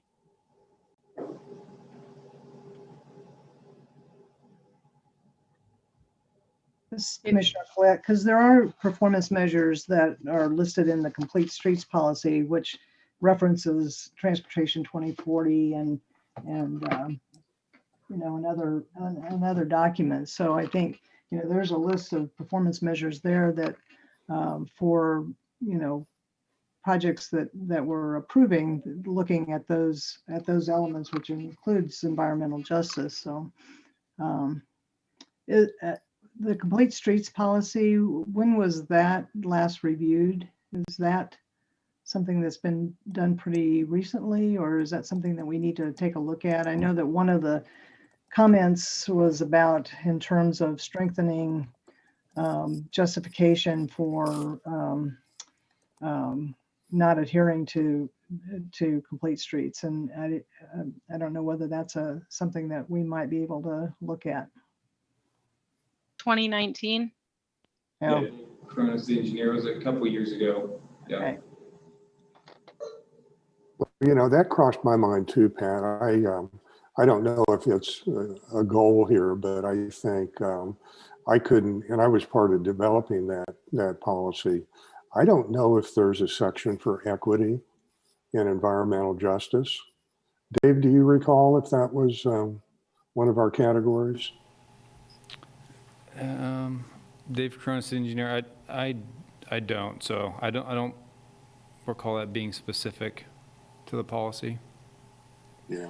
Well, maybe we ought to make a footnote of that, Jenny, at least to look at that on the Complete Streets Policy.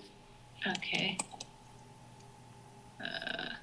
Yeah, I've got review performance measures in Complete Streets Policy, but is there a different language you want me to write on that? Add in environmental justice, looking, equity and environmental justice. There you go.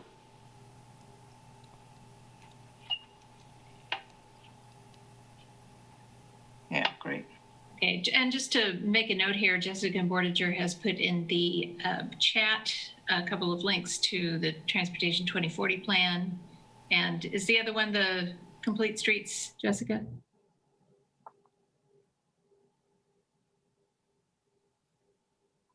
Correct. Okay, great, thank you. Well, Jenny, I'm going to do mine here, and I'm probably going to ramble for a minute or so. So you might have trouble capturing this, maybe not. But I bring this up every year and probably every meeting that I think we need to think harder about who we are and what we do and what are our priorities and what we can expect of ourselves in the time that we have to meet. I do think that our subjects are, soup to nuts. And I think that the discussions are sometimes almost academic in terms of what are we going to do about it? And do we really have the ability to affect what we're talking about? And, today we talked about budgetary things as an example. So what I noted to myself was we need to develop our priorities, what can be expected of an advisory board like MMTC. And I'm even going to throw this out there, and this won't be a lot of fun, but even revisit our bylaws and purpose if necessary. And I personally think it is. And perhaps even have a committee to evaluate this along with somebody from the city manager's office, like Brandon McGuire, I think would be a good choice. But I just really struggle with the time that we take, the time that we spend on certain topics that, however, they're pertinent to the community, but is it something that we should be spending our time on? And I just think that deserves some thought. And we've been at this for 5 years now, so it shouldn't be that hard to do. And I think that we did this 2 or 3 years ago, but one way to do that would be to look at project types and kind of categories of the things that we do. And, you know, that would allow us to, like somebody have the SAB develop metrics. Well, here's a category of projects that we would benefit from their input. And so I know that's a mouthful there, but that's always something that, you know, kind of mission and vision stuff that, that I always go back to.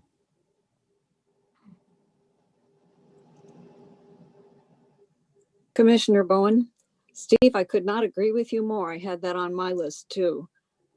Sometimes I sit in the meetings and I think, this is all very interesting, but is this just an intellectual exercise, and why do we exist?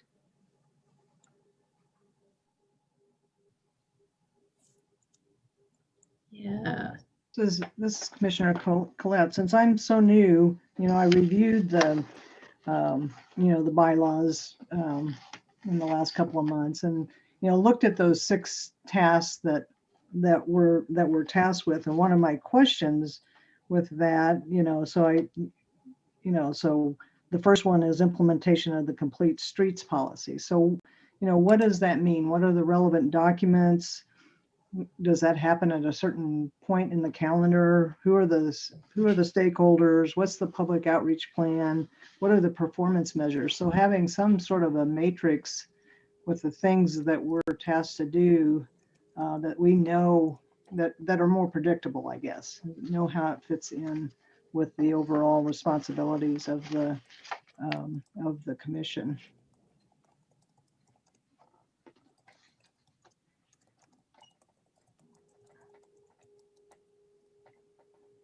Is that kind of where you're going, Pat? Develop a matrix of tasks to accomplish stated responsibilities? All right. Yeah, that looks right. Okay.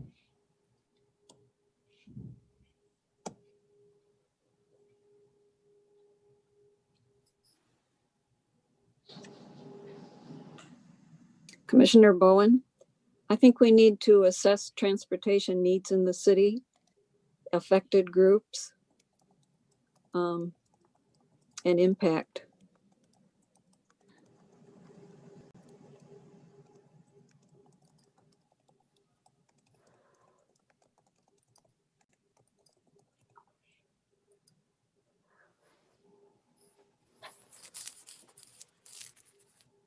Okay. This is Commissioner Bryan.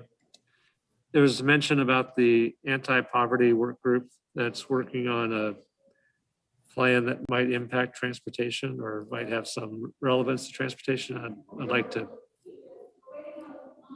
I guess, understand what that is and figure out what our role is in that. Okay, can you give me the name again? It's the Human Service. It's Jessica Morton, your Transportation Planning Manager. It's the Human Services Coalition, and they've tasked themselves with drafting out the anti-poverty strategies for the Community Health Improvement Plan. And they have strategies around Black and Indigenous people of color and identifying transportation needs and services related to anti-poverty strategies for particularly those specific communities. Thanks, Jessica.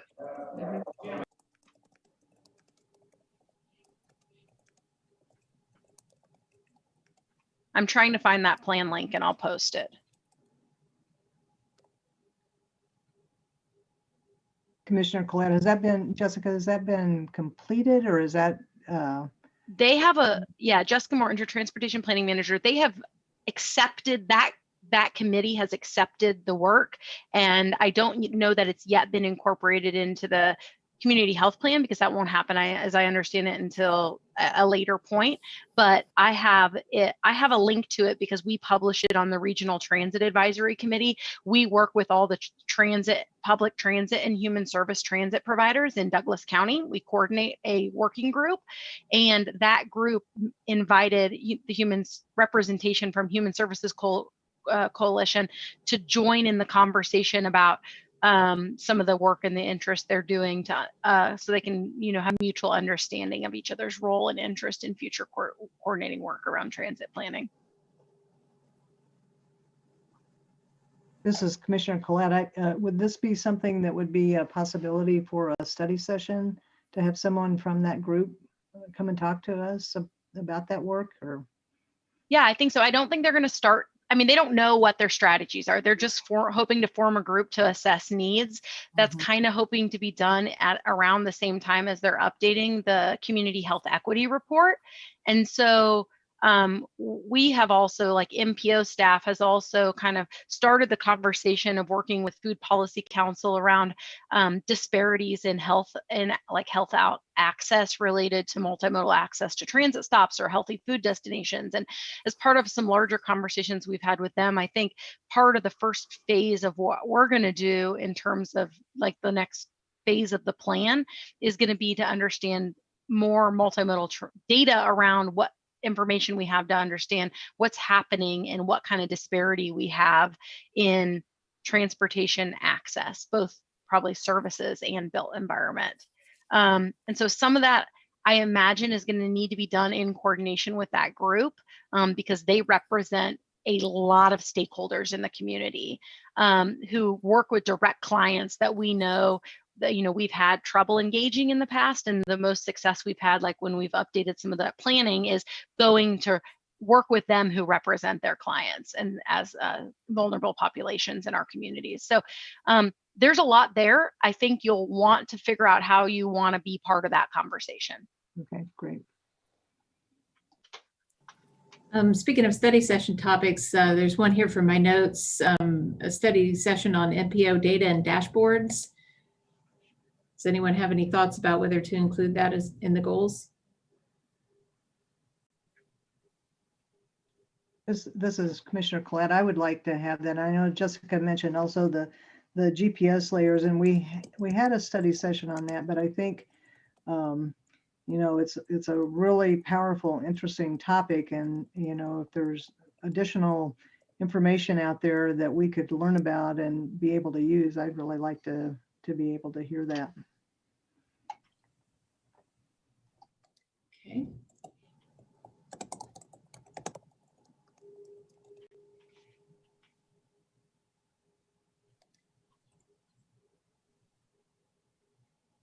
I will also mention, Jessica Martin, your transportation planning manager. There's, you've been invited to participate in the transit reroute redesign study that's happening this year. The MPO has future work around updating the regional pedestrian plan that you'll be invited to participate in. So some of that will be crossings or other gap identification. That's kind of how we've scoped that so far in terms of the needed work around pedestrian planning. We can expand that more as we review a scope of work with our MPO steering committee.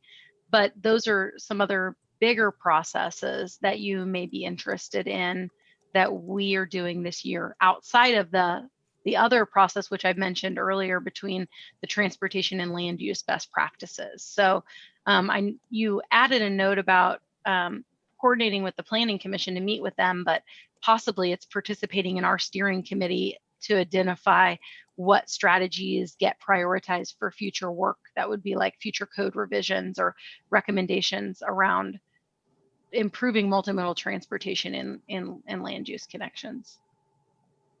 One of the things that could come of that, I think, is possible revision to like our functional classification map and a stratification of collector streets. I know you've discussed that before. That's something I think we're going to look into. Another thing, there could be a lot of other things around walkability and code changes. Possibly parking gets added to that list. I know you've had issue and are interested in some of those things.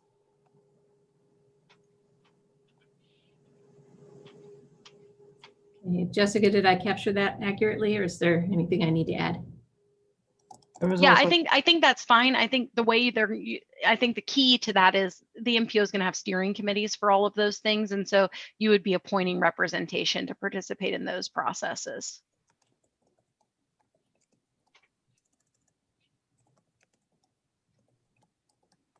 Commissioner Bowen. Ready? Yeah. Okay. We need to develop plans for retrofitting. I don't know what you call it. Well, when you were trying to build in a built neighborhood or in a built commercial area, built something that's already built, we cannot apply some of the stuff we did before, suburban type things. It just doesn't fit. And it causes a lot of grief for people who live in neighborhoods. And Jessica, I have a question for you. Is there a general definition for the word transportation? I imagine it's defined somewhere, but probably people have different definitions of it. Are you wanting to know if it includes something or not something else? Well, I just wondered if you had developed anything, because when I listen to people talk, transportation sometimes means nothing more than driving on 23rd Street, or it might mean the loop, but I don't hear an overall comprehensive transportation reference. That's what I was looking for. I think it probably depends who you ask, Carol, honestly. That's part of the problem. Commissioner Collette, Jenny, on the one about the MPO's pedestrian plan, also the third thing was the transit route redesign. Oh, thank you. I was missing one. Thanks. Okay. Carol, with the developing plans for retrofitting, are you referring to like buildings and structures or street infrastructure, or do you have any more details to add on that?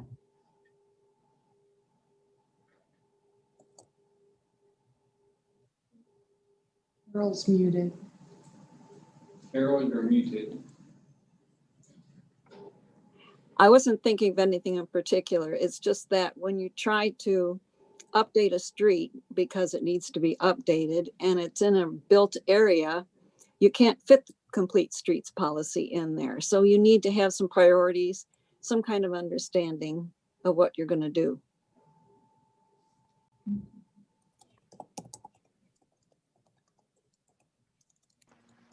Nick Kuzmiak, MMTC. I think some of the efforts that MPO is going to be doing in terms of the transportation and land use best practices are going to end up feeding into things like plans for retrofitting built areas, street design standards updates, corridor plans once we get to that point. So I'm almost wondering if how this could work in sequence, because I think it would help to first have those best practices in place before we start trying to retool stuff. I think it would be good to basically have done the research and the outreach before attempting to revise policies, but I don't know, just that. Jessica, what are your thoughts on that one? Jessica Mortinger, Transportation Planning Manager. I don't know. I don't know where the conversation is going to go. And I haven't gotten to I mean, I've seen, high level stuff about, research in terms of just from some national organizations who are promoting more multimodal policy. I haven't gotten to the nitty gritty enough to know how it's going to all be tied together. Because I know, like in our long range plan, we have, for example, we have functional classification, right? Well, that's tied to the land development code. So you can't just make new classifications. You also have to go in and make sure you've amended all of the parts in the land development code so there's proper reference to develop land, property in our community. And so part of that is how we do that. part of that strategy too we've talked about is the land development code covers private property. So as we're talking about some of the public assets in terms of like transit amenities and connections and to right away and some of those things, there's some gray area about how we get where we want to be in terms of where that belongs. And I think those are all the conversations we're going to have to figure out that are caveats to our specific unique local situations based on what we see nationally as being recommended. So it's hard. I don't know where it's going to go yet. I don't think that's an easy answer, but I think part of the reason we scoped, when I say scope, like part of the reason I wrote the work task in our MPO work plan very vague is to give us the ability to try to explore all at a high level, all of the possibilities, and then kind of wait and kind of get some examples of that and be able to prioritize where we need to start in the community. Because I think it's like a chicken and an egg thing. Some things might have to be tied together. Some things might have to be done before other things. And I don't know that we know all of that yet. And I won't be able to answer that alone. It's going to take involvement from planning staff and probably legal and other people at some point to weigh in on some of those issues. Nick Kuzmiak, MMTC. Thanks, Jessica. I think it sounds like to me that if y'all are going to be answering a lot of the tough questions from a holistic standpoint with representation from various boards, it's almost as if you're acting as kind of a research and outreach consultant for a lot of the boards that will be able to use the information that you come up with to feed into their plans, wherever that may be. It may not just be us, it could be Parks and Rec, Planning Commission, SAB, et cetera. So I almost feel like to avoid spinning our wheels and duplicating efforts, it may be not a bad idea to let MPO drive this. And as long as you solicit input from, relevant bodies, I think we should be okay. And as much as I want to revise things like street design standards, yesterday, I think it would be much more important to get a sound, research and outreach based justification to do things like that. Okay. Yeah, well, thanks for that input, Jessica. I think, does anyone have any more goals that we want to put out before the end of this part of the meeting? We've got a good dozen or so happening here, but I want to make sure that I capture everything. Nick Kuzmiak, MMTC. I'd just like to point out that we actually did hit a lot of our 2020 goals. I think before I saw these on paper, I wasn't sure if I'd done a great job as chair of chasing after these, but I think we actually covered almost all of them. Bike and pedestrian project prioritization, street maintenance plan, finalize safe routes to school, NTMP implementation, visit with transit manager. We actually did quite a bit of these. So I guess the comment based on that is I think originally we were thinking of maybe only picking 3 or 4 goals to work on, but we hit 6 or 7 goals from what we talked about last year. So we may be able to aim a little bit higher based on our past performance. Okay, does anyone have any thoughts about where to go next with the goals? Do you feel like we need to have some sort of voting on prioritization, or do you just want to devote a work session to turning them into a work plan? Well, normally we would, take the time to vote, if you want to call it that, and prioritize. And I don't know that I personally have the energy at this moment to do that and give it its due time. But I do think it's important that we do that, and maybe that could be a homework assignment for prioritization. And I do think that we should revisit that list at least quarterly, that we shouldn't wait a year to pull it out and see how we did. I think it's important to see how we're doing and even reassess it. And I'd suggest on a quarterly basis on our agendas. Okay.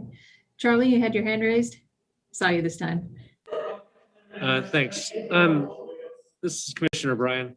I think it is important for us to have opportunity for public input on our goals. I think last year, I kind of felt like we ended our session, our retreat, and then we had a follow-up, maybe a work session or something. And I don't know. I think there was some better opportunity for public involvement in kind of reviewing the goals we derived from our retreat. So my suggestion would be we put it on a study session so that there's some opportunity for the public to kind of reflect on our activities today and then give us input on what those goals are that we just kind of created. Okay. As a follow-up activity, I would volunteer myself to send out a survey to just do some quick quantification. Survey the commissioners about what your top priorities are, and maybe do a little bit of work around assigning some strategic plan commitments and outcomes that might go with them. Just a little work we could do at home when our brains are fresher, and then have that as part of the work session. Is everyone? This is Commissioner Bryant again. I'm just wondering, we haven't had much time for public input on the retreat, but is there any way to slow that down a little bit more to get some input from the public on what our goals ought to be? Is that? Yeah, Dave Cronin, city engineer. I'm open to that, so I guess let's just go right to that. If you're all willing to stick around and keep discussing. So Michael Allman's, I believe, the only person here from the public who's on the meeting, and he has his hand raised. So Michael? I'm not really trying to get like a public input right now. I mean, Michael, I'm sure you certainly need to throw in your ideas. I'm just thinking like the speed of our process of deriving goals doesn't feel like I'm not feeling like we have to do this overnight. So trying to get, I'd like to hear more from the public about this. And so even before we go to start voting, I'd like to hear people's input on the relative importance of different goals we've discussed. And so I feel like this format isn't really providing a process for the public to say, wow, you guys got this wrong. Think about this. And I would welcome that additional feedback before we start to decide on, doing a rank order voting process. Even our own thinking might evolve in the next, few days, weeks, or whatever. So I'd rather push off on like not trying to do any quantitative interpretation of this just yet. That's just my thought. I think we can get there, but I don't know why it needs to happen quickly. Okay, well, we could table that thought. I want to make sure that Michael has a chance to speak. So if Michael, if you could give us about 3 minutes of public comment. Hi, thank you, Jenny. Y'all are very clever in putting my public comment to the very end, because I'd like to bargain for more than 3 minutes.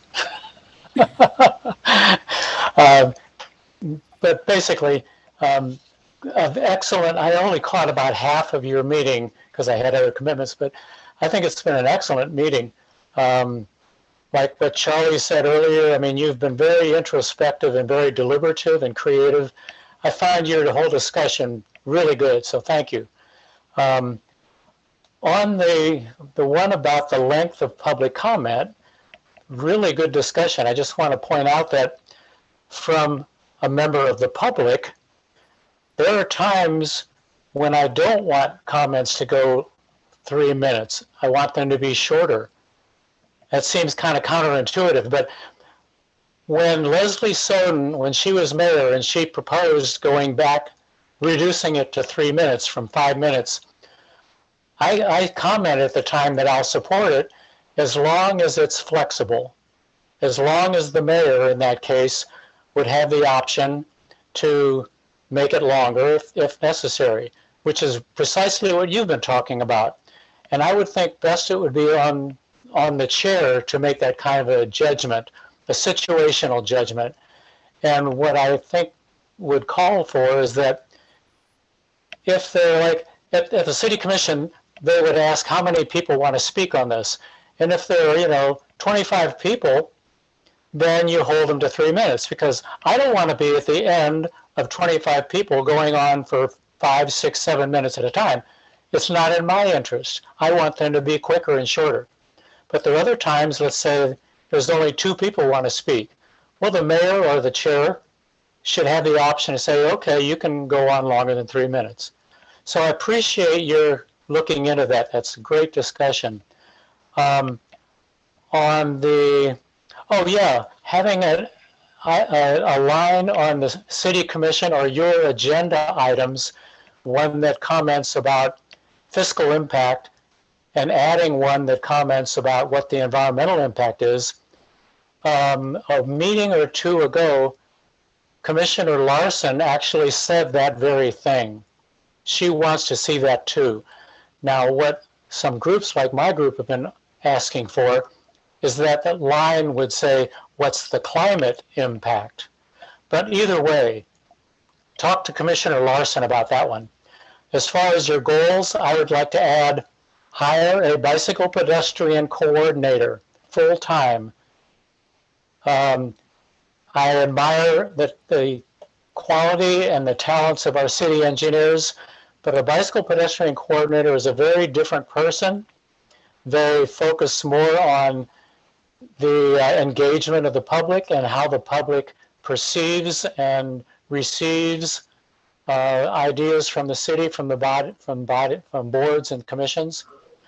And then finally, I would like you to have a goal of revising the subdivision regulations.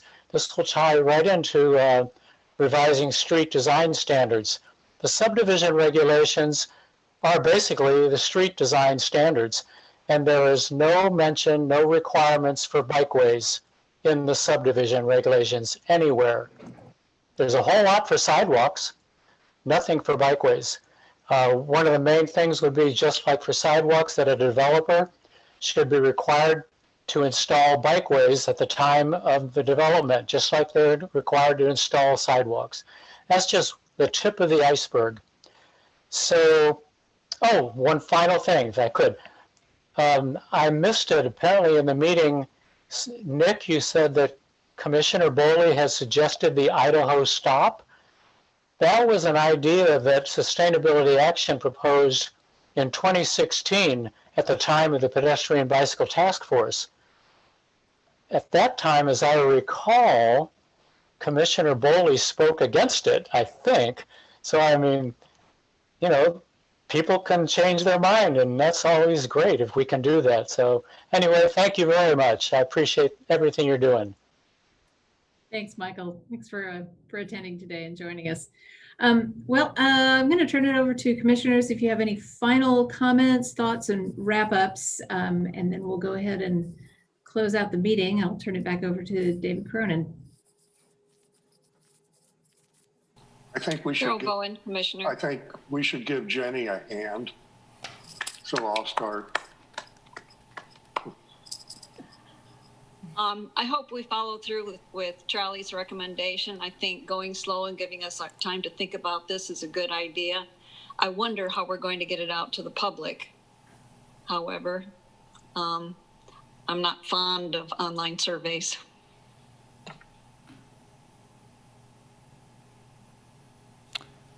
Well, if there's nothing else, this is Dave Cronin, city engineer. I would say that I think getting it back to the public, we would put it on an agenda for you to discuss the goals, perhaps even at the next meeting. So I think sounds like we're kind of ready to wrap up this, and we can send out the meeting summary following this meeting, and then circle back to having a discussion on the goals in the future. I didn't have anything else, so unless there's anyone else that has any comments, we are a little past 5, but we'll see if anyone has any final comments, and if not, I think that's all that we had today. Okay. So. Well, everyone have a fantastic weekend and stay safe and warm. All right, thank you. I think this has been a really good. Thanks, everybody. Thanks, everyone. Take care. Cool. All right. Neato. On time, kind of on time. Yeah, Michael stole the show. So. Yeah, we had a limit.